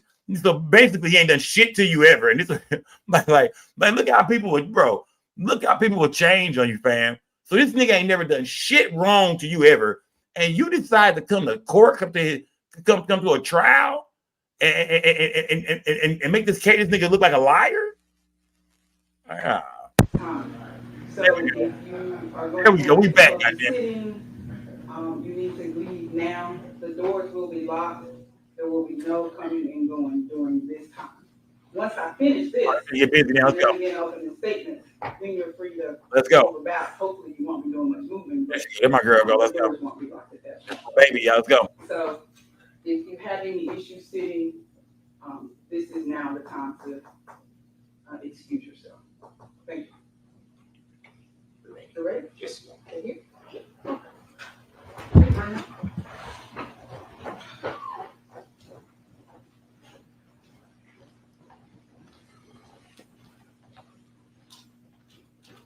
Officer Murphy, you can lock the door.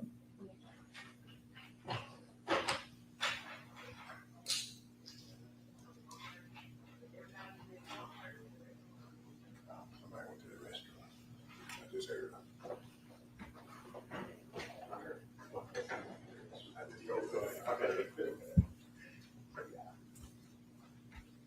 Everybody was ready. That one person ran to the restroom. Always one person.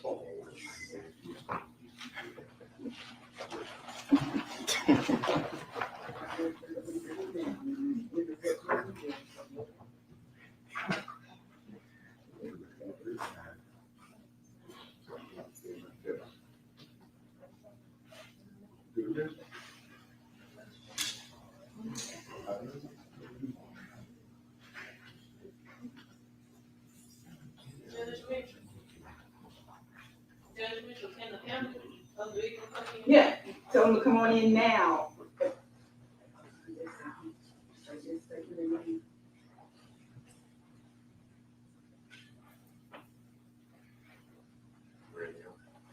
Yes.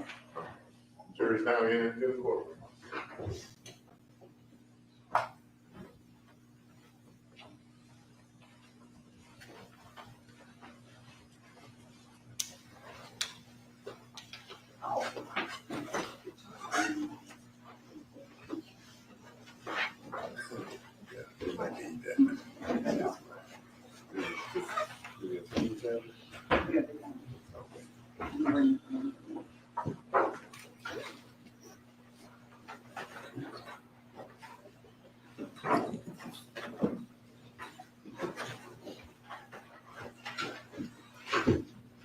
You guys had a big lunch. Y'all stay away.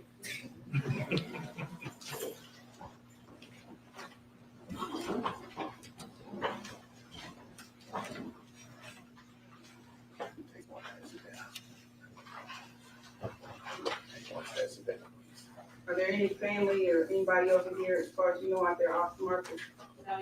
Okay. Those of you who just joined us in the audience, I am preparing to read the jury charge. It's lengthy. It's going to take me about 15 minutes or so to read it. If you're going to have difficulty sitting still during this time, I ask you to excuse yourself now. You're welcome to come back in once the lawyers start their closing arguments. But there will be no movement during this time. I'll read the instructions to the jury. The doors will be locked, there won't be any in and out.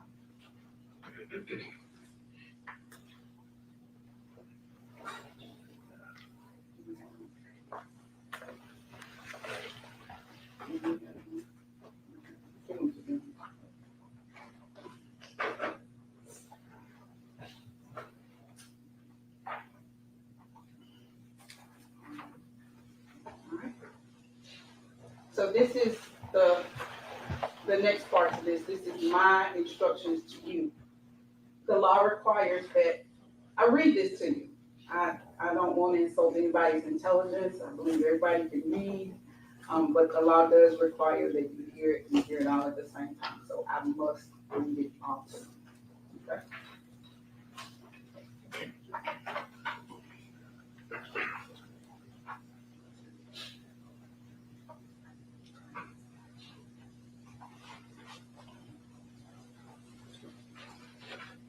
State of Tennessee versus Hernandez-Govan. Members of the jury, the evidence in the case has been completed, and it is now my duty to instruct you as to the law. After I instruct you as to the law, the state and the defense may present their closing arguments. The law applicable to this case is stated in these instructions, and it is your duty to carefully consider all of them. The order in which these instructions are given is no indication of their relative importance. You should not single out any one or more of them to the exclusion of another or others, but should consider each one in light of and in harmony with the others. Ladies and gentlemen, the copy that you have there is for your use, so feel free to mark it up as you please. Duties of the court and jury. The law makes it the duty of the court to charge the jury the law relative to the case on trial, and the duty of the jury to carefully consider all of the evidence delivered to them in the trial and under the law given them by the court, render their verdicts with absolute impartiality. You can have no prejudice or sympathy or allow anything but the law and the evidence to have any influence upon your verdicts. You must render your verdicts with absolute fairness and impartiality as you think justice and truth dictate. Formal charge, not evidence. The indictment in this case is a formal written accusation charging the defendant with the crimes. It is not evidence against the defendant and does not create any inference of guilt. Statements and rulings of the court. At times during the trial, I have ruled upon the admissibility of evidence. You must not concern yourself with these rulings. Neither by such rulings, these instructions, nor any other remarks which I have made, do I mean to indicate any opinion as to the facts or as to what your verdicts should be. Statements and arguments of counsel. Statements, arguments, and remarks of attorneys are intended to help you in understanding the evidence and applying the law, but they are not evidence. If any statement were made by the attorneys in this trial at any time that you believe are not supported by the evidence, you should disregard them. Along these lines, the opening and closing arguments of the attorneys are likewise not evidence. You must base your decision in this case on the evidence that was actually presented in this court, not on the statements of attorneys. Furthermore, the questions the lawyers ask the witnesses are not evidence. You should not think that something is true just because one of the lawyers asks questions that assume or suggest that it is true. Jury, judges of facts and law. You are the exclusive judges of the facts in this case. Also, you are the exclusive judges of the law under the direction of the court. You should apply the law to the facts in deciding the case. You should consider all of the evidence in light of your own observations and experiences in life. Presumption of innocence. The law presumes that the defendant is innocent of the charges against him.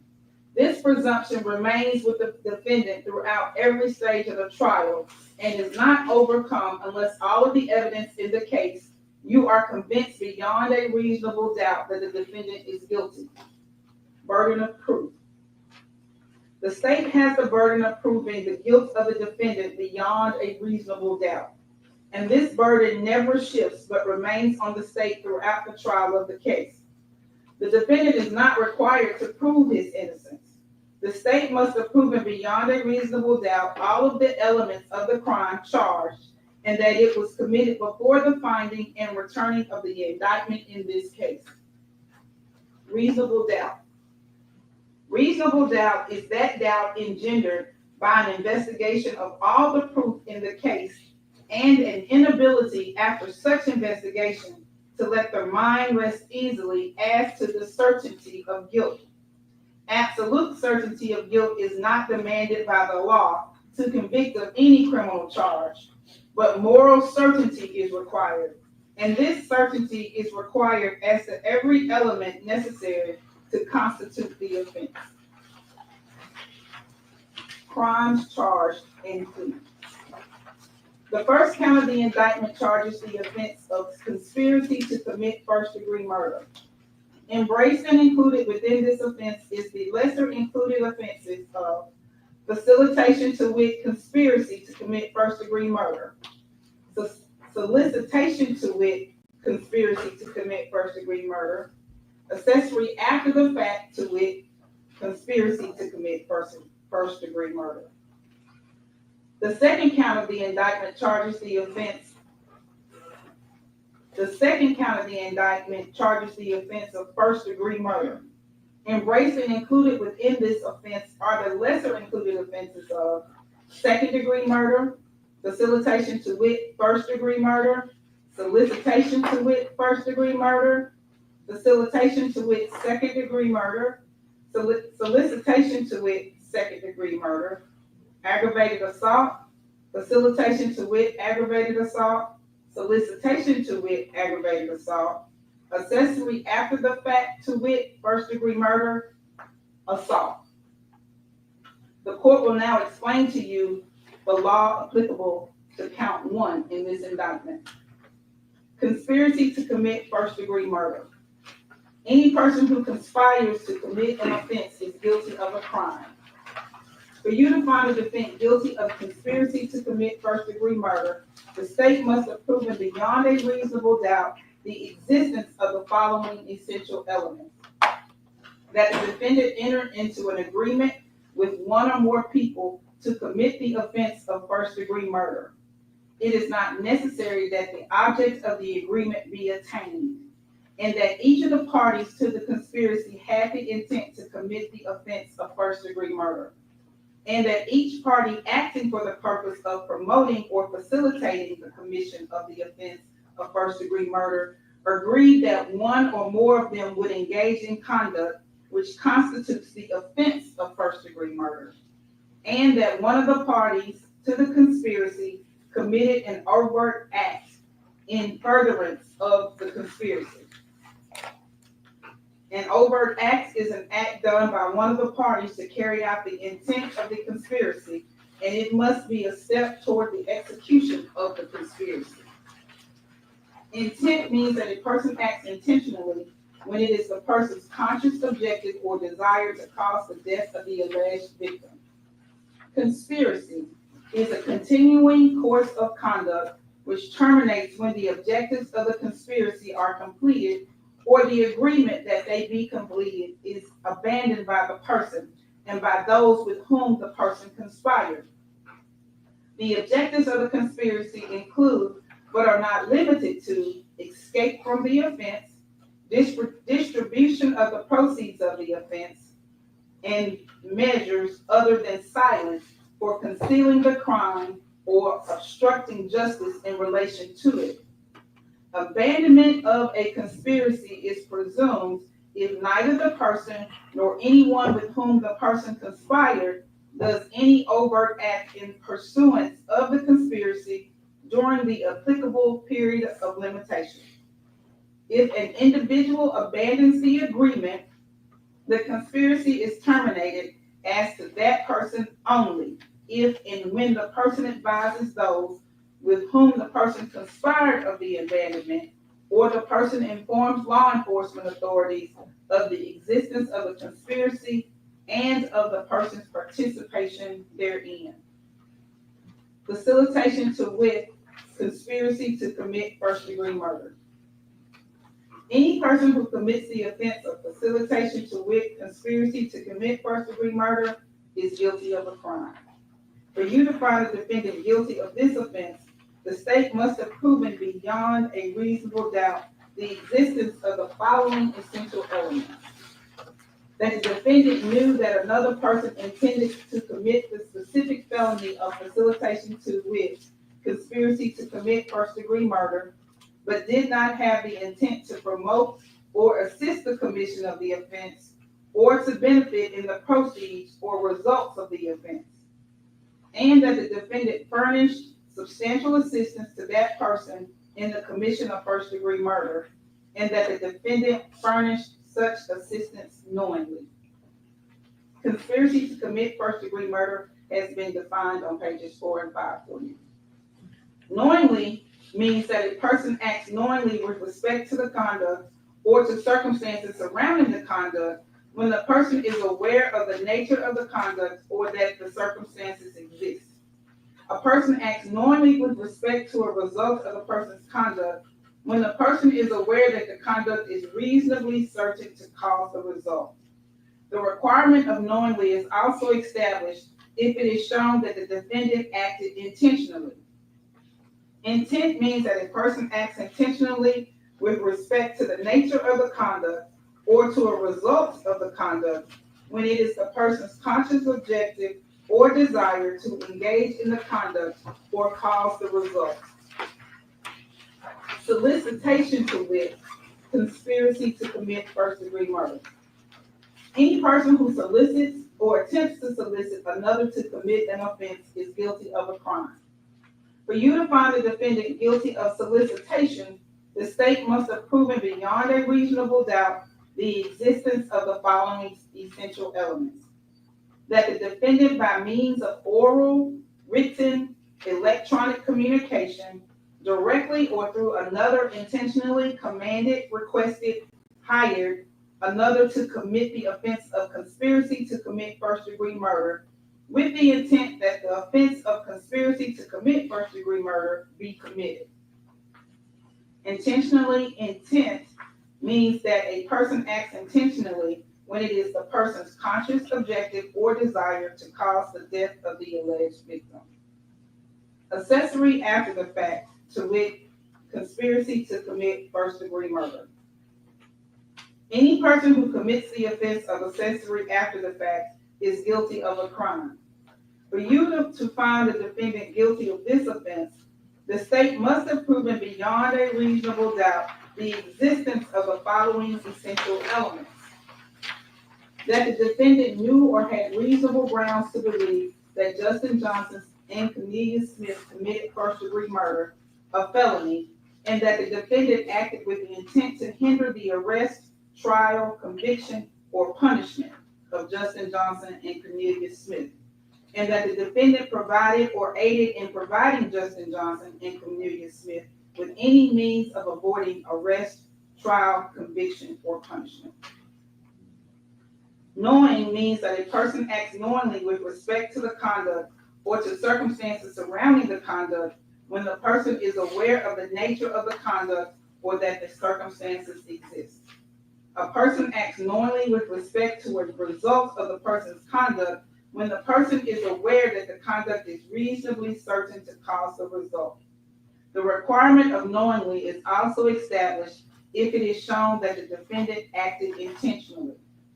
Intent means a person acts intentionally with respect to the nature of the conduct or to a result of the conduct when it is the person's conscious objective or desire to engage in the conduct or cause the result. The court will now explain to you the law applicable to count 2 in the indictment. First-degree murder. A person who commits the offense of first-degree murder is guilty of a crime. For you to find the defendant guilty of this offense, the state must have proven beyond a reasonable doubt the existence of the following essential elements. that the defendant unlawfully killed the alleged victim, Adolph Thornton Jr., and that the defendant acted intentionally. A person acts intentionally when it is the person's conscious objective or desire to cause the death of the alleged victim, Adolph Thornton Jr., and that the killing was premeditated. A premeditated act is one done after the exercise of reflection and judgment. Premeditation means that the intention to kill must have been formed prior to the act itself. It is not necessary that the purpose to kill pre-exists in the mind of the accused for any definite period. Y'all chill out in my chat, man. Let her do her thing, man. Let her cook. Let her cook.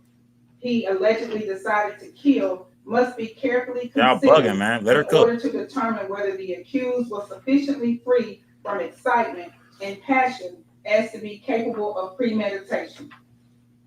If the design to kill was formed with premeditation, it is immaterial that the accused may have been in a state of passion or excitement when the design was carried into effect. Furthermore, premeditation can be found if the decision to kill is first formed during the heat of passion, but the accused commits the act after the passion has subsided. Second-degree murder. Any person who commits second-degree murder is guilty of a crime. For you to find the defendant guilty of this offense, the state must have proven beyond a reasonable doubt the existence of the following essential elements: that the defendant unlawfully killed the alleged victim, Adolph Thornton Jr., and that the defendant acted knowingly. Knowingly means that a person acts with an awareness that his conduct is reasonably certain to cause the death of the alleged victim. The requirement of knowingly is also established if it is shown that the defendant acted intentionally. Intentionally means that a person acts intentionally when it is the person's conscious objective or desire to cause the death of the alleged victim. Facilitation to wit, first-degree murder. Any person who commits the offense of facilitation to wit, first-degree murder is guilty of a crime. For you to find a defendant guilty of this offense, the state must have proven beyond a reasonable doubt the existence of the following essential elements: that the defendant knew that another person intended to commit the specific felony of first-degree murder, but did not have the intent to promote or assist the commission of the offense or to benefit in the proceeds or the results of the offense, and that the defendant furnished substantial assistance to that person in the commission of first-degree murder, and that the defendant furnished such assistance knowingly. First-degree murder is previously defined on page 10. Knowingly means that a person acts knowingly with respect to the conduct or to circumstances surrounding the conduct when the person is aware of the nature of the conduct or that circumstances exist. A person acts knowingly with respect to a result of the person's conduct when the person is aware that the conduct is reasonably certain to cause the result. The requirement of knowingly is also established if it is shown that the defendant acted intentionally. Intent means that a person acts intentionally with respect to the nature of the conduct or to a result of the conduct when it is the person's conscious objective or desire to engage in the conduct or cause the result. Facilitation to wit, second-degree murder. Any person who commits the offense of facilitation to wit, second-degree murder is guilty of a crime. For you to find the defendant guilty of this offense, the state must have proven beyond a reasonable doubt the existence of the following essential elements: that the defendant knew that another person intended to commit the specific felony of second-degree murder, but did not have the intent to promote or assist the commission of the offense, or to benefit in the proceeds or results of the offense, and that the defendant furnished substantial assistance to that person in the commission of second-degree murder, and that the defendant furnished such assistance knowingly. Second-degree murder is previously defined on page 11. Knowingly means that a person acts knowingly with respect to the conduct or to circumstances surrounding the conduct when the person is aware of the nature of the conduct or that circumstances exist. A person acts knowingly with respect to a result of the person's conduct when the person is aware that the conduct is reasonably certain to cause the result. The requirement of knowingly is also established if it is shown that the defendant acted intentionally.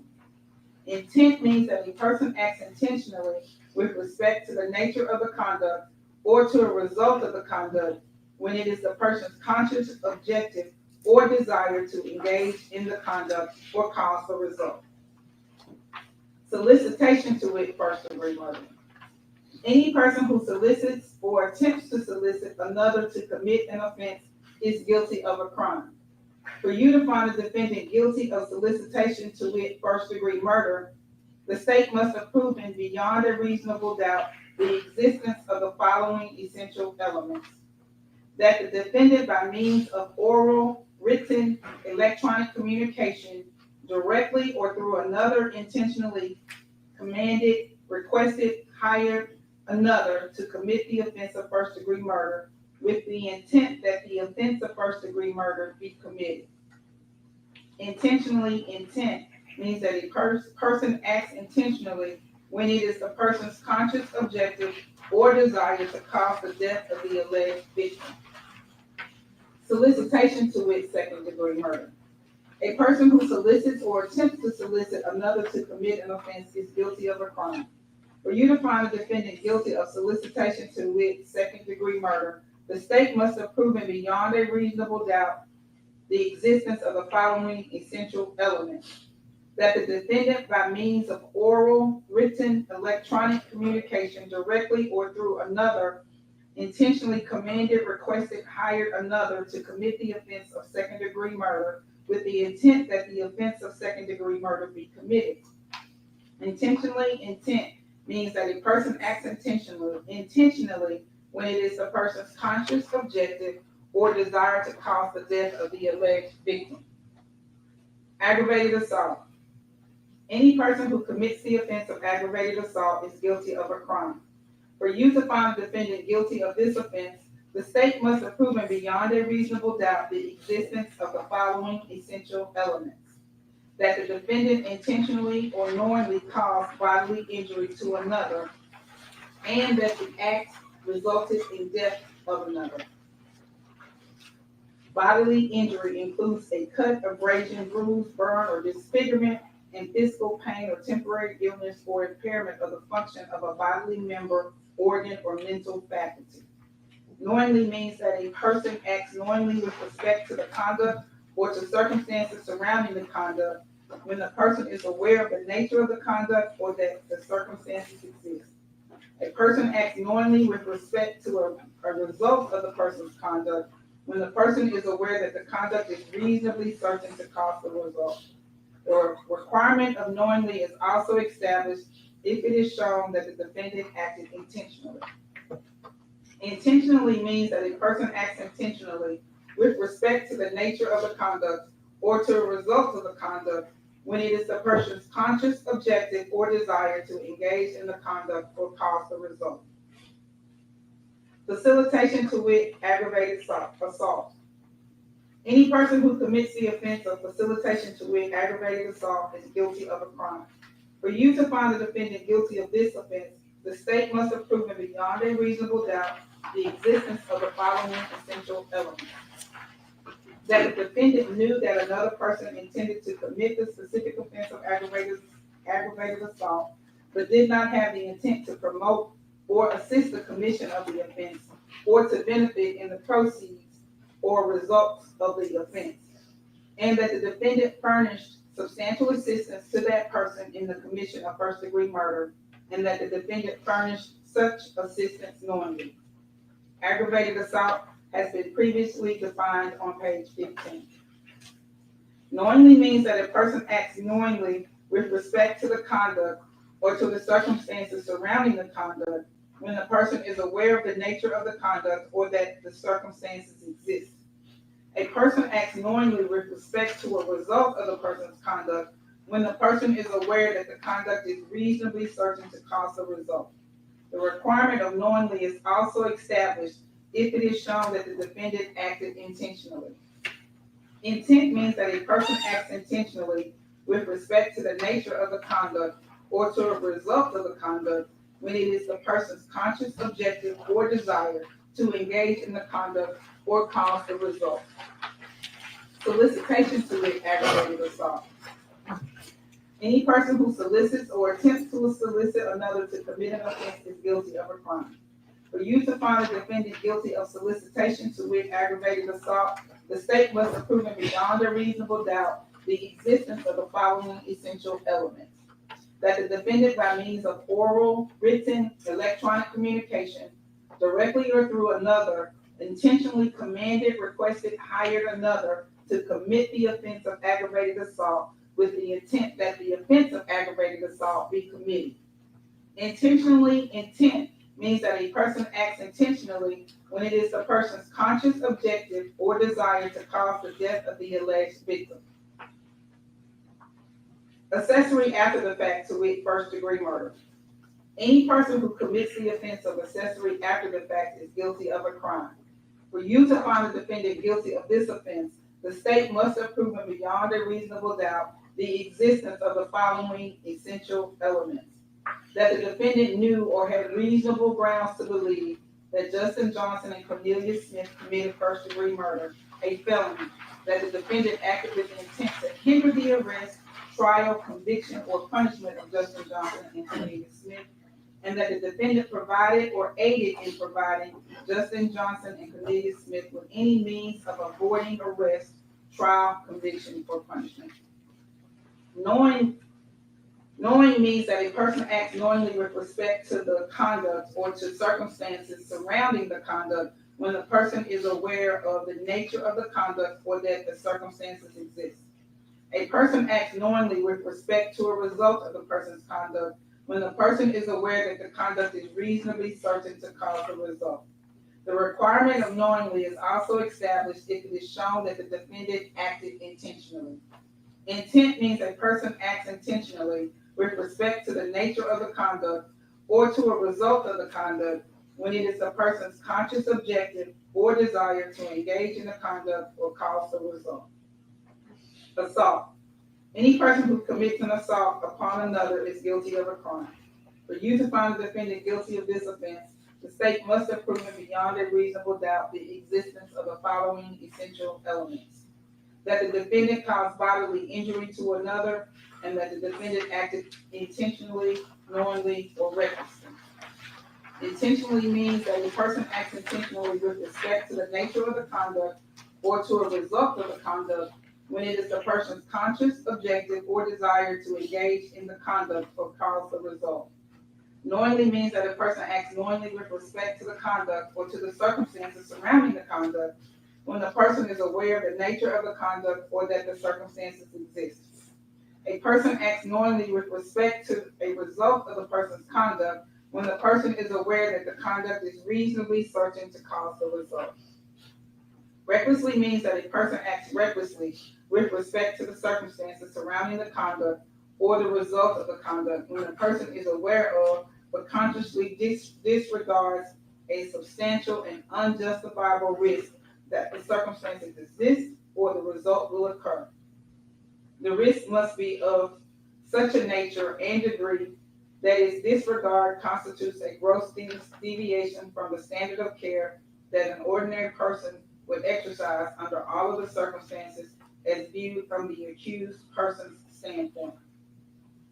The defendant has pleaded not guilty to each and every offense charged and included in the indictment.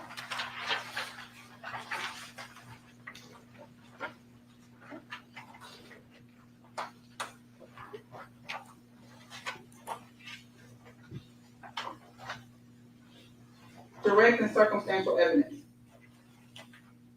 One type of evidence is called direct evidence, and the other type is called circumstantial evidence. Direct evidence is those parts of the testimony admitted in court which refer to what happened and was testified to by witnesses who saw or heard or otherwise sensed what happened firsthand. If witnesses testify about what they themselves saw or heard or otherwise sensed, they presented direct evidence. Circumstantial evidence is all the testimony and exhibits which gives you clues about what happens in an indirect way. It consists of all of the evidence which is not direct evidence. Do not assume that direct evidence is always better than circumstantial evidence. According to our laws, direct evidence is not necessarily better than circumstantial evidence. Either type of evidence can prove a fact if it is convincing enough. The defendant may be convicted on direct evidence, circumstantial evidence, or both. Criminal responsibility for conduct of another. The defendant is criminally responsible as a party to the offense of first-degree murder if the offense was committed by the defendant's own conduct, by the conduct of another for which the defendant is criminally responsible, or by both. Each party to the offense may be charged with the commission of the offense.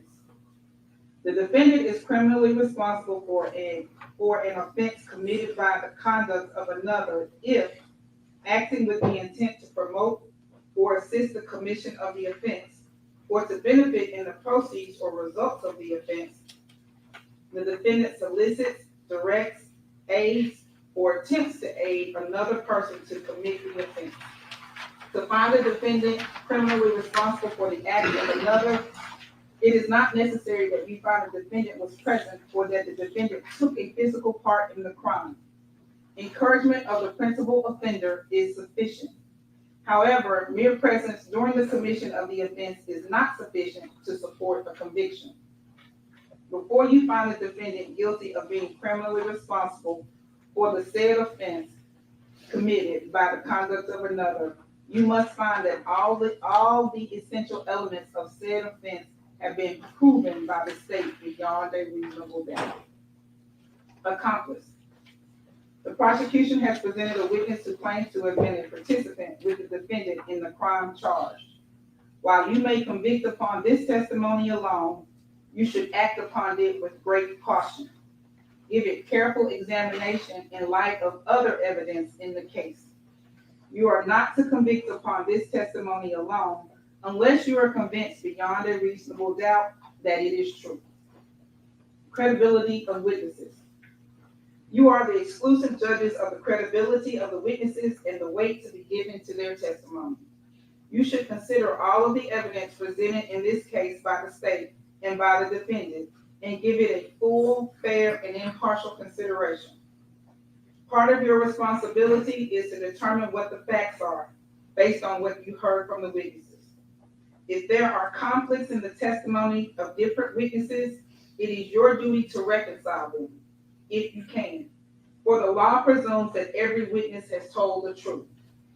But when you cannot reconcile the statements of different witnesses, then you must decide which witness or witnesses you believe and how important his or her testimony was. You do not have to accept or reject everything a witness said. You are free to believe all, none, or part of any person's testimony. In forming your opinion as to which witness you believe, you may consider the following factors: how the witness looked, acted, and whether the witness appeared to you to be telling the truth when he or she testified. Was the witness able to see or hear clearly?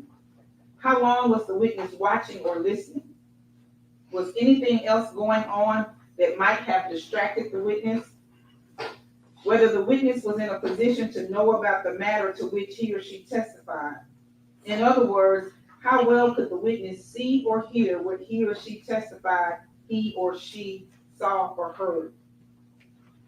Whether the witness's statements were consistent and how believable the statements were. Whether the witness had a motive to testify truthfully or to testify untruthfully.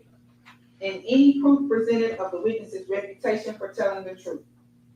All in all, how reasonable does the witness's testimony seem when you think about all of the evidence in the case? Another factor for you to consider in evaluating a witness's testimony is whether the witness has made material statements at some point before he or she testified, which are different from his or her testimony at trial. However, unless entered as a numbered exhibit by the court and allowed to be taken by you back to the jury room when you deliberate, proof of any prior different statement may be considered by you only for the purpose of determining if the witness is telling the truth at trial.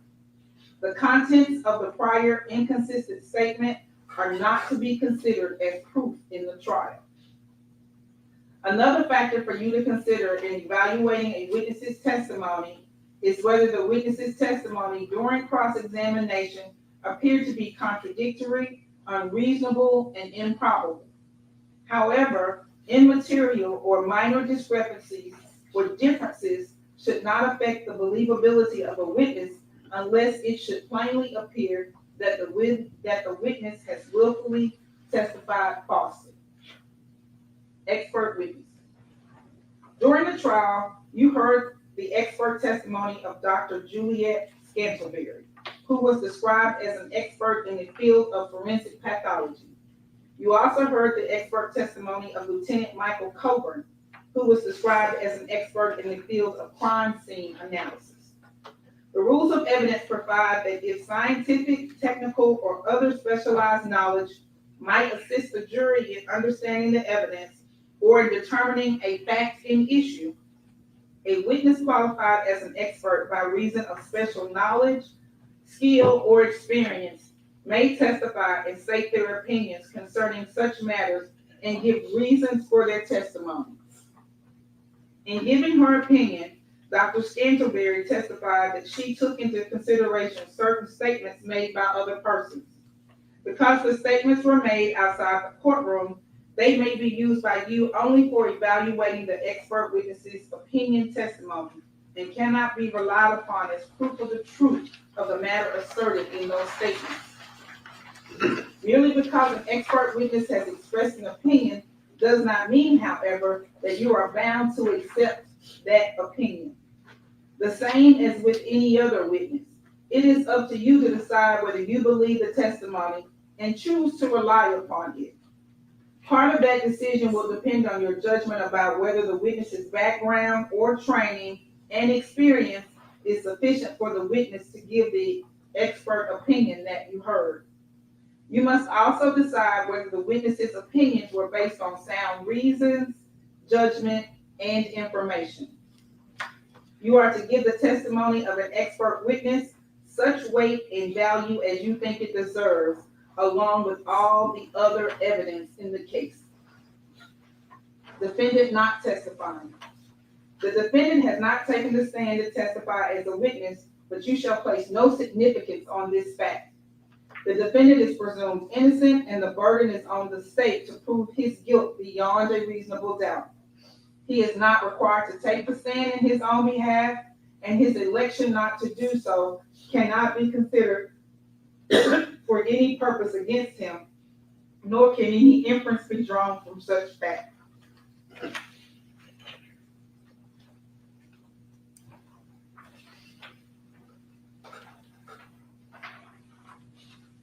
Stipulations.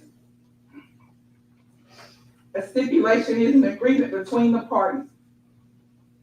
The parties have stipulated in 3 situations that certain matters of fact are true.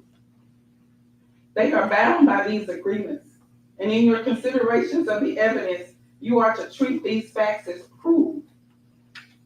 The parties have entered into 3 different stipulations. The first stipulation was entered as Exhibit 17. The parties have agreed that the phone number 901-859-1460 belonged to Hernandez Govan. The second stipulation was entered as Exhibit number 24. The parties have agreed that phone number 901-618-3848 belonged to Hernandez Govan. The third stipulation was entered as Collective Exhibit number 33. The parties have agreed to enter into evidence certain sound bites played and testified to by witnesses Angela Arnold, Cornelius Smith, and Detective Jesse Brown. Jury deliberation and unanimous verdict. The verdicts must represent the considered judgment of each juror. In order to return a verdict, it is necessary that each juror agree thereto. Your verdicts must be unanimous. It is your duty as jurors to consult with one another and to deliberate with a view of reaching an agreement if you can do so without violence to individual judgment. Each of you must decide the case for yourself, but do so only after an impartial consideration of the evidence with your fellow jurors. In the course of your deliberations, do not hesitate to re-examine your own views and change your opinion if convinced it is erroneous. But do not surrender your honest conviction as to the weight or effects of the evidence solely because of the opinion of your fellow jurors or for the mere purpose of returning a verdict. If you have been taking notes in this case, these notes are for your individual use only, and you should not use your notes directly or indirectly, explicitly or implicitly, to persuade other jurors as to the accuracy of your notes. They should not be shown to others, nor compared, nor referred to in any way as authority, but should be used privately only by you as an aid to your individual memory. These are my instructions to you. You're now ready for closing arguments.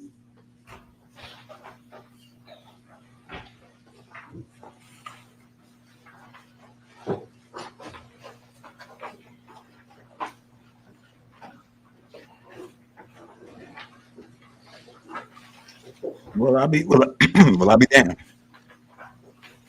That took a little longer than I think we all thought. Salute to everybody in the building, guys. That took a little bit longer than we all thought. You know, they like, Skull, goddamn, nigga, what's up with your girl, man? Yeah, that took a lot longer than what I thought. Salute to everybody in the building, gang. Here we go. We're gonna start the closing arguments. We're gonna get started with the closing argument. This is what y'all all been waiting on, man. Time for the closing argument. This is what we've been waiting on, gang. Salute to everybody in the building. Put some color in this chat, gang. Turn me up.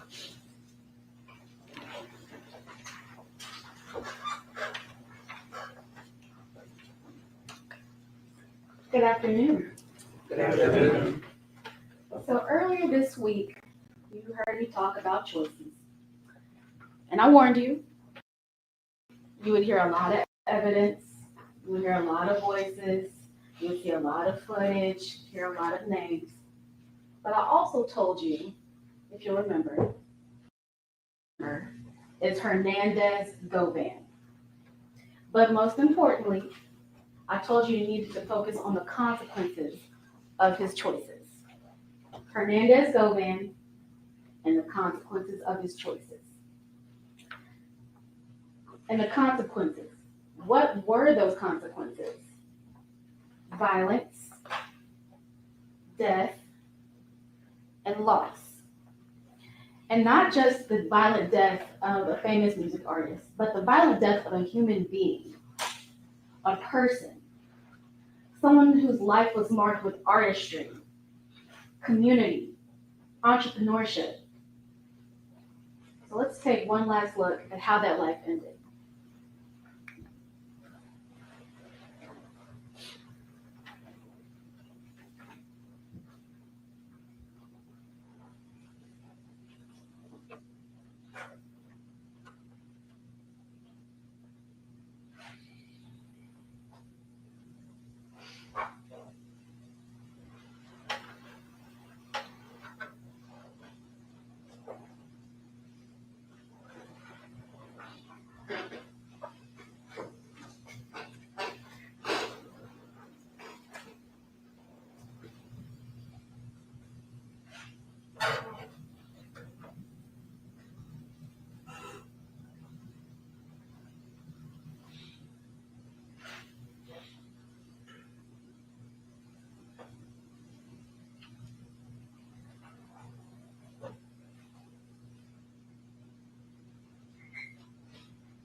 a life, ladies and gentlemen. But before I get into how much we've heard this week and what exactly we've heard this week, let's talk about the law, and let's talk about what the judge instructed you. Conspiracy to commit first-degree murder. That's the first count. In order for there to be a conspiracy to commit first-degree murder, there has to be four things. There has to be an agreement with one or more people to commit the offense of first-degree murder.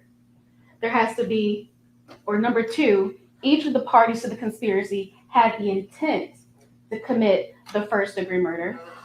3, each party acting for the purpose of promoting or facilitating the commission of the offense of the first-degree murder agreed that one or more of them would engage in the conduct which constitutes the first-degree murder. And 4, one of the parties to the conspiracy committed an overt act in furtherance of the conspiracy. The two important things about this charge is an agreement and an overt act. And in the jury instructions, you heard that an overt act is done by one or more of the parties in order to carry out the intent of the conspiracy. And it must be a step toward the execution of the conspiracy. In first-degree murder cases, often enough, the overt act is the murder. Count number 2, first-degree murder. A definition of first-degree murder is the premeditated killing of another.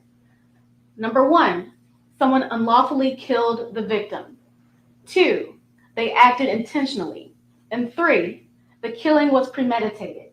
You heard in the jury instruction that in order for there to be intent, there has to be a conscious objective or a desire. You also heard about criminal responsibility. Criminal responsibility, that basically means that you don't have to be the person that pulls the trigger in order to be responsible for the first-degree murder. The jury instructions say that criminal responsibility is when someone acts with the intent to promote or assist the commission of the offense or to benefit from the proceeds or results of the offense. The defendant acts, solicits, directs, aids, or attempts to aid another person to commit the offense. Further, they don't have to be present when the offense is taking place. Encouragement of the offense is enough. So let's talk about what we heard this week. We heard first from Erica Thornton. She told you that she is the victim's sister. They were close. And the last time that she saw him was on FaceTime. The next thing she hears that her brother was taken from her. She told you about the person that she knew, the brother that she had, and the life that was lost. A life, ladies and gentlemen. We also heard from Raul Hopkins. He told you that he had been employed with Mr. Thornton for years as his security. He explained to you the tension between PRE and CMG. And he explained to you that CMG wanted Thornton to sign with them, but he didn't. And because of that, there's been tension. He talked about diss tracks. He talked about various acts of violence committed on Thornton. And he told you about CMG and their connections. Well, as you've heard from the testimony this week, Hernandez Govan is affiliated with CMG. He has connections within CMG. CMG was in direct conflict with Thornton and the life and the legacy that he built. Govan had an in with CMG. Govan had a direct conflict with the life and the legacy that Thornton built.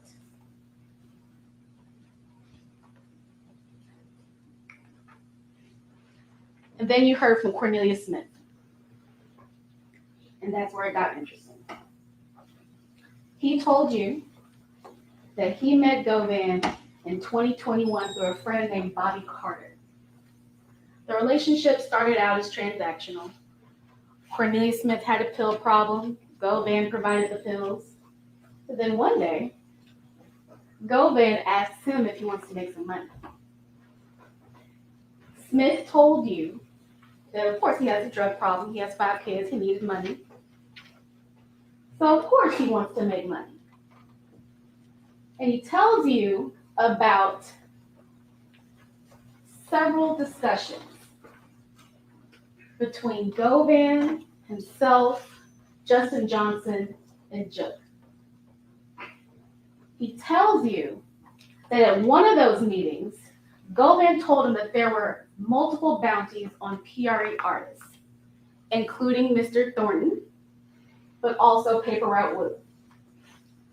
He told you that on one night, he was given guns by Govan. He was given guns by Govan to attempt a hit on Paper Route Wood. He told you that the multiple bounties, out of the multiple bounties on PRE artists, Thornton's was the highest. Thornton's was $100,000. So of course he jumped on the opportunity. And Smith told on himself. He told you everything. He told you chapter and verse, who was in the room and what was said. And if you're thinking about a conspiracy, who would you want to hear from the most? A co-conspirator. Someone that is in the room, someone who can tell you what happened, what was agreed to, what went on.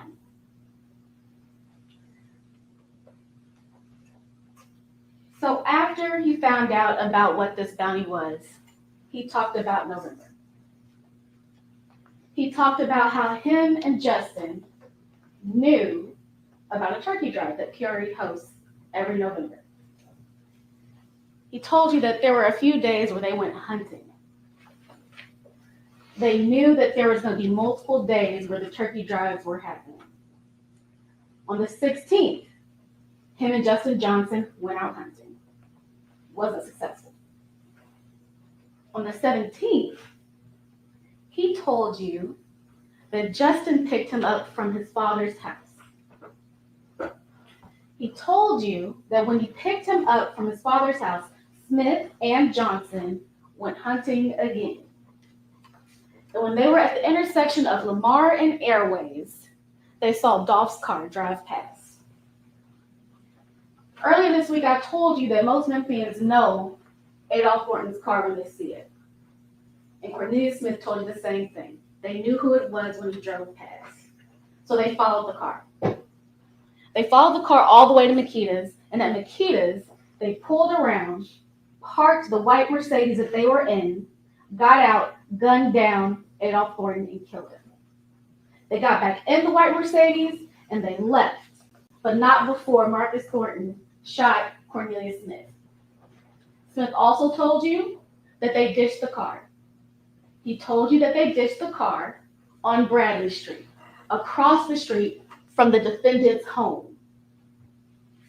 He told you that once they left the car there, they went to Two-Lane Apartments. At Two-Lane Apartments, that's where they switched clothes, that's where they had their wound kits, and that's where Cornelius realized that he left his phone. He left his phone and he needed a ride. So he used his co-conspirator's phone, Justin Johnson, to contact his girlfriend to pick him up. And you heard that from Angela Arnold too. She told you that she got some communication from a phone number that she did not recognize. A phone number that was not her boyfriend's. It was not Cornelius's. He told her to pick her up, and she did.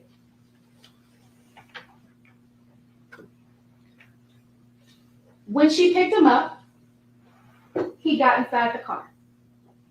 He told her that he had been hit. He told her what happened. And he told her that they killed Dolph. You also heard from Angela that he had previously told her that there was a hit on PRE artists, but she didn't believe him. But he told her. And he told her that there was a bounty. And when she picked him up that day, she learned that they had killed Dolph. They both testified that after they left the 2-lane apartments, they went to a gas station for Cornelius to buy some cigarettes. And after they left that gas station, they met up with Govan. They met up at the Pressure World. And at the Pressure World, Cornelius said that he got his phone back and he got out the car. Well, first he got out the car. Then he went and talked to Govan, who was already outside the car. And he got his phone back and got back inside of Angela Arnold's car. Angela Arnold also testified that the same thing happened.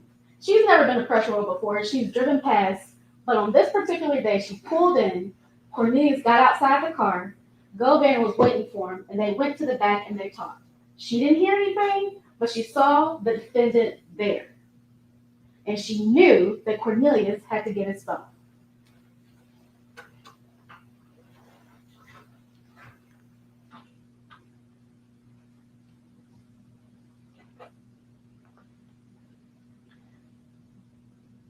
But then,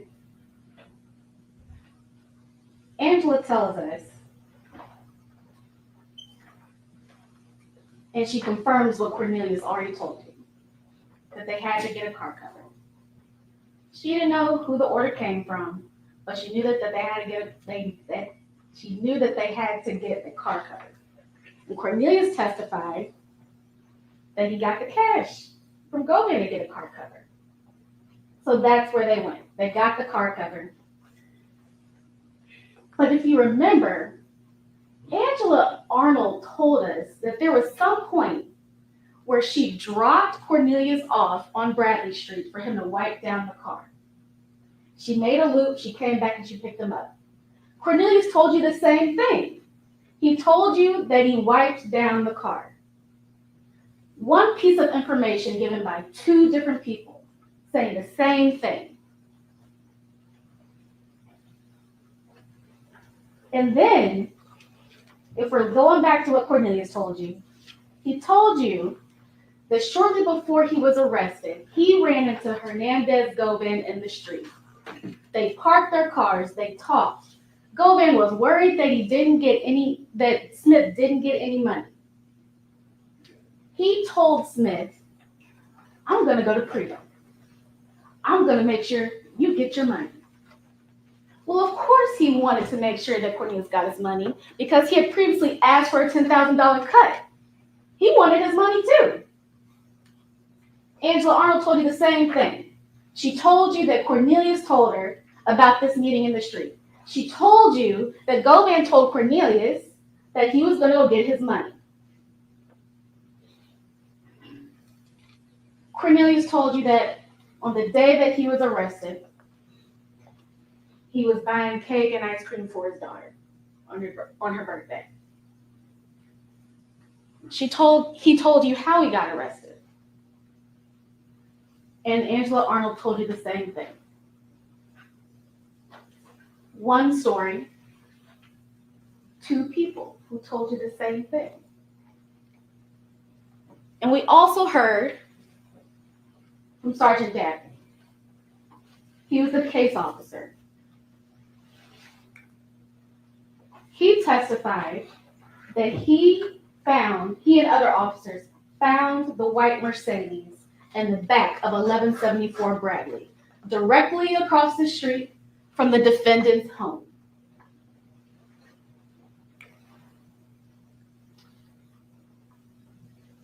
He told you, or he described the description of the car.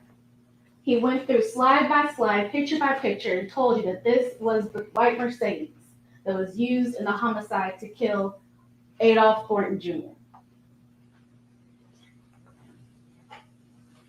And then we got to Sergeant Browning. He went back to August 13th. He told you about an attempted shooting or attempted murder on someone named Paper Route Wood. And remember, Cornelius already told you that Govan told him that there were multiple bounties on PRE artists, including Paper Route Wood. also known as Terrence Baker.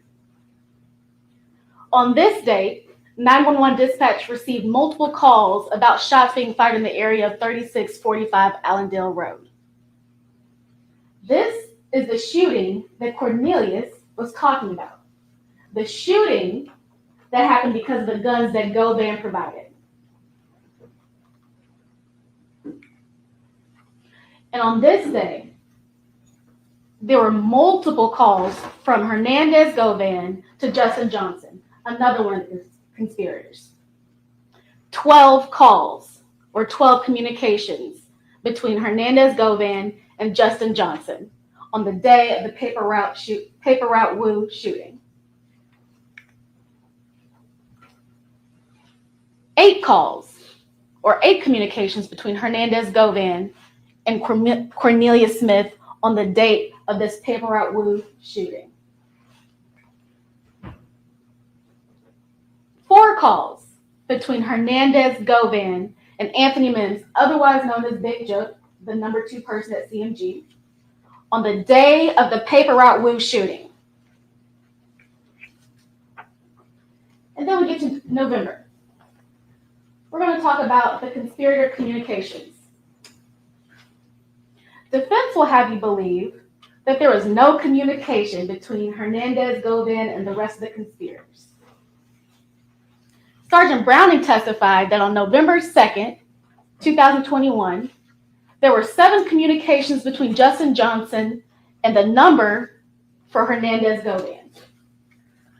On November 3rd, 7 communications between Justin Johnson and Hernandez Govan.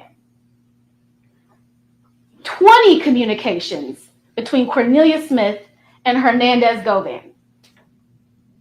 On November 4th, 7 communications between Justin Johnson and Hernandez Govan. 2 communications between Cornelius Smith and Hernandez Govan. On November 5th, 1 communication between Justin Johnson and Hernandez Govan. 4 communications between Cornelius Smith and Hernandez Govan. And as we get closer to the murder, November 6th, 4 communications between Cornelius Smith and Hernandez Govan. November 12th, 5 communications between Cornelius Smith and Hernandez Govan. November 15th, 2 days before the homicide, 2 communications between Cornelius Smith and Hernandez Govan. You heard it from defense that there was hardly any communication between Hernandez Govan and the conspirators immediately prior to the murder. But you see here that there was communication. November 17th, the day of the homicide. On this day, 17 communications between Hernandez Govan and Cornelius Smith, the person he chose to do a job. On November 17th, the day of the homicide, 15 communications between Justin Johnson and Hernandez Govan, the person Govan chose to do this job.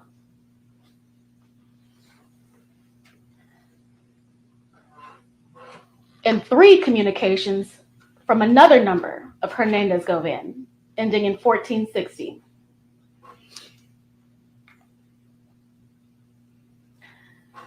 Another thing about these call records is that it confirmed a lot of what Cornelius Smith told us.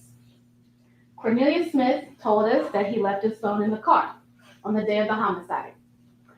Well, the call records show that there are no outgoing communications from 12:04 hours to 14:36 hours, which would coincide with Cornelius Smith not having access to his phone during that time because he left it in the white Mercedes.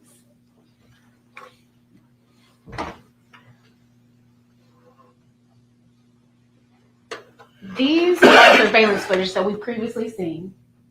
Cornelius Smith told you chapter and verse that it was him and Justin Johnson that did this. He told you they entered into an agreement. He told you that the reason they entered into the agreement was because of the $100,000 bounty.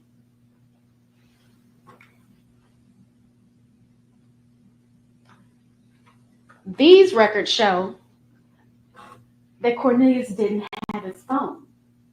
He told you that he needed Justin Johnson's phone to contact Angela. And he said that he used Justin Johnson's phone, as indicated by the records.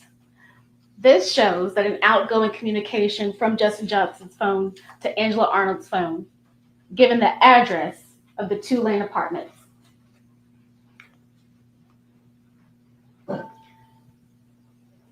And then he told you that he needed to get his phone back. Well, whose phone did he use? There's an outgoing communication from Angela Arnold's phone saying, "This Zebra, send me bruh number so I can get my phone," to Justin Johnson.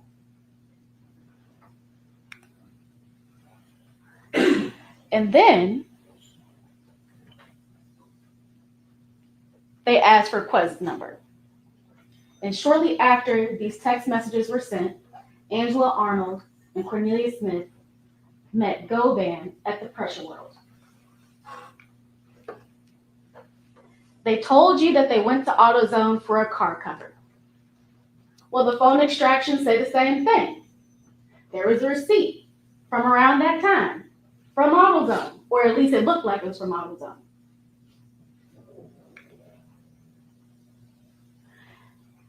Further, Cornelius told you that he wanted his money.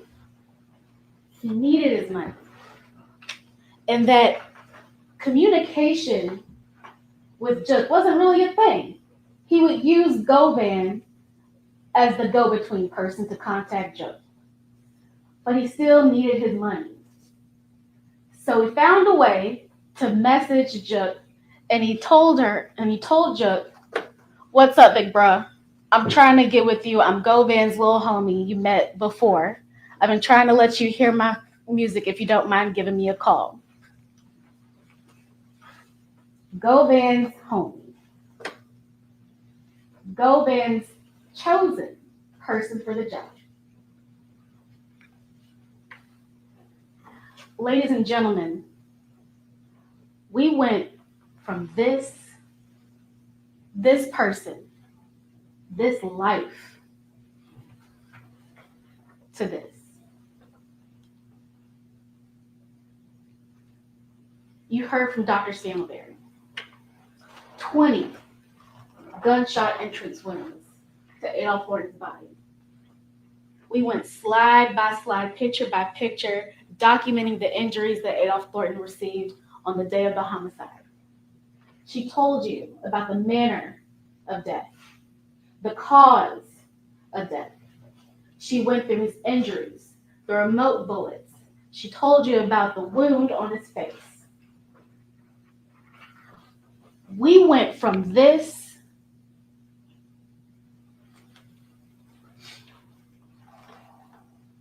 to this.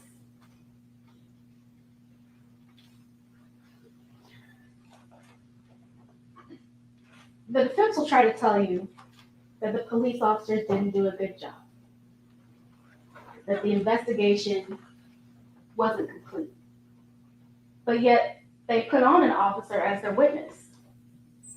It seems as if the investigation isn't good if it doesn't cater to Hernandez-Govan. It seems as if the investigation isn't complete when it doesn't benefit the defense. You heard from Sergeant Browning that this was a 2-part investigation, and that he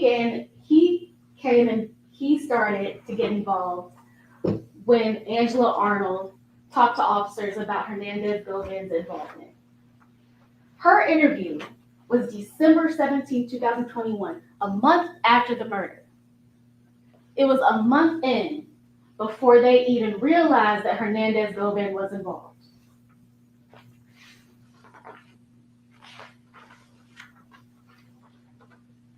You also heard that Justin had access to Juke, and that Justin was communicating with other people and he was doing his own thing. But that doesn't take away from this conspiracy. That doesn't mean that this didn't happen. That doesn't mean that Govan is not involved. Govan already had Juke's contact information. He already had Justin Johnson's contact information. He already had Cornelius Smith's contact information. And if you look at the text messages that the defense entered into evidence, you see that there is communication with people that Hernandez Govan also communicates with, like Joshua Taylor.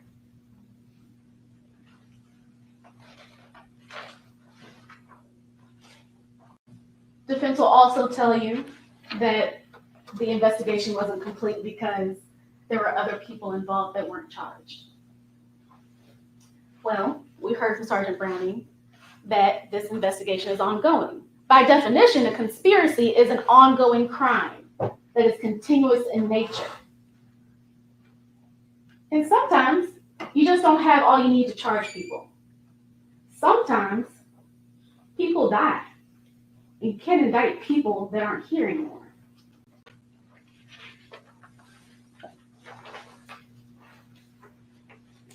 And if all that isn't enough, you heard from someone that was in the room when it happened. You heard Cornelius Smith. You saw the videos. You heard the testimony of Angela Arnold and Sergeant Browning that support what he's telling you. Defense introduced a video of Cornelius Smith on December 9th, 2021, the day that he got arrested. He told you himself, he was a pillhead. He was high. And you saw that in the video. Even Angela Arnold told you that the day that he got arrested, when she was with him, he had taken some pain medication. And ladies and gentlemen, remember the call records. These communications don't lie. They coincided with dates of importance. The week of the turkey drive, August 13th, the shooting on Paper Route Woo. They don't lie, ladies and gentlemen.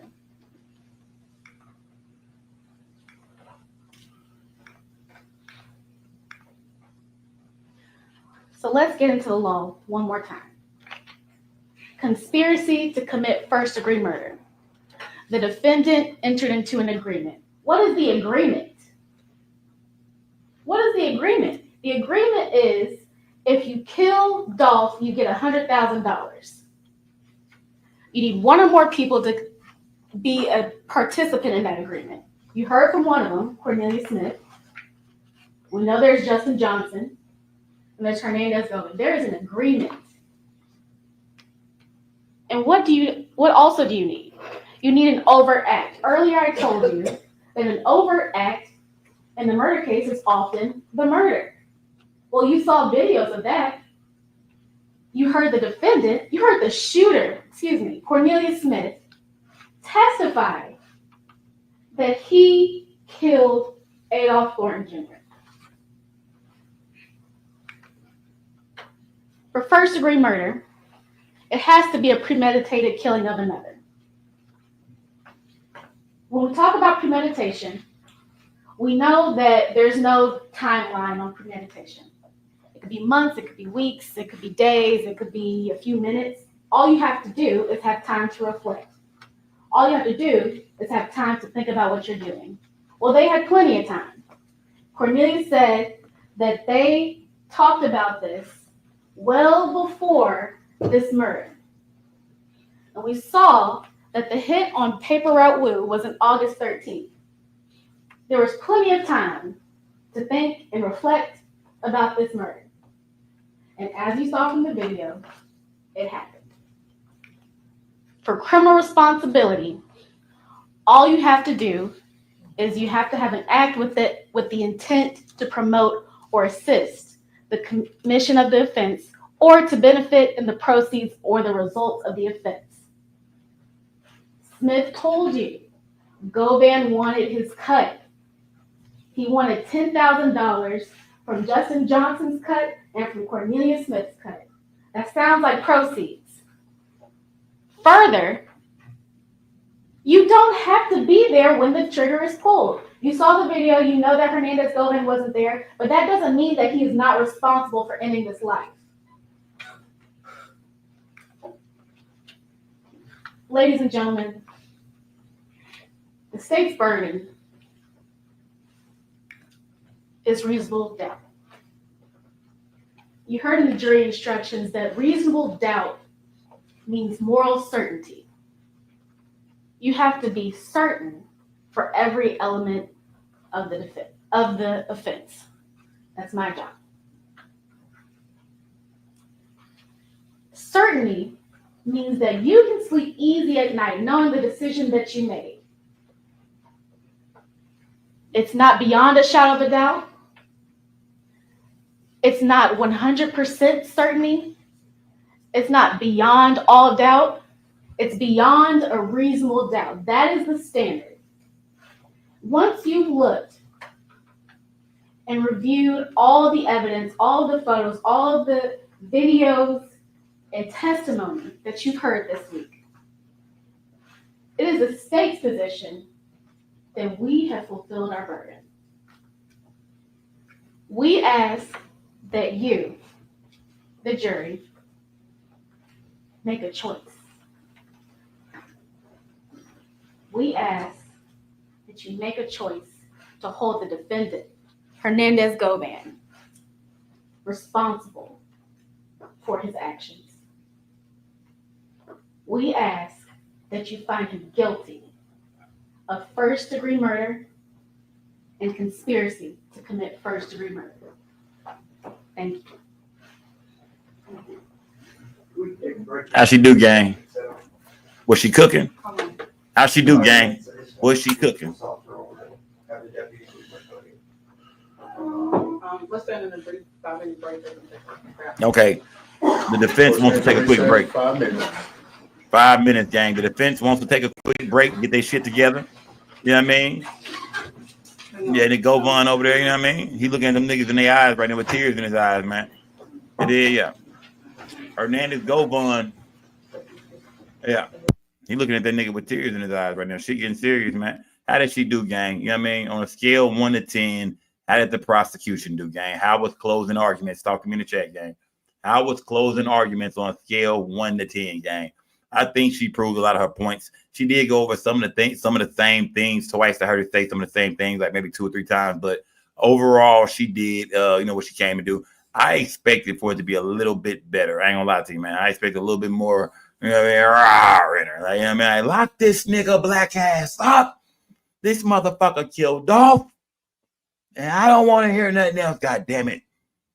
You know what I mean? I fuck with the jury. Keep it 1,000, my nigga. Like, I thought she was gonna, you know what I mean? Yeah. She did her thing, though. You know what I mean? She laid out all her evidence. I want to say that. She laid out her evidence. Shout out Tammy Lee, man. Salute to Tammy Lee. Salute, gang. Salute. Yeah. Boring yet effective. There we go. There we go. You know what I mean? It is. T-Topic said it was a real quick trial. Real quick. Real quick. You know what I mean? They might be back with a verdict tonight, goddamn it. You did. They might be back with a verdict tonight. They might say, Your Honor, man, let me see. BC the poet said, I see middleman. I don't see mastermind. Ain't no mastermind gonna let you park the car by the house. Either way, the boy cooked. Yeah, I agree, fam. I agree. I don't say mastermind either. I told you. I believe Big Jook is the mastermind. Big Jook is the one who the mastermind is the nigga who wanted the shit done. The top boss. If this was a video game, Big Jook would have been the last nigga you fight. Right or wrong, gang? Am I right or wrong? If this was a video game, you would have fought them niggas in order. Cornelia Smith first. You would have fought goddamn. I think I'm gonna say shit. I'm gonna say you fight Cornelia Smith first. I'm gonna say you fight Govan second. Straight drop gotta be the nigga before the boss. Yeah. You gotta fight straight drop before the final boss, nigga. You gotta shoot it out with straight drop before the final boss. But I would say Jook is the final boss. You know what I mean? Okay. Team King said Gotti is the final boss. Come on, man. Stick to the trial, man.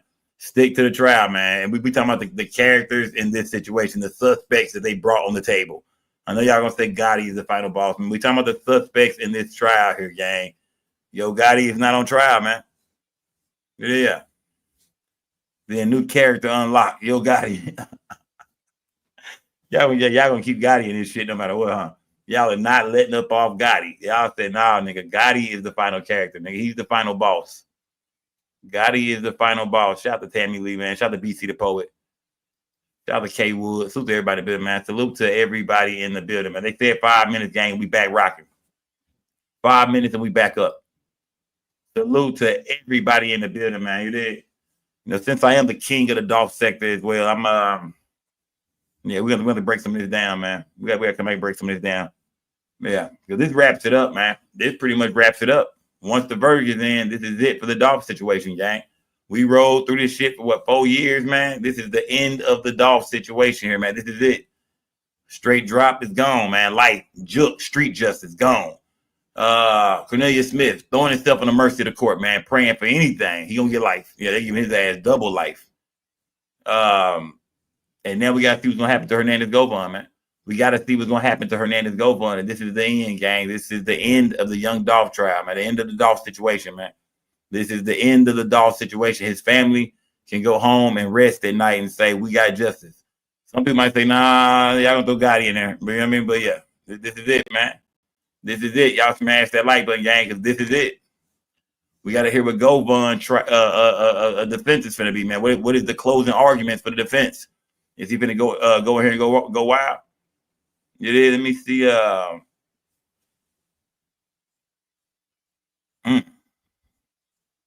Did CEO TZ play a part? I mean, Cornelius Smith never brought his name up. I think Cornelius gave us everybody that was actually involved, man. We didn't hear about CEO TZ doing no shooting or doing no plotting and no planning, but we know he knew about it. We know for a fact TZ is with Trula, and he most definitely knew about it. He was most definitely a straight drop. You know what I mean? That was straight drop partner. Yeah, straight drop was his little right-hand man for sure. He was in every music video. He supported straight drop to the fullest. So we know TZ might have knew something about it for sure. TZ might be like he might be like a I don't know, I'm gonna call no names out. But yeah, TZ knew something about it. That's why TZ got murked, man. I think TZ got murked behind all this shit too. Not saying niggas don't got other shit going on in the streets. Just because a Memphis nigga died whose name was involved with this shit don't mean that Pre did nothing to him or nothing like that. Could have been something else he got hit for, but 9 times out of 10, I'm not saying who did it, I don't know. But 9 times out of 10, I feel like Juke and TZ was both murdered behind young Dolph. I think somebody pushed the button on them niggas the same way Juke did Dolph. I think somebody said, I bet. Y'all hit a button on Dolph. We need 2 bosses. They say TZ was head of Trula Mafia. Juke second in charge at CMG, the nigga who put the hit out. Yeah, who better to get? Now getting Gotti would have been the best to him. You know, they would have took Gotti over anybody. And they showed up to that funeral. Remember, it's funny they showed up to get Juke somewhere that Yo Gotti was gonna be as well. Ain't that crazy? They showed up to get Juke somewhere where Yo Gotti was supposed to be as well. But Gotti ended up not going to the afterpass. Yeah. Gotti ended up not going to the little banquet hall. Gotti ended up getting up out of him and Angela Simmons on the first thing smoking the fuck up out of Memphis. But it's crazy how they got Juke somewhere where they thought Gotti was going to be too. So maybe the play was to take Gotti and Juke out that night. But some of y'all going to say, nah, let's go. That was Gotti. He took out Juke, man. He knew them folks was coming for Juke any day now, man. He knew Juke was going to tear down the whole empire if he got to talking. Smash the like button, gang. Yeah. Yeah. R.I.P. Tippy Toe. So Tippy Toe, yeah. Rest in peace to Tippy Toe. What was his real name? What was Tippy Toe's real name again? Man, what was his real name, gang? Can't think of it right now, man. Can't think of it right now. Something Taylor, am I right? Something Taylor? What was his real name, gang? What was Tippy Toe's real name? Put it in my chat real quick.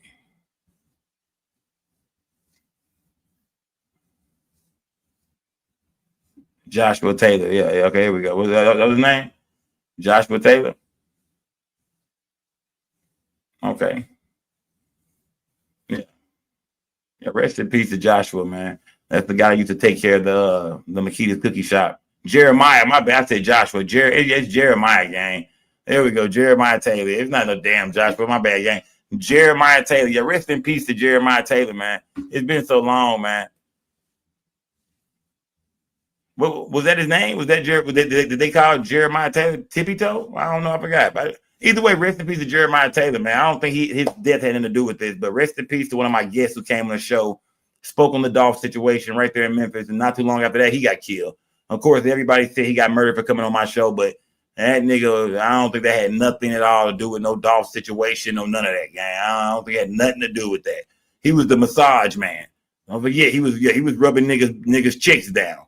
So to this day, we don't know what that's about for real. But if you're a nigga out here who secretly, you work for the massage parlor, you secretly rubbing niggas chicks down and shit, man, he was getting freaky with niggas chicks. So I don't know, gang. Yeah.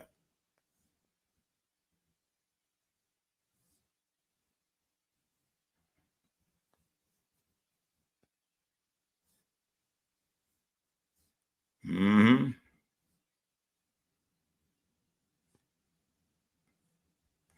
Oh, okay. I see what you're saying now, Ray. I know what they were talking about that tippy toe shit. I can remember.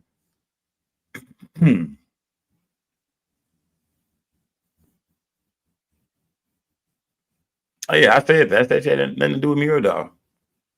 That nigga was a massage man. Don't tell him what the hell happened.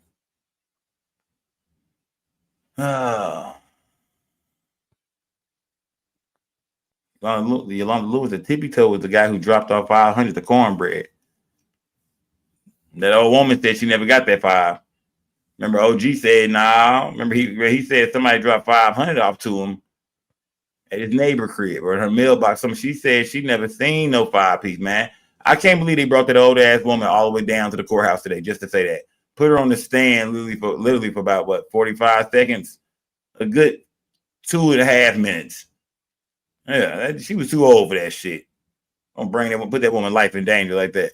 Not saying Cornelius Smith, you ain't got nothing going on out here. I'm just saying, man. You done carried out them goddamn groceries in. You gonna come up here and do that, man, like that, man. The world is fucked up, man. Smash that like button. Yeah, the world is fucked up, man. Maybe she never knew it was in there. Maybe a nigga put it in the mailbox, man. She never knew it was in there. He didn't tell that old lady it was in the mailbox. Yeah, the money was in the mailbox, baby. He didn't tell you. He didn't want you to know about it. He was gonna steal. He knew you was gonna take that. Go buy you some groceries and ask him to help you carry the motherfuckers in. He ain't no damn fool. Smash that like button, gang. Smash the like button, man. Put some color in my chat too, man. We at 34, man. I need to get to at least 40, man. I need to get to at least 40, man. How many people think the defense is finna go ham, man? They should be back any second now. Who thinks the defense is finna go ham, man? It's time for the defense to deliver their closing arguments. Who thinks the defense team is finna go ham, man? Or at least the little Arabian nigga with the glasses on. He do all the talking. Who think he finna go? Who think he finna? Lay down some real shit. This closing argument is finna be very effective. Who believes this closing argument is finna be very effective? Who think Govan gonna be over there smiling when his boy done? Dap that nigga up, stand up, cry, and hug him like, man, bro, you just said some shit, my nigga.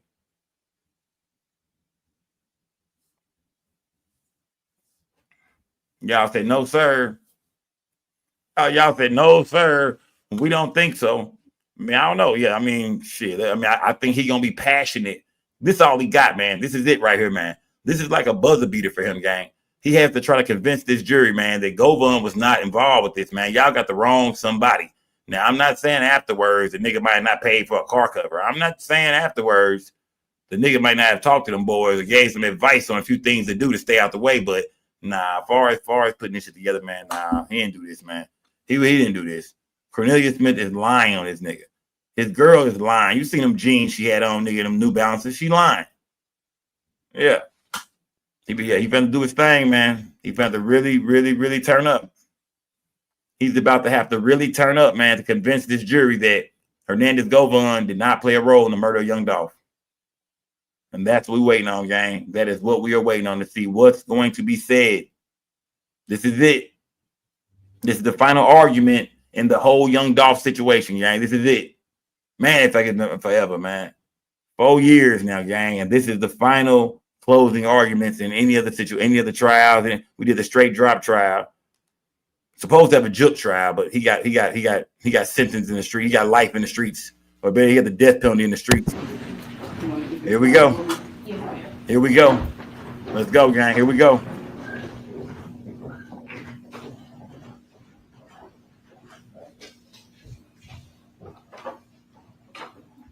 This is it. This is it. Here we go. This is it.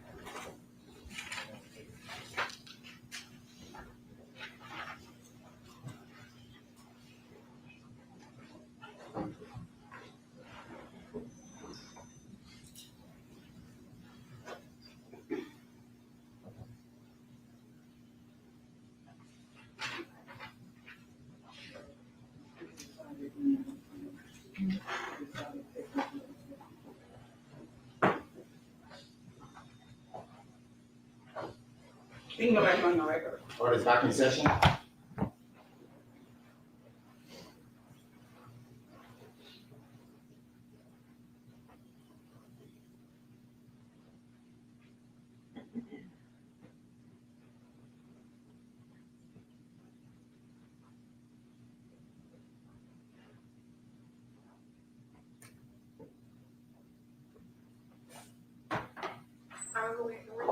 Yes. Jurors entering courtroom.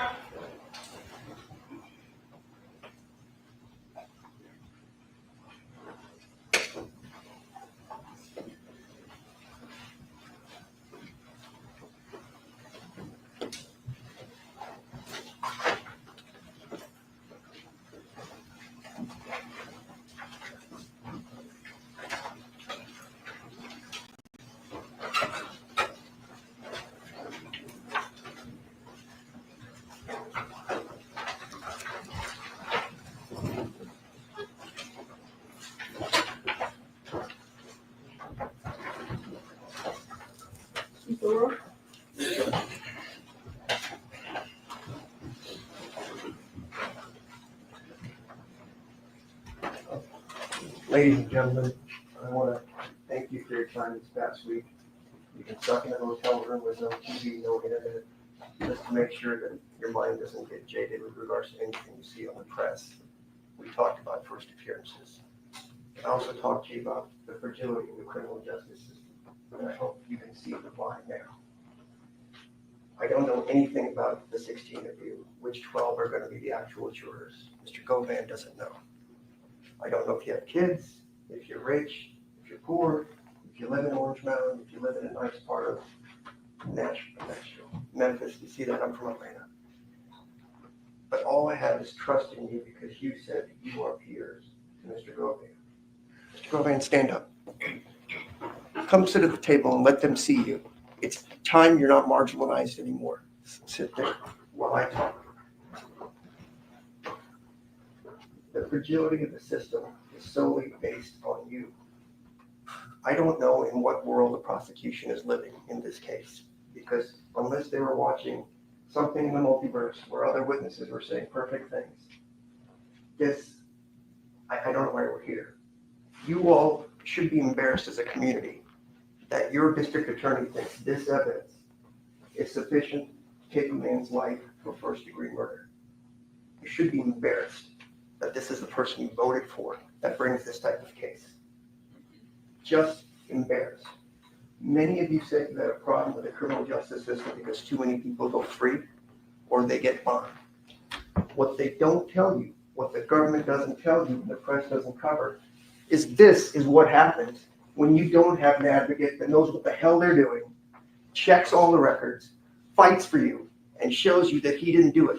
That's just another black man that is of no value from Orange Mountain, that's poor, that has never had a voice in his life. I'm fixing that. My team is fixing that. He is indigent, he is poor, and he deserves better than he's gotten in this case. Sergeant Browning, who's the biggest liar that I'm going to go through with you, says we can't kidnap people and bring them in for questioning. What did Angela Arnold tell you? They threatened to have me arrested, being involved in this case, if I didn't talk to them. We went to the airport and we figured he was going to assert his rights, so okay. What about the second guy, Mr. Sears? His lawyer said he wasn't in town. When you talk about accessories and all this other stuff that the judge has told you about, how about the people that helped hide them? How about the people that helped give him new clothes? How about the people that gave him medical treatment, assuming they were even shot? Because you know what? I don't even know if he was shot, And I don't even know for a fact if that was the Mercedes used in the murder, because why?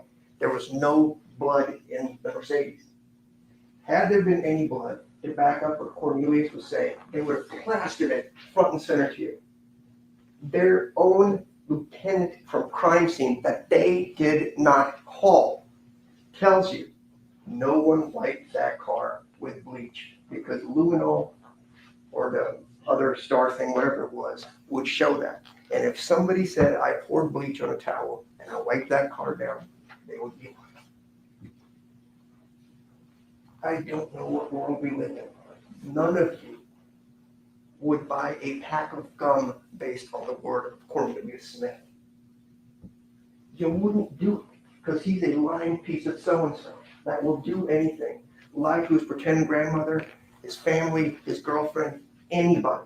And I'm going to prove it to you as we're going to go through a few more slides. And Detective Browning may even be worse, because that's just pure evil, trying to put people in prison based on shaded evidence. Dabney told you the truth, that we didn't do all this other stuff that we should have done. We didn't get around to it, was his quote. He wasn't happy about it, but he told me the truth. The other guy couldn't answer a yes-no question. It was always dodge and deflect, which is what they're taught to do as part of their training when they go and come and testify. These are the people that are policing your streets. You should be ashamed. The only crime that's being committed here today is in this courtroom. It's been committed for the last 3 days. This poor man will never get his life back because of what's happened.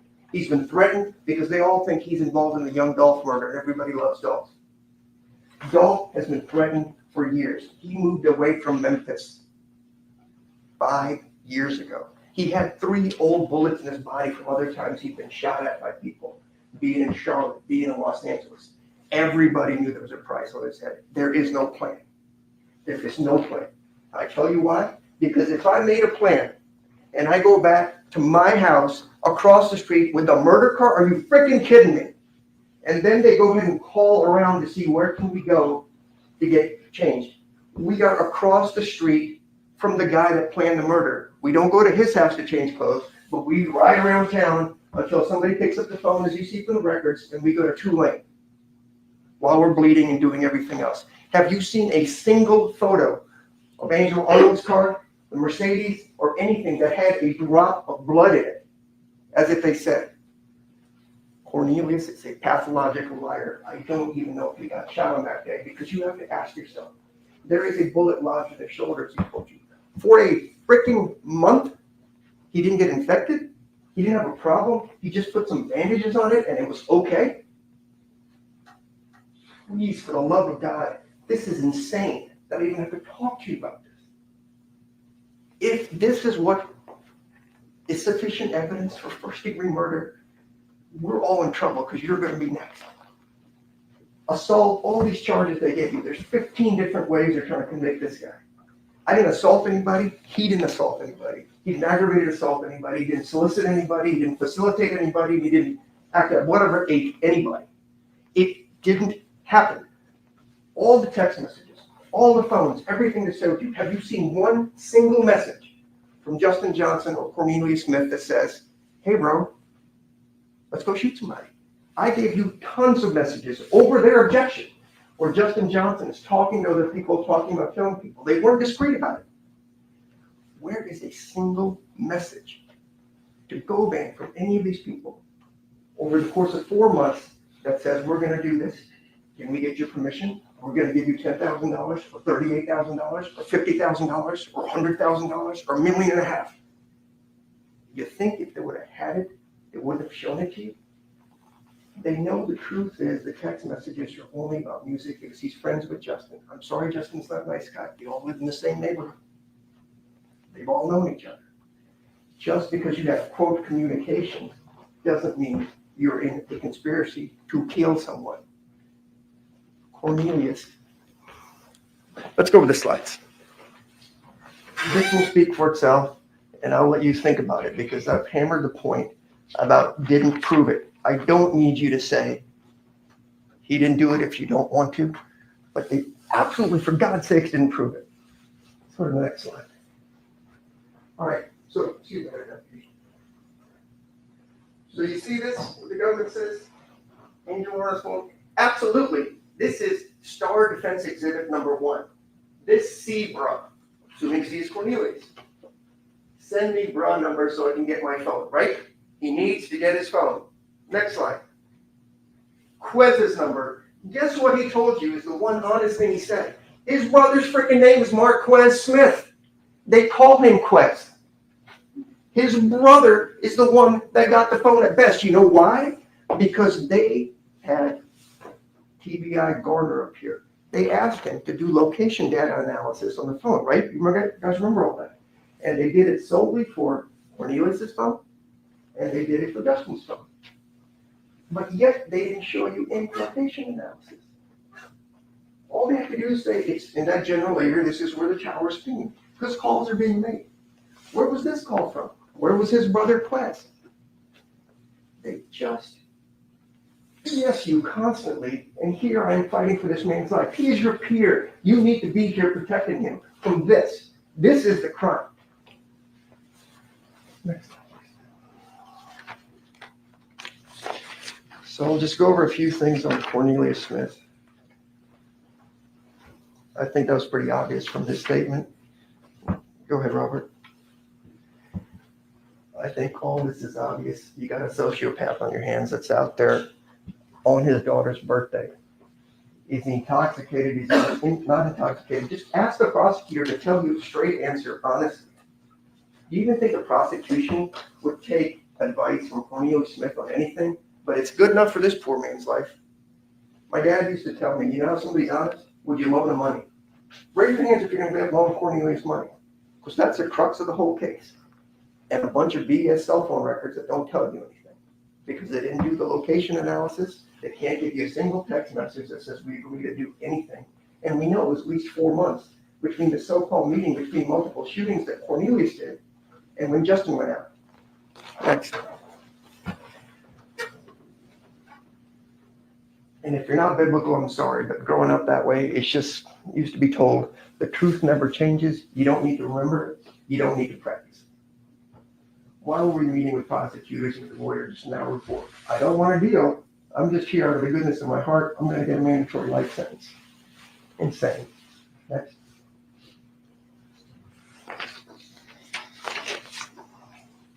We also showed you the letters from Cornelius that he sent to his sister saying, I've got that lawyer that you paid for. It's this guy's lawyer, and that guy cooperated against somebody else and walked from a murder. That's what you have in black and white in Cornelius' own handwriting. And that is what all of you said when I said, what would you do to avoid a life sentence? You guys said, probably anything. All right. We know this to be true. Next. And we know all this to be true. Next. And we all know this didn't happen. It just didn't happen. His story just didn't happen. And both he and Angela said it. Because, remember, he had talked to his family to go see Angela between the 14th of December, her first statement, when she didn't know nothing about nothing, and the 17th of December, when she's decided. And note how they have to prompt her to ask, could it be somebody with the name Q? And note, they had to ask her, didn't he forget something? Didn't he tell you something he might have forgotten or something that he needed? They had to prompt her. This is 30 days after that. You don't have to remember the truth. This was the biggest day in somebody's life, you would think. I just killed Dolph. I'm running around, and she can't remember who the guy was that picked up the stuff at pressure room. Oh, shocker. There's a few cameras at pressure room. They had the absurdity to tell you, well, do you know how long the camera might be working or how long it records? You know how to find that out? Maybe go there and ask them. We've had Ring cameras and other things like that for a decade. It always goes to the cloud, and most likely it's going to be preserved for a year or so, which is what most businesses would do, especially in a dangerous part of town. And guess what? You have those crazy MPD cameras everywhere. You drive home, you'll see them. It's got the little blue thing coming out of it. I've showed you some of those from right around the area. Nobody checked any of them. You don't have to take my word for any of it, because everything I'm going to tell you is going to be backed up by independent evidence. You don't have to trust me for anything. You don't know me. But I want independent proof before I get in bed with a murderer with a machine gun that shot a guy 20 times in broad daylight, and thank God he didn't kill anybody else that could be shot. And this is who they're in bed with. Next.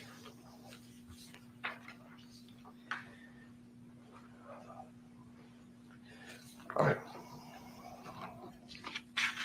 Sorry, I just have to calm myself down.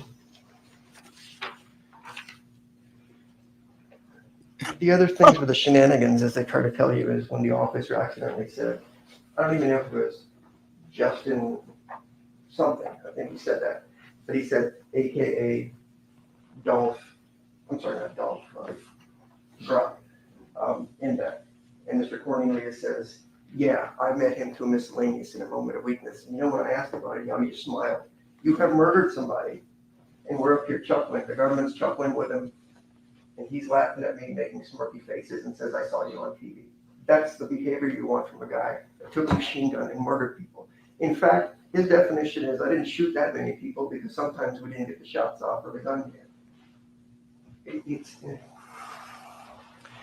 And you're gonna make a deal, not a single text message anywhere, take my word for it. And oh, by the way, I think he's a federal snitch, but I don't know if I believe that or not, because he's never snitched on me.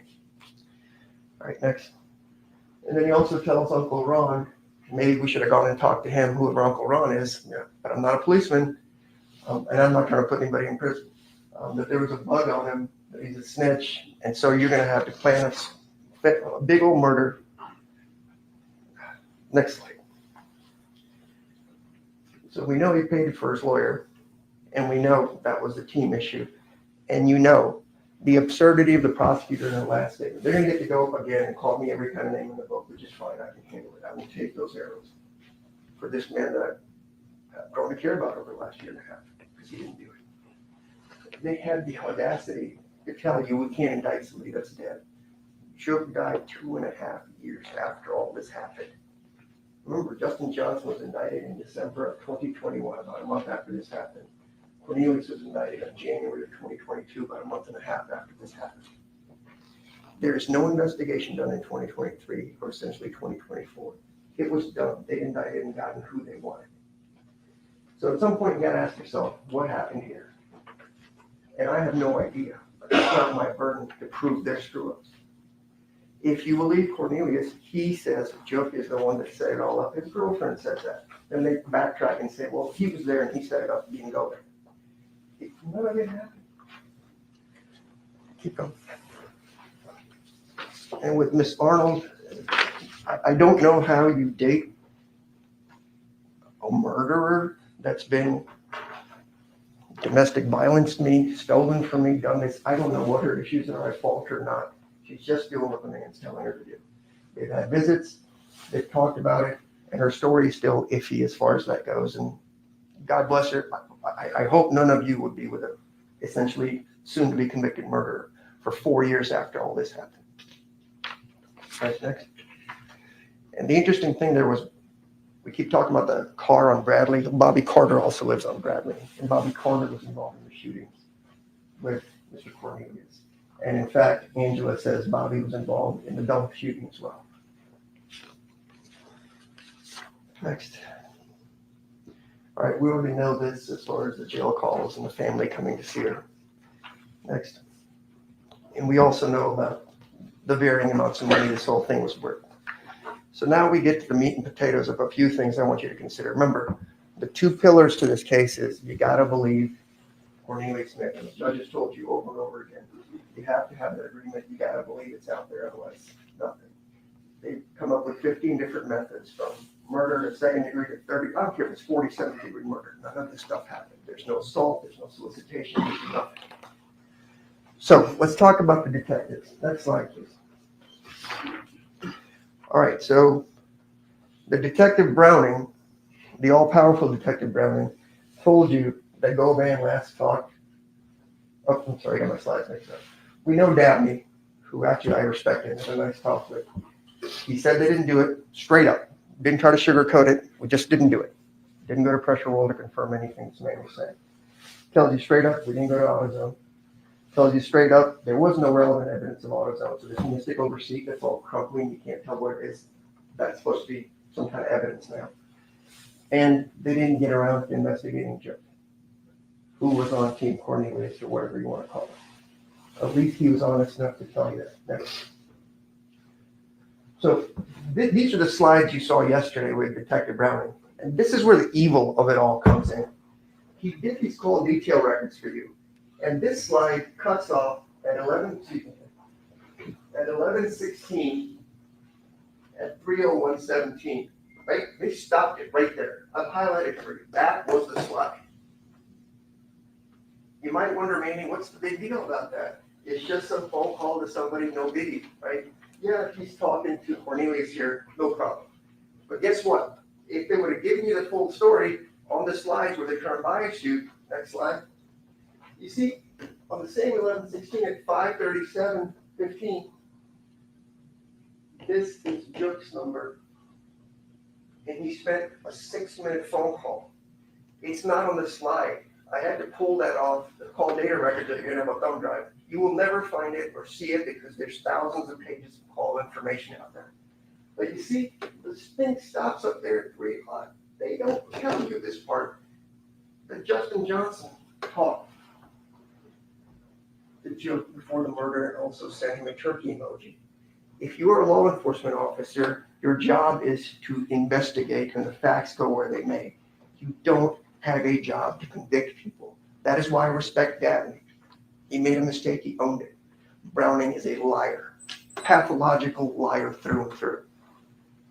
Next slide.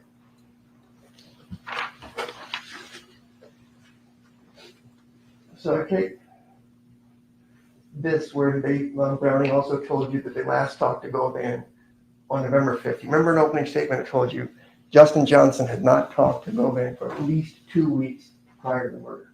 No communication whatsoever. But they try to tell you that, oh yeah, on November 5th, he must have talked to Govan. And then Cornelius last talked to Govan on November 15th. Just remember those. It was very specific that they argued.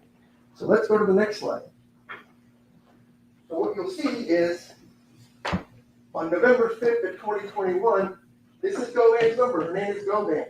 He's getting a call from Justin Johnson. You see this? This is the communication they had on November 5th. How many seconds is that phone call? Let me break it down to you. Zeros. It never went through. There was no phone call for at least 2 weeks. No text messages. Nothing. And this is the guy I'm supposed to be planning a murder with the most famous person in Memphis. Are you kidding me right now? All right, next slide. So there's an old movie that said the tail wagging the dog. You've got Cornelius telling him what they want to say as he tells you he likes to do. And everything they're trying to do is back up what Cornelius says. There is no explanation why they didn't go talk to Joe or bring him down for questioning.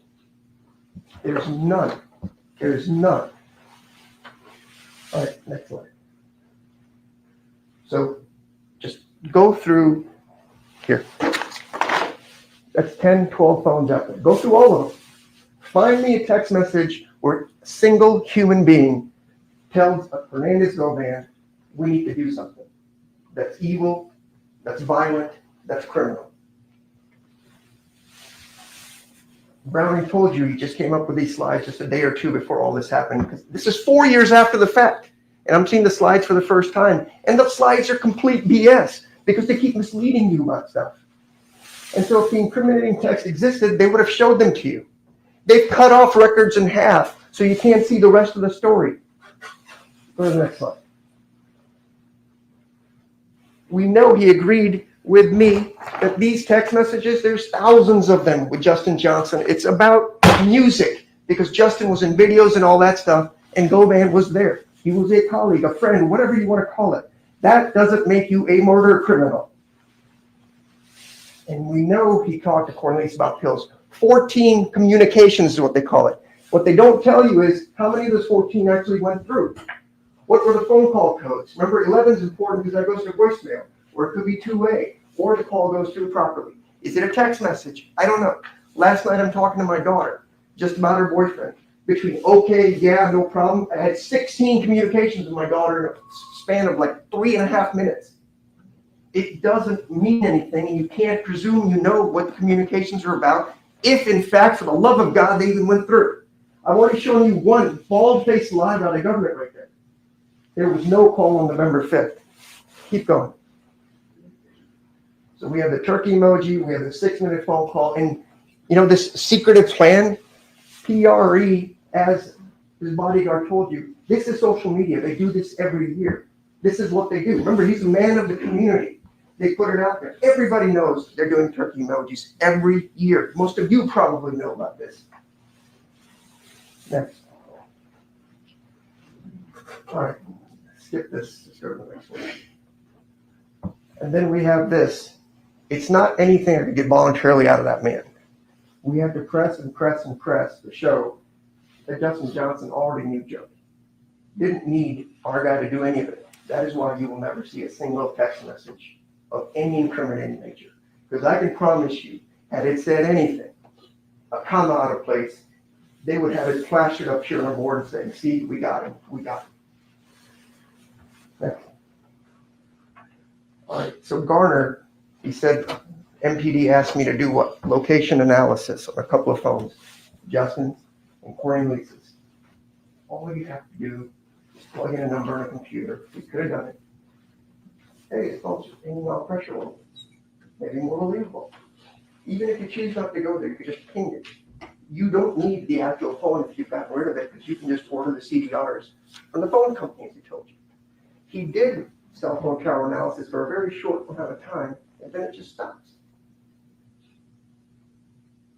Is this kind of investigation in Memphis we call sufficient to put somebody in prison for life?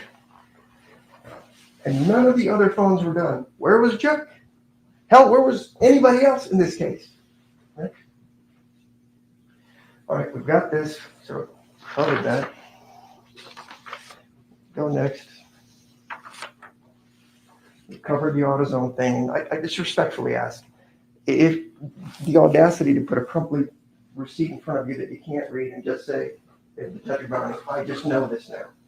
It is not mentioned in any police report anywhere. As I asked him, he couldn't answer the question. But now suddenly it shows up in the phone. We know Dabney knew this was garbage because they talked about the auto part from earlier. You can't put a date, time, place on it. It's all what they call red herrings to mislead you. Think there's something nefarious out there and just use your imagination to convict people. You would never let this happen if it was somebody you cared about when you saw this. Some of you might be supervisors. If this half-assed work is what they brought to your desk, you would fire that person immediately. And don't say you wouldn't, because you would, because it makes you look bad. This whole county is a freaking embarrassment with regards to this trial, and the whole world is watching, and this is what we've got. All right, next. And then the last thing is you got to ask, if I set up the plan, I don't know if I'm having the murder car come to my house. And if I am having a murder car come to my house, why don't people just come inside and change clothes there instead of riding around all over town trying to find a place to go change? And again, I know you may think I'm crazy, but there's no blood in that car. Was this even the right Mercedes as far as that goes that they got?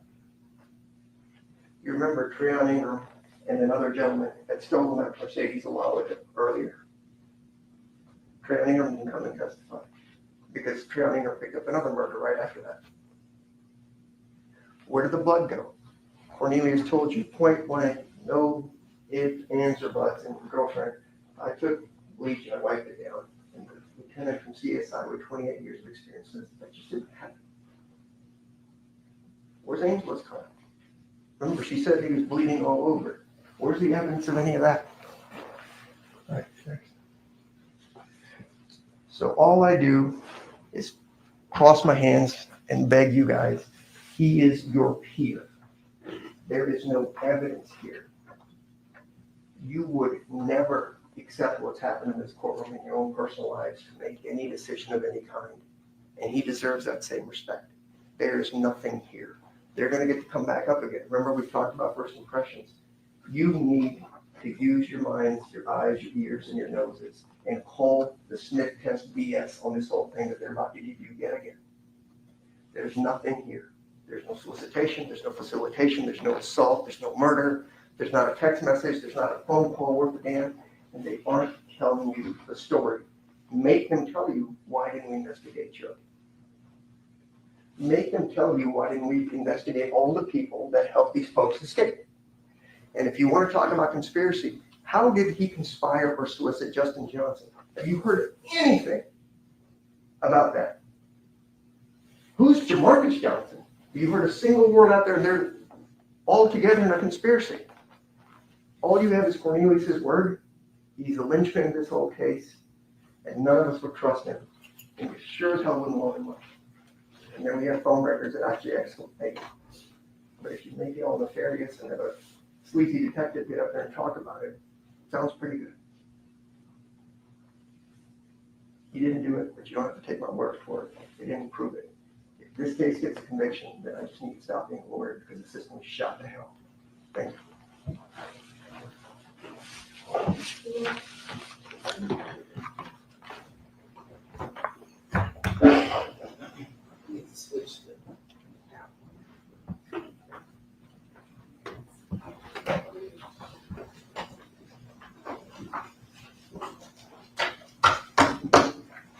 Are you kidding me right now? Spencer just called the whole city of Memphis stupid and dumb. Everybody from the DA to the police officers to the prosecutors, he called y'all dumb. Called everybody, all one of them dumb. Are you kidding me right now? This case is not about the prosecutor. This case is not about Juke. This case is not about Justin. This case is not about Cornelius. This case is about Hernandez Govan. He is the person on trial, not the city of Memphis, not the DA, not the prosecutors, not you, Hernandez Govan. That's who we are here about today. Damn, she on one. That's what this proof has been about. Embarrassed. Who should be embarrassed? Hernandez Govan. He is the person that made the choice to get engaged in this conspiracy. He made that choice. We've talked about choices. There are a few things in life that we can control, and our choices are one of them. What choices did Hernandez Govan make? You've heard that over the last few days of the choices that he's made. His choices led us here today. All right, police, they say they didn't do a good job. Convenient story. Something, novel. Because they didn't arrest everybody has to be arrested for them to do a good job. There was a twofold investigation. Sergeant Browning and Sergeant Dabney both told you that. It's very convenient that that part was left out of the defense's argument. There's a twofold investigation. Homicide and MGU. Those are two different entities within the Memphis Police Department. There was an ongoing investigation. And as Ms. Williams mentioned in her closing statements, this is a conspiracy. It's ongoing. To let you know that they were still investigating, look at the call records. Look at when those call records were received. Now, defense will have you believe that, there are thousands and thousands and thousands of pages of call records. There are. But guess what? You'll have access to all of that, and they're on a flash drive. You can search. You can put in the numbers that were given to you. When things happen, what happened with those calls? They're there for you. There's no hiding. There's no putting them aside. They're there for you to look at. So I wanted to clear up that misstatement. The focus at the time of the incident, November 17, 2021, was on a homicide. It was not on who went to AutoZone, or who went to Pressure World. The focus was on a homicide. A person was dead. The defense never mentioned that we are talking about a dead person. Dead. It's everybody's issue and fault but Hernandez Govan. The police didn't kill Adolph Thornton. Cornelius and Justin killed Adolph Thornton. But who put them together? Hernandez Govan. Look at the PowerPoint presentation that Sergeant Browning provided. It has communications that contact log was put in there for Juk and Justin on the same day, about July 27th, around that time. They looked like they exchanged numbers. And if they knew each other before then, they wouldn't have had to exchange numbers. They would have already had each other's numbers. Look at that. Look at the call detail records of Cornelius Smith. You'll see about the first time he had contact in his phone anyway with Hernandez Govan was about July 25th, 2021, around that time. All you have to do is plug the numbers in. It's not rocket science, as he'd have you believe. Hernandez Govan put these individuals together.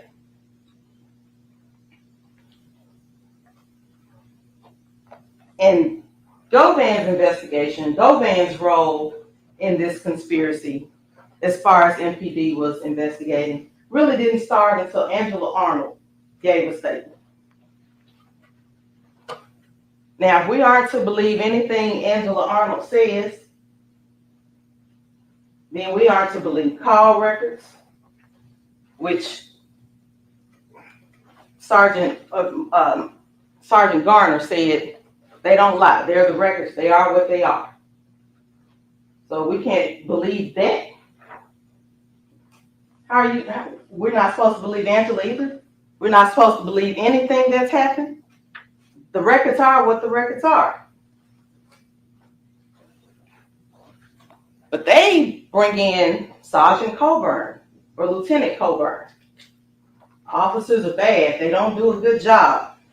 But he wants you to, well, this officer did a great job. Just this one that we bring in.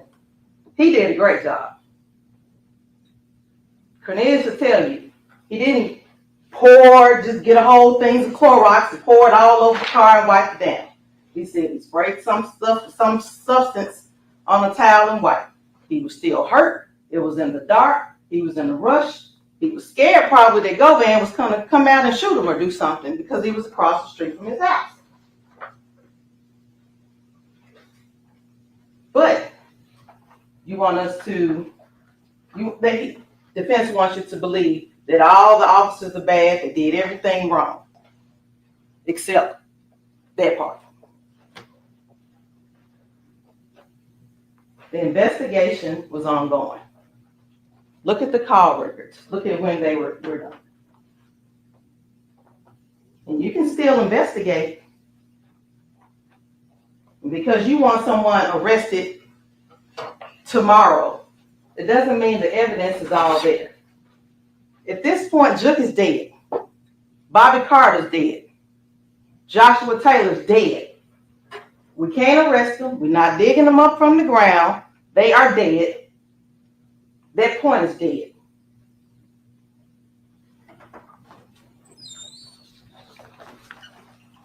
Browning just analyzed the numbers that were there. Garner said the records are what they are. They come from the phone company or from the phone.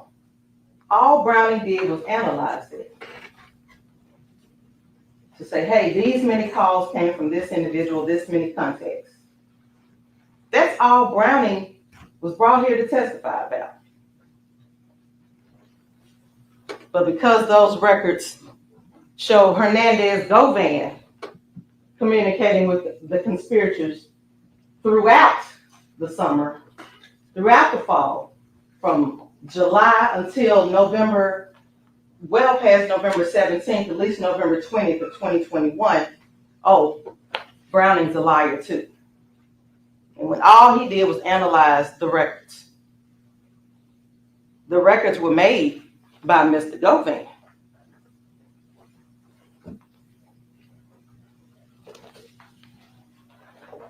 Defense also brought up that basically Justin Johnson had access to Juke on his own, basically. But we know that Govan made that connection. July 27, 2021. We know that. We see that in the call records. We see it.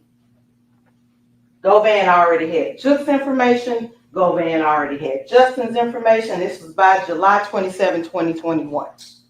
Govan had Cornelius' information. Govan texts Justin address to Juke's smoke shop. And the contact was created between the two while they were there. But guess who did not have contact with Juke? Cornelius. He was a part of this conspiracy as well. And he got up here and he testified and he told you that he really didn't have much contact with Juke. Guess who he was communicating with? Hernandez Govan. That's who he was communicating with. And let's look at the definition of conspiracy. You just have to create that at least with just one other person. So if you take defense at his word that Justin Johnson had other conspiracies going on and this was something separate, Hernandez Govan was still egging on Cornelius. He promised to get Cornelius paid. Cornelius didn't have direct access to Juke. He told you he was trying to still get his money. December 2nd, 2021, he sent a message from Angela Arnold's phone via Instagram message. He said he couldn't just straight out put that, hey man, I want my money. I did what I was supposed to do. He said he sent him a message trying to get his attention. A week later, he's arrested.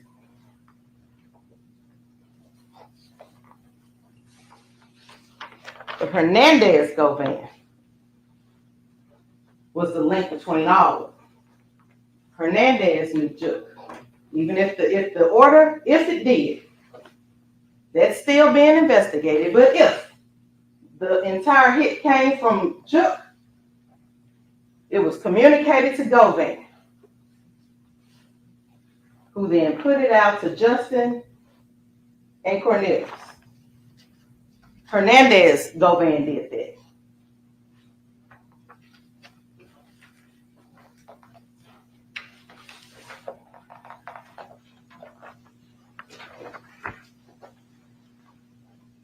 The defense also makes the assertion that for 2 weeks, Hernandez Govan didn't have any kind of contact with any of the people who did the killing. He didn't have contact with Cornelius.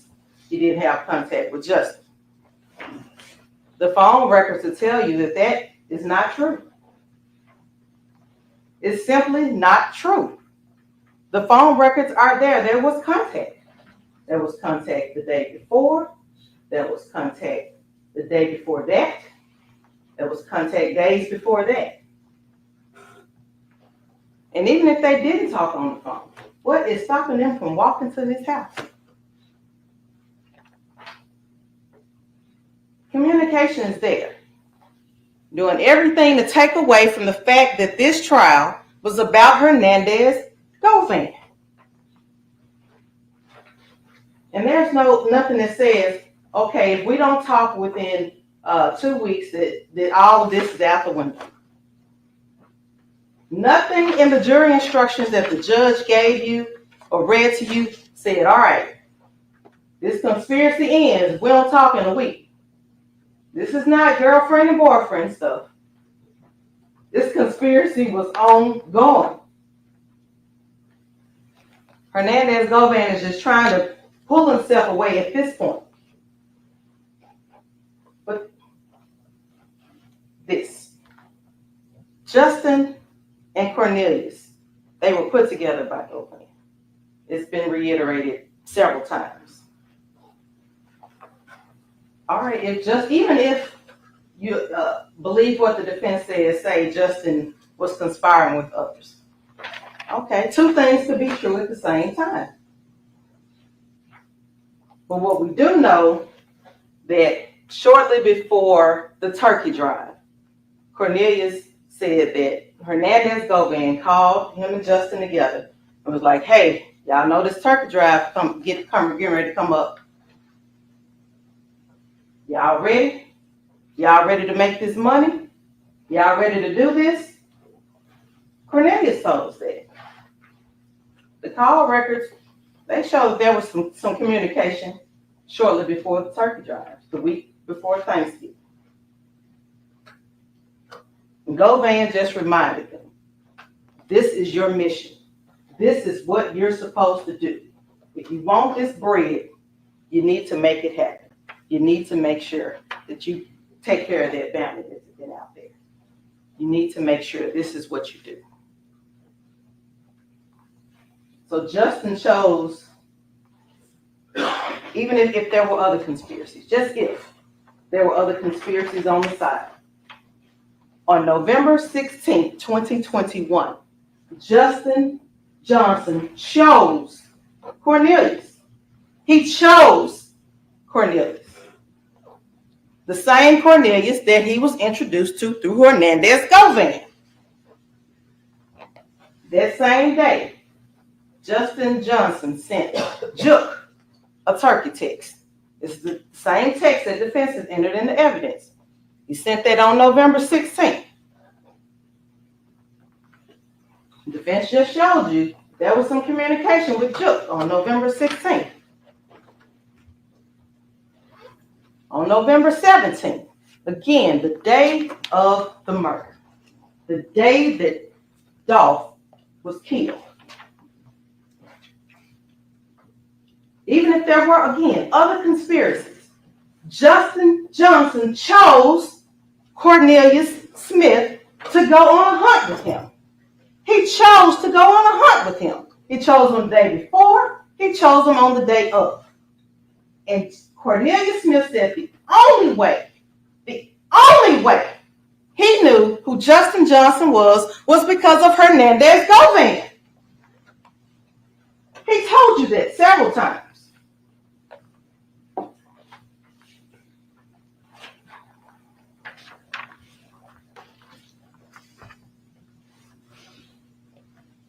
Then we talk about Cornelius. Let's talk about his testimony. Cornelius was the state's witness. Prosecutors are probably not going to be hard in screaming at their own witnesses. The point is to get the witness to talk so that you, the jury, can understand what's going on. They're a witness. Cornelius, at this point, has already testified in a previous trial. He has no reason to come in here and lie to you about what he did. He said and told you, as you watched the video of the murder of Adolph Thornton, he told you, that's me with the big gun to kill him. Now, if any part of that is if he's to lie about, why lie about him killing somebody? That's where you lied. He didn't lie about that. He told you. I did. But I wouldn't have known Justin Johnson except for Hernandez Govan. And he put us together to get this done.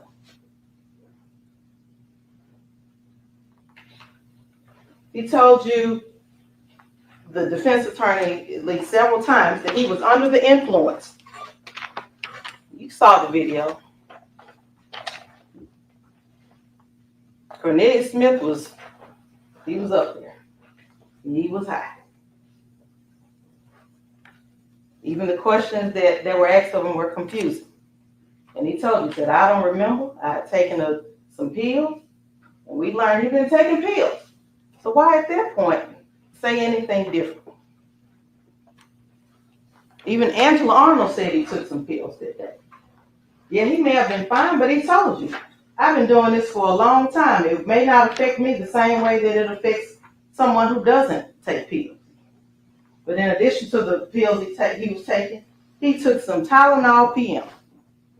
Defense tried to make it seem like it was just, a headache medicine. But he was getting that edge. He saw the end of the road coming for him. He knew the marshals were behind him.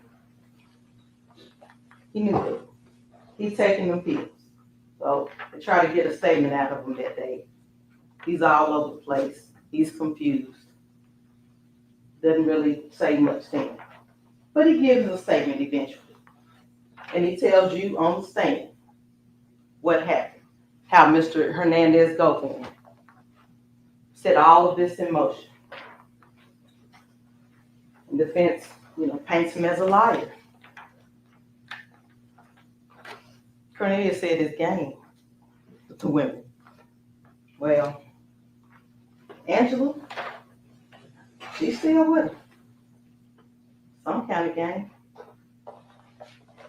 Letitia Jackson, kid's mother, he had enough game where she took his phone. He handed over his phone to her the day he got arrested. And Miss Ferguson, the neighbor, she said, he's a sweet baby, just sweet as he won't be. Just love him. He helped her out. She didn't have a bad thing to say about him. Said he didn't give her $500, or someone didn't give him $500 for Cornelius. How do we know Miss Ferguson is the neighbor that happened to? Live on the street, there's several neighbors. But he brings sweet little Miss Ferguson in. We had nothing bad to say about Cornelius.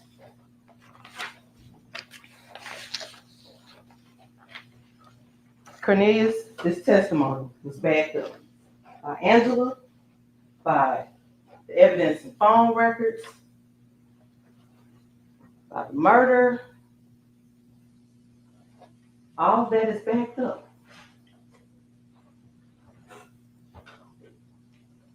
Okay, you have looks like an AutoZone receipt in a picture crumbled up. You have access to the picture of their receipt. It was a picture that was in the phone that Cornelius took. It was in Browning's presentation. Look at the receipt. Blow it up. Stretch it out.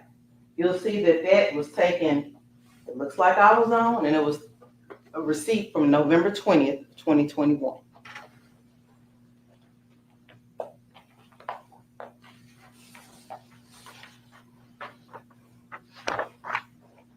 In the end,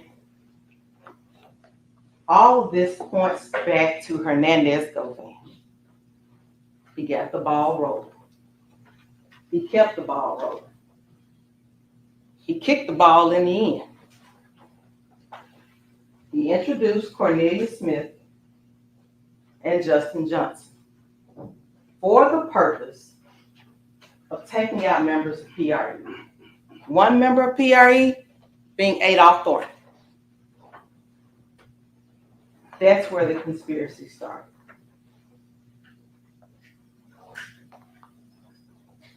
Again, all fingers point back to Hernandez-Govan.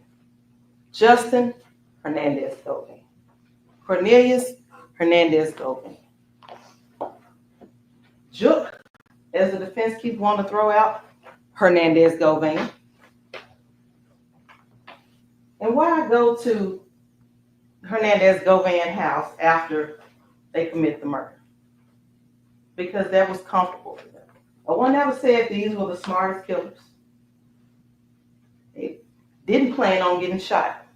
That wasn't part of the conspiracy. When we get shot, we're going to go here. But they'd already had the getaway car at Hernandez-Govan house. So they originally met at Hernandez-Govan house back in July.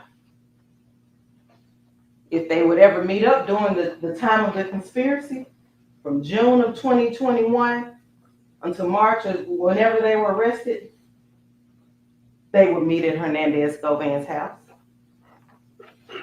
Want to go shoot a video? Go to Hernandez Govan's house. They're all in the video. Park your getaway vehicle, go to Hernandez Govan's house. Park your murder vehicle, Hernandez Govan, that's the person. Now, why did they not go in? Maybe he wasn't there right then. Maybe he was like, someone went down, I'm getting out. Who knows? But we know what happened. We know where they went. We know that the murder vehicle was parked there. We know that the getaway truck that they used to get somewhere else was parked in front of Govan's house. We know that. Even Cornelius Smith told you, Cornelius Smith told you that Justin wanted him to meet him on the day of the murder. He wanted him to meet at Govan's house. Cornelius said he couldn't get over there. So Justin came and picked him up. Again, all of this going back to Hernandez Govan, as much as the defense tried to deflect and get you to choose different deflections,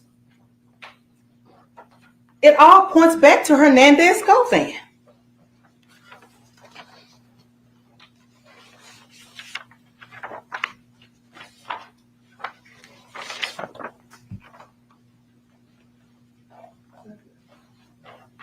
Hernandez Govan had choices.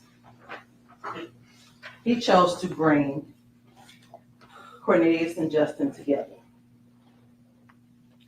He chose to encourage them to have a hunt, to go on a hunt. PRE members, but the biggest bounty was Dolph. He knew that Cornelius had a drug habit and that he needed money. And he played upon that. He preyed upon that. And he put him together with someone who was just as hungry for him. Justin and Cornelius were put together by Hernandez Govan. He chose to ask each of them for a cut of the proceeds. He chose conspiracy. Hernandez Govan chose murder. Adolph Thornton will never get to experience many of the things we take for granted in getting old. He will never get to experience gray hair. He will never get to experience wrinkled skin, crackling knees. He didn't get to choose to grow old. That was taken from him and put in motion by Hernandez Govan. You, the jury, you have a choice. The choice is now yours. You have a choice in whether you hold Hernandez Govan accountable for his role in this murder, for his role in this conspiracy. And I ask that you choose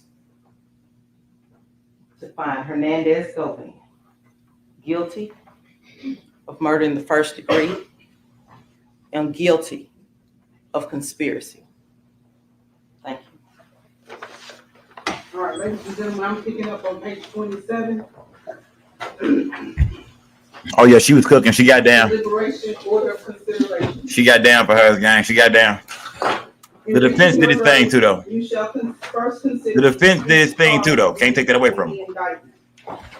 If you unanimously find the defendant guilty of that offense beyond a reasonable doubt, you shall return a verdict of guilty for that offense.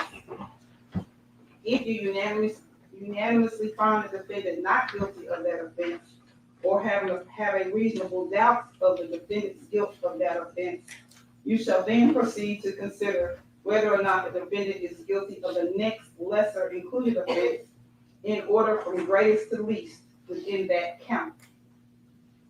You shall not proceed to consider any lesser included offense until you have first made a unanimous determination that the defendant is not guilty of the immediately preceding greater offense, or you unanimously have a reasonable doubt of the defendant's guilt of that offense.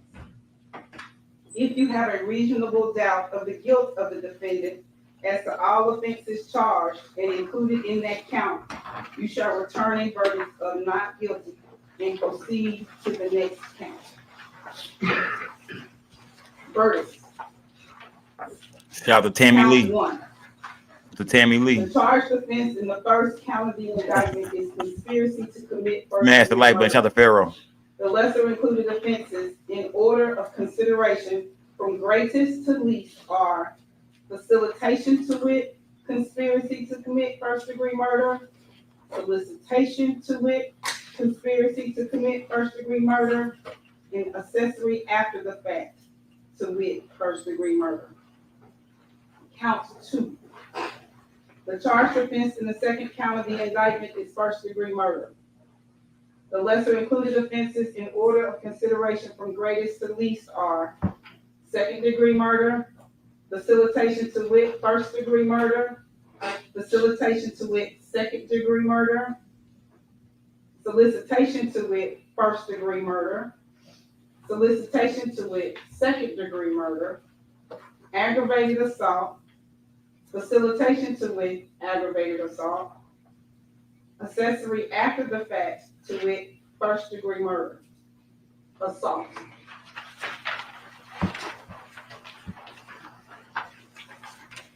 Count one.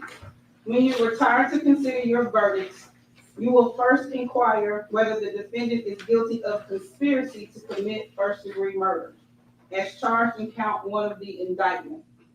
If you find beyond a reasonable doubt that the defendant is guilty of this offense, your verdict will be: we, the jury, found the defendant guilty of conspiracy to commit first degree murder, embraced and included in count one of the indictment.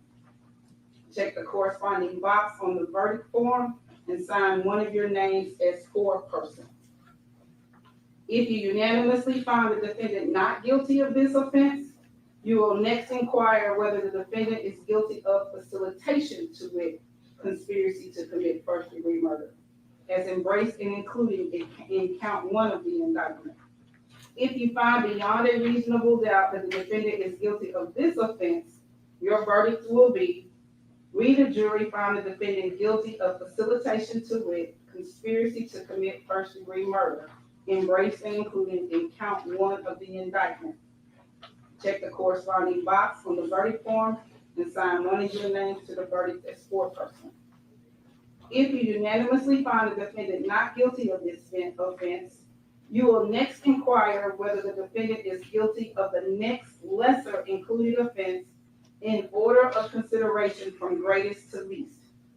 If you find the defendant is guilty of a lesser included offense, your verdict will be: we, the jury, find the defendant guilty of, placing that offense in that blank, embraced and included in count one of the indictment.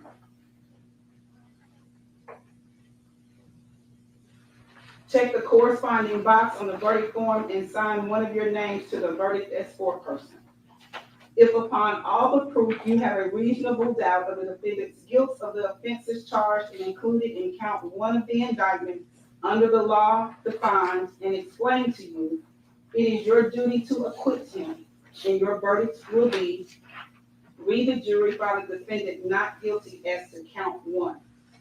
Check the corresponding box on the verdict form and sign one of your names to the verdict as foreperson. Count two. You will next inquire whether the defendant is guilty of first degree murder as charged in count two of the indictment. If you find beyond a reasonable doubt that the defendant is guilty of this offense, your verdict will be: we, the jury, find the defendant guilty of first degree murder as charged in count two of the indictment. Check the corresponding box on the verdict form and sign one of your names to the verdict as foreperson. If you unanimously find the defendant not guilty of this offense, You will next inquire whether the defendant is guilty of second-degree murder as charged and included in count 2 of the indictment. If you find beyond a reasonable doubt that the defendant is guilty of this offense, your verdict will be: we, the jury, find the defendant guilty of second-degree murder, including and embraced in count 2 of the indictment. Check the corresponding box on the verdict form and sign one of your names to the verdict as foreperson. If you unanimously find the defendant not guilty of this offense, you will next inquire whether the defendant is guilty of the next lesser included offense in order of consideration from greatest to least. If you find the defendant is guilty of a lesser included offense, your verdict will be: we, the jury, find the defendant guilty of that offense in that blank, embraced and included in count 2 of the indictment. Check the corresponding box on the verdict form and sign one of your names to the verdict as foreperson. If upon all the proof you have a reasonable doubt of the defendant's guilt of the offenses charged and included in count 2 of the indictment under the law defined and explained to you, it is your duty to acquit him, and your verdict will be: we, the jury, find the defendant not guilty of count 2 of the indictment. Check the corresponding box on the verdict form and sign one of your names to the verdict as foreperson. When you retire to the jury room, you will first select one of your members as foreperson who will preside over the deliberations. When you have reached a verdict on a particular count, the foreperson will check the corresponding box on the verdict form and sign his or her name to the verdict as foreperson. Take the case, consider all the facts and circumstances fairly and impartially, and return to the court with verdicts that truth dictate and justice demand. Now, there is a couple things you need to know. Pages 33, 34, and 35 are your verdict forms. So I kept referring to check the corresponding box. These are the corresponding boxes.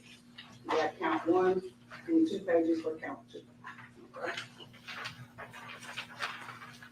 I also have here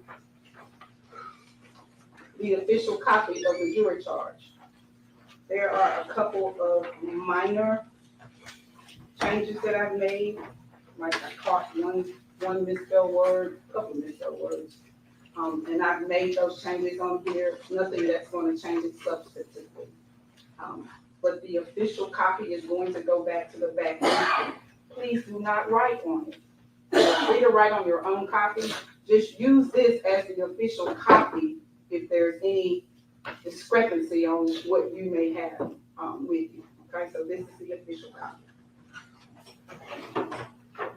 So is everybody in a good position to deliberate? No issues with the court with no doubt. All right, so we shall choose 4 alternates.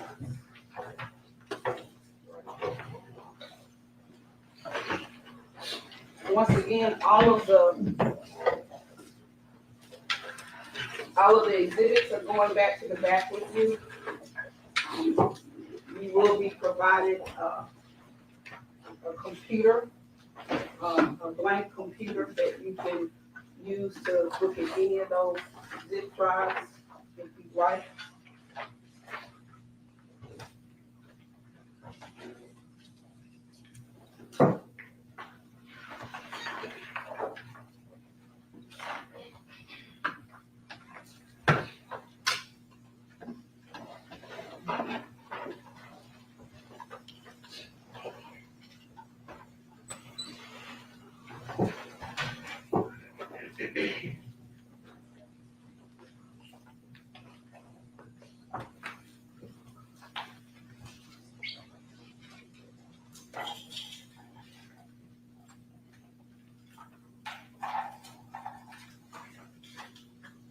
Miss Stacy,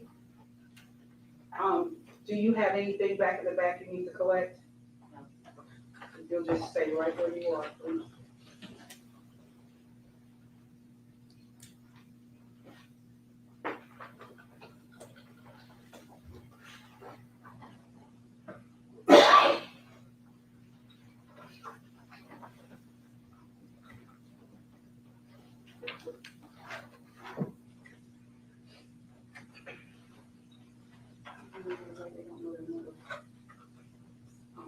Ms. Wilkes, ma'am, do you have anything back in the back?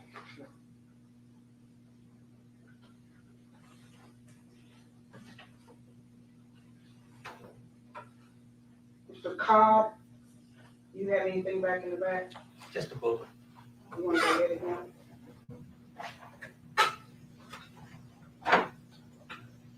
Mr. Ayers, do you have anything back in the back?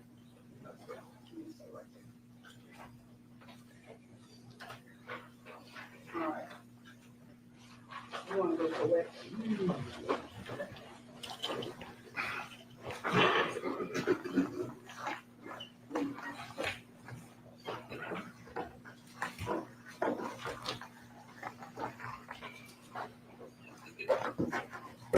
If you have any questions, please write them down and turn on the light. And, Officer Parks will come correct your question.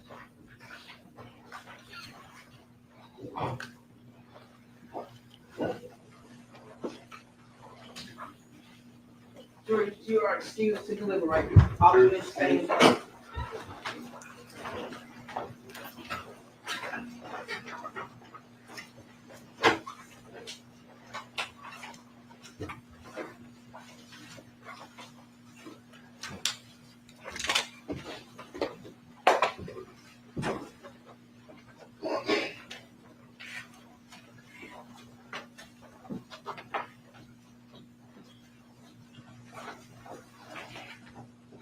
What that boy looking like, gang?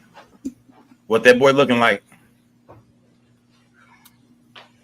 Oh, man. All right. You can stand in recess. What's on a brief recess? Oh, it's just so lawyers this. I had a no bad idea who that experience one time, so I always show lawyers what the numbers are, make sure we are clear with the numbers.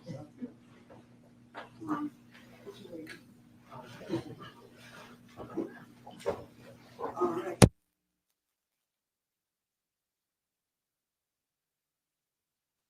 Y'all smash the like button, gang. Smash that like button. What y'all think, man? How was the closing arguments, man? I think, hey, I'm not gonna lie. I think the defense attorney, he was passionate, slamming his hands on desk. The craziest part when he told that nigga, quick, get up and come to the front, man. I want these motherfuckers to see you, man. I want them to look in your eyes, man. Look at the stress this nigga is under, man. You know what I mean? That was the craziest part when he told him, get up and move to the front, bro. I was like, what the? Yeah, man, I don't know, man. Some people say they 50-50. I don't know, man. The defense did a good job, but I think the prosecution laid the full case out. We gotta wait for this one, gang. I ain't gonna lie to you, man. I don't know. I mean, we gotta wait for this one. This is one we gotta wait on. Will he be found guilty on all charges? Who knows, man? Maybe, you know what I mean? Maybe not murder. Maybe, you know what I mean? Maybe conspiracy to commit murder. Maybe accessory to after the fact, accessory to murder. We gotta see what all he get hit with, man.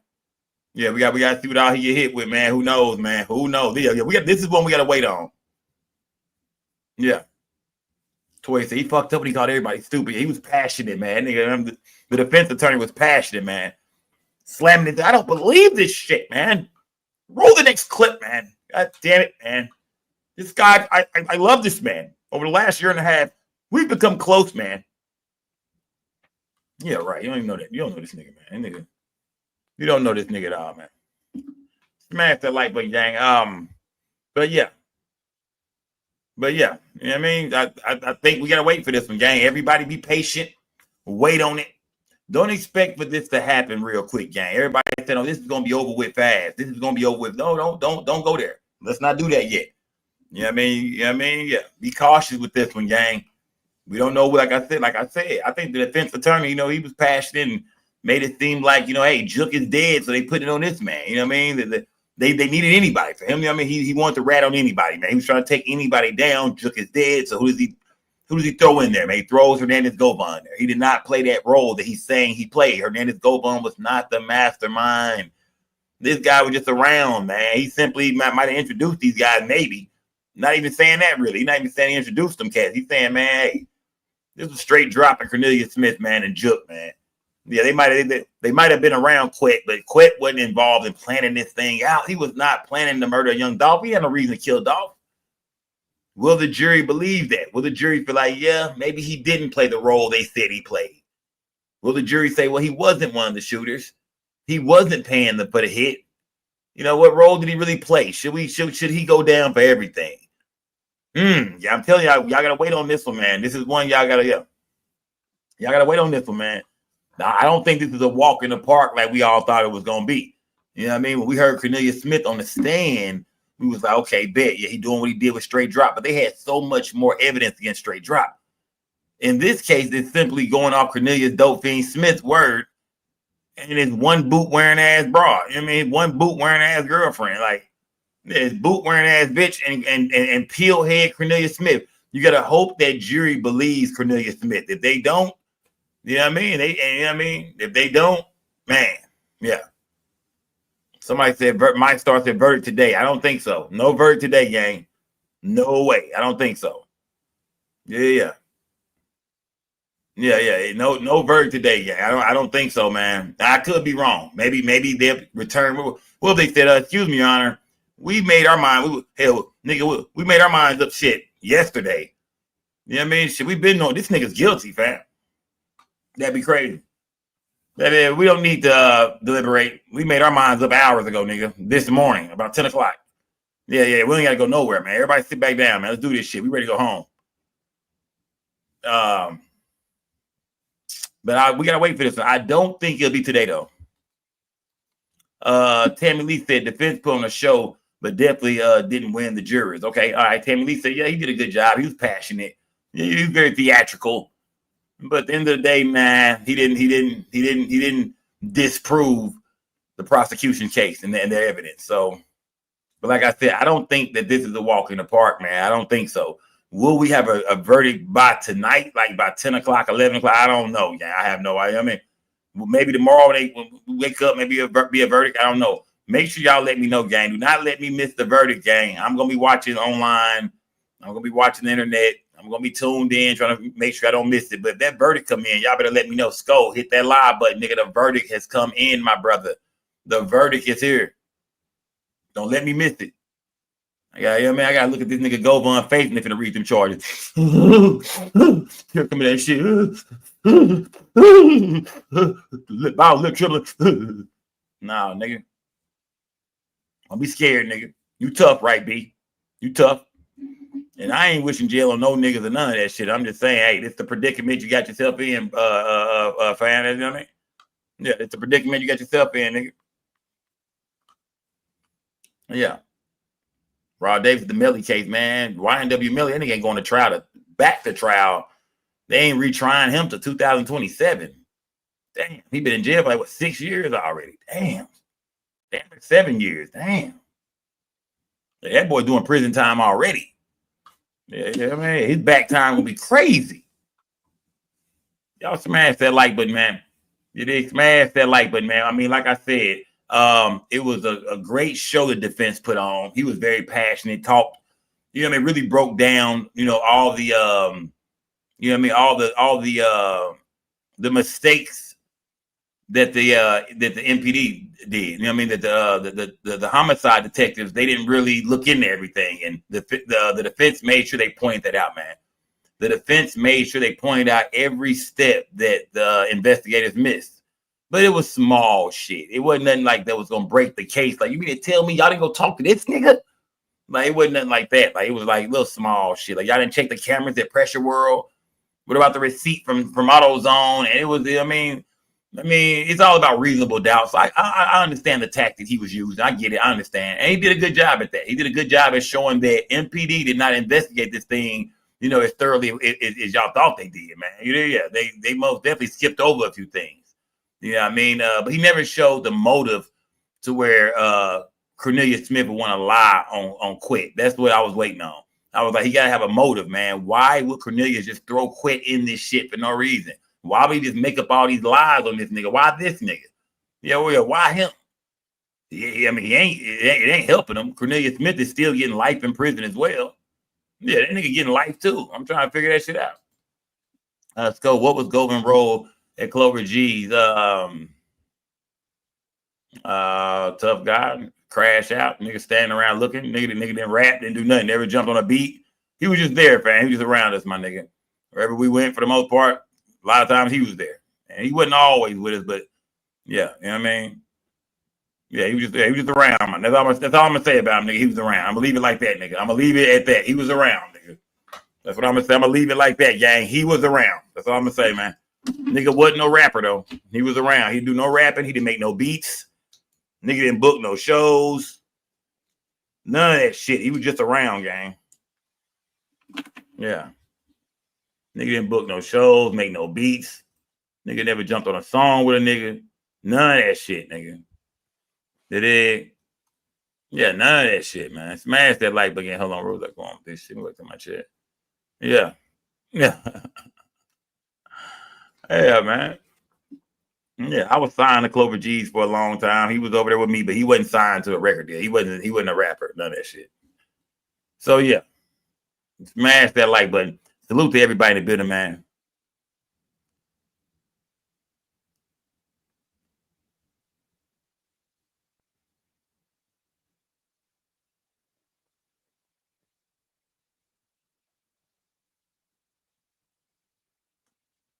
Smash that like button, gang. Shout out to the Fly Aristotle. Salute, gang. Salute, man. Salute for that super chat. Yeah, we waiting, gang. So we might come back tonight, talk about some more of it, man. We might break some more of this down tonight, gang. But I think it was a dope day in court. I think the closing argument was everything we wanted it to be. You know, I mean, I give my hand on the close. They most definitely. Hey, the first woman that went up there, the first prosecution lady that went up there, she was very mellow. He got up there and was very compassionate. And the next lady came up there, man, and oh, she went to work. That sister went to work at the end. Yeah, she went to work. She evened that thing up, man. So, like I said, I do not expect a verdict tonight. And I'm a little, like I said, will he be found guilty on all charges? Remember that, gang? Just because he found guilty don't mean he'll be found guilty on everything. Yeah, that doesn't mean he'll be found guilty on everything. What y'all gotta watch out for, man. They fuck around and hit him for this and that, but not this, not that. They did fuck around, nigga, end up with 15 years, 10 years type shit, 20 years type situation. So we gotta see, man. Right now, I can't call it, man. Right now, I can't call it, man. Y'all put in the chat, gang. Guilty or not guilty, man. Talk to me, gang. Guilty or not guilty. As of right now, I'm just looking around like I'm just waiting. I'm not saying shit else. I'm just waiting. Now we play the waiting game. Guilty or not guilty, man. And on what? And if not guilty, on what charges? Because that's how I felt it's gonna play out. I feel like he's not gonna be guilty on all charges, but he is gonna be guilty on maybe 2 or 3, or maybe 2 of them. That type of situation. On, you know what I mean? Yeah, guilty or not guilty, and on what charges? Take 713 so we get a verdict today. I don't know, gang. You know what I mean? After I heard the closing arguments, man, I feel like it's a little closer than we thought it was, man. You know what I mean? Like, you know what I mean? Especially when it comes down to what charges should he be found guilty of, not guilty of, or will he get, you know what I mean, the whole L, nigga. Guilty on all charges. Yeah. So I'm looking at it like that, gang. That's my prediction. My prediction is that he'll be found guilty, but not on everything. Will he still end up going to prison? Yes, but I don't think he's going to be found guilty on all charges. I could be wrong, gang. If he's guilty on all charges, I'm going to say, well, I'll be damned. I'll be damned. They did what they came to do. But I'm predicting right now in my chat that he will be found guilty, but not on every single charge. You know what I mean? At least he might beat one thing. I'm not for sure what it might be, but he might beat at least one thing, yeah. So, yeah. Salute to everybody in the building, gang. We've been in this thing with 8.5 hours, man. We've been going live, man. Hey, we've been doing some real live streaming, nigga. Even though the trials are easy to do, I just gotta commentate every now and then. But we've been in this bitch rocking, man. We rode this Dolph situation, man, to the end of it, man. We rode it from the beginning to the end. I see a lot of bloggers let me talk about it. Why? Because we took over this shit. Y'all see a lot of niggas that was talking about Dolph at first. They not even talking about it no more. They ain't going live. They ain't saying nothing. They not covering the trial. That shows they never gave a damn from the start. Making up lies and shit, throwing everybody's name and shit. Now they don't even want to cover it no more. Nigga, the Skull Gang got this.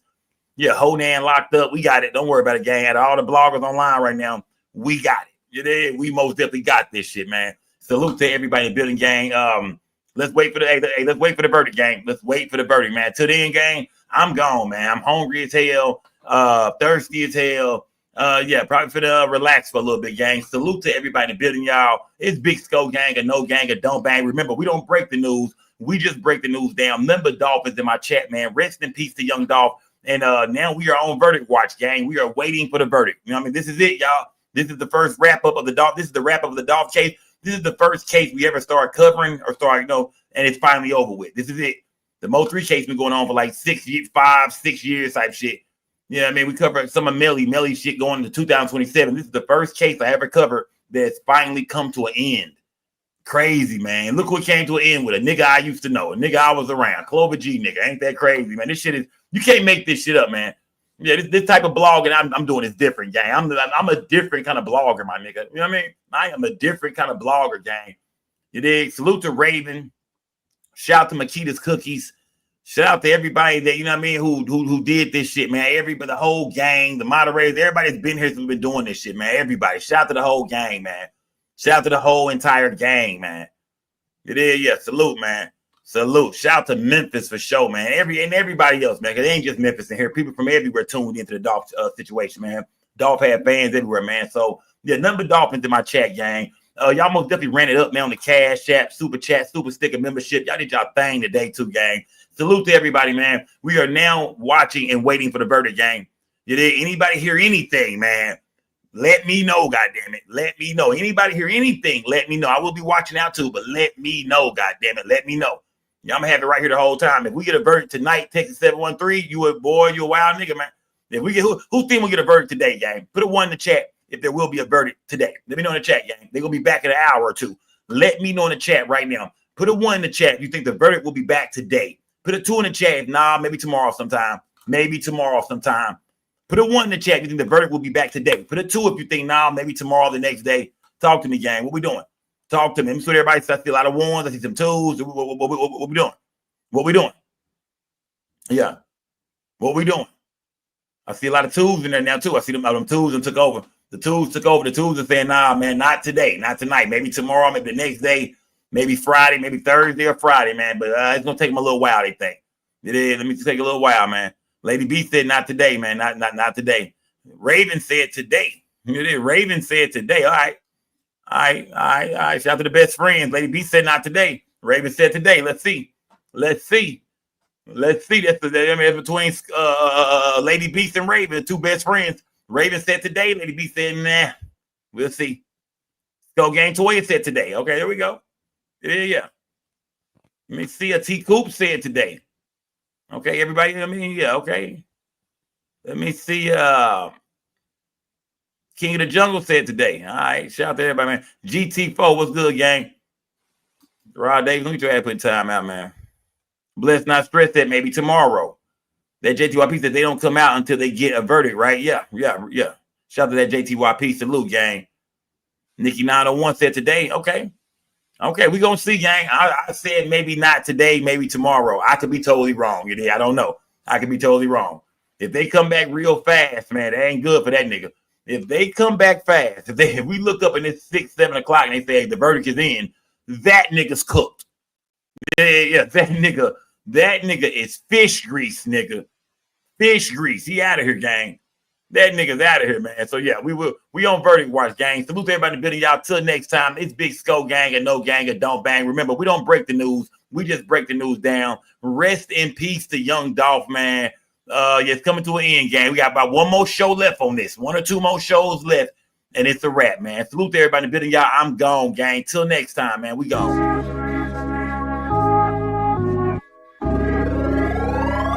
Hey, I keep it G at all times. At all times, keep it G at all times. I ain't lying, keep it G, that's all I know. Hustling, flipping dope. Salute to a real G when you see us step in the toe. I keep it G at all times. She with me at all times. All this money in this bitch, oh, can't you see it's all mine? I ain't got no 9 to 5 when you with me, it's all crime. In Frisco bringing the bitches, what you see is all dime. In San Diego with 90 bricks, fly season all on my fit. Rest in peace, my nigga Guapi used to put us on plenty licks. Rest in peace, my nigga Dre, he used to tell us go spin that shit, go to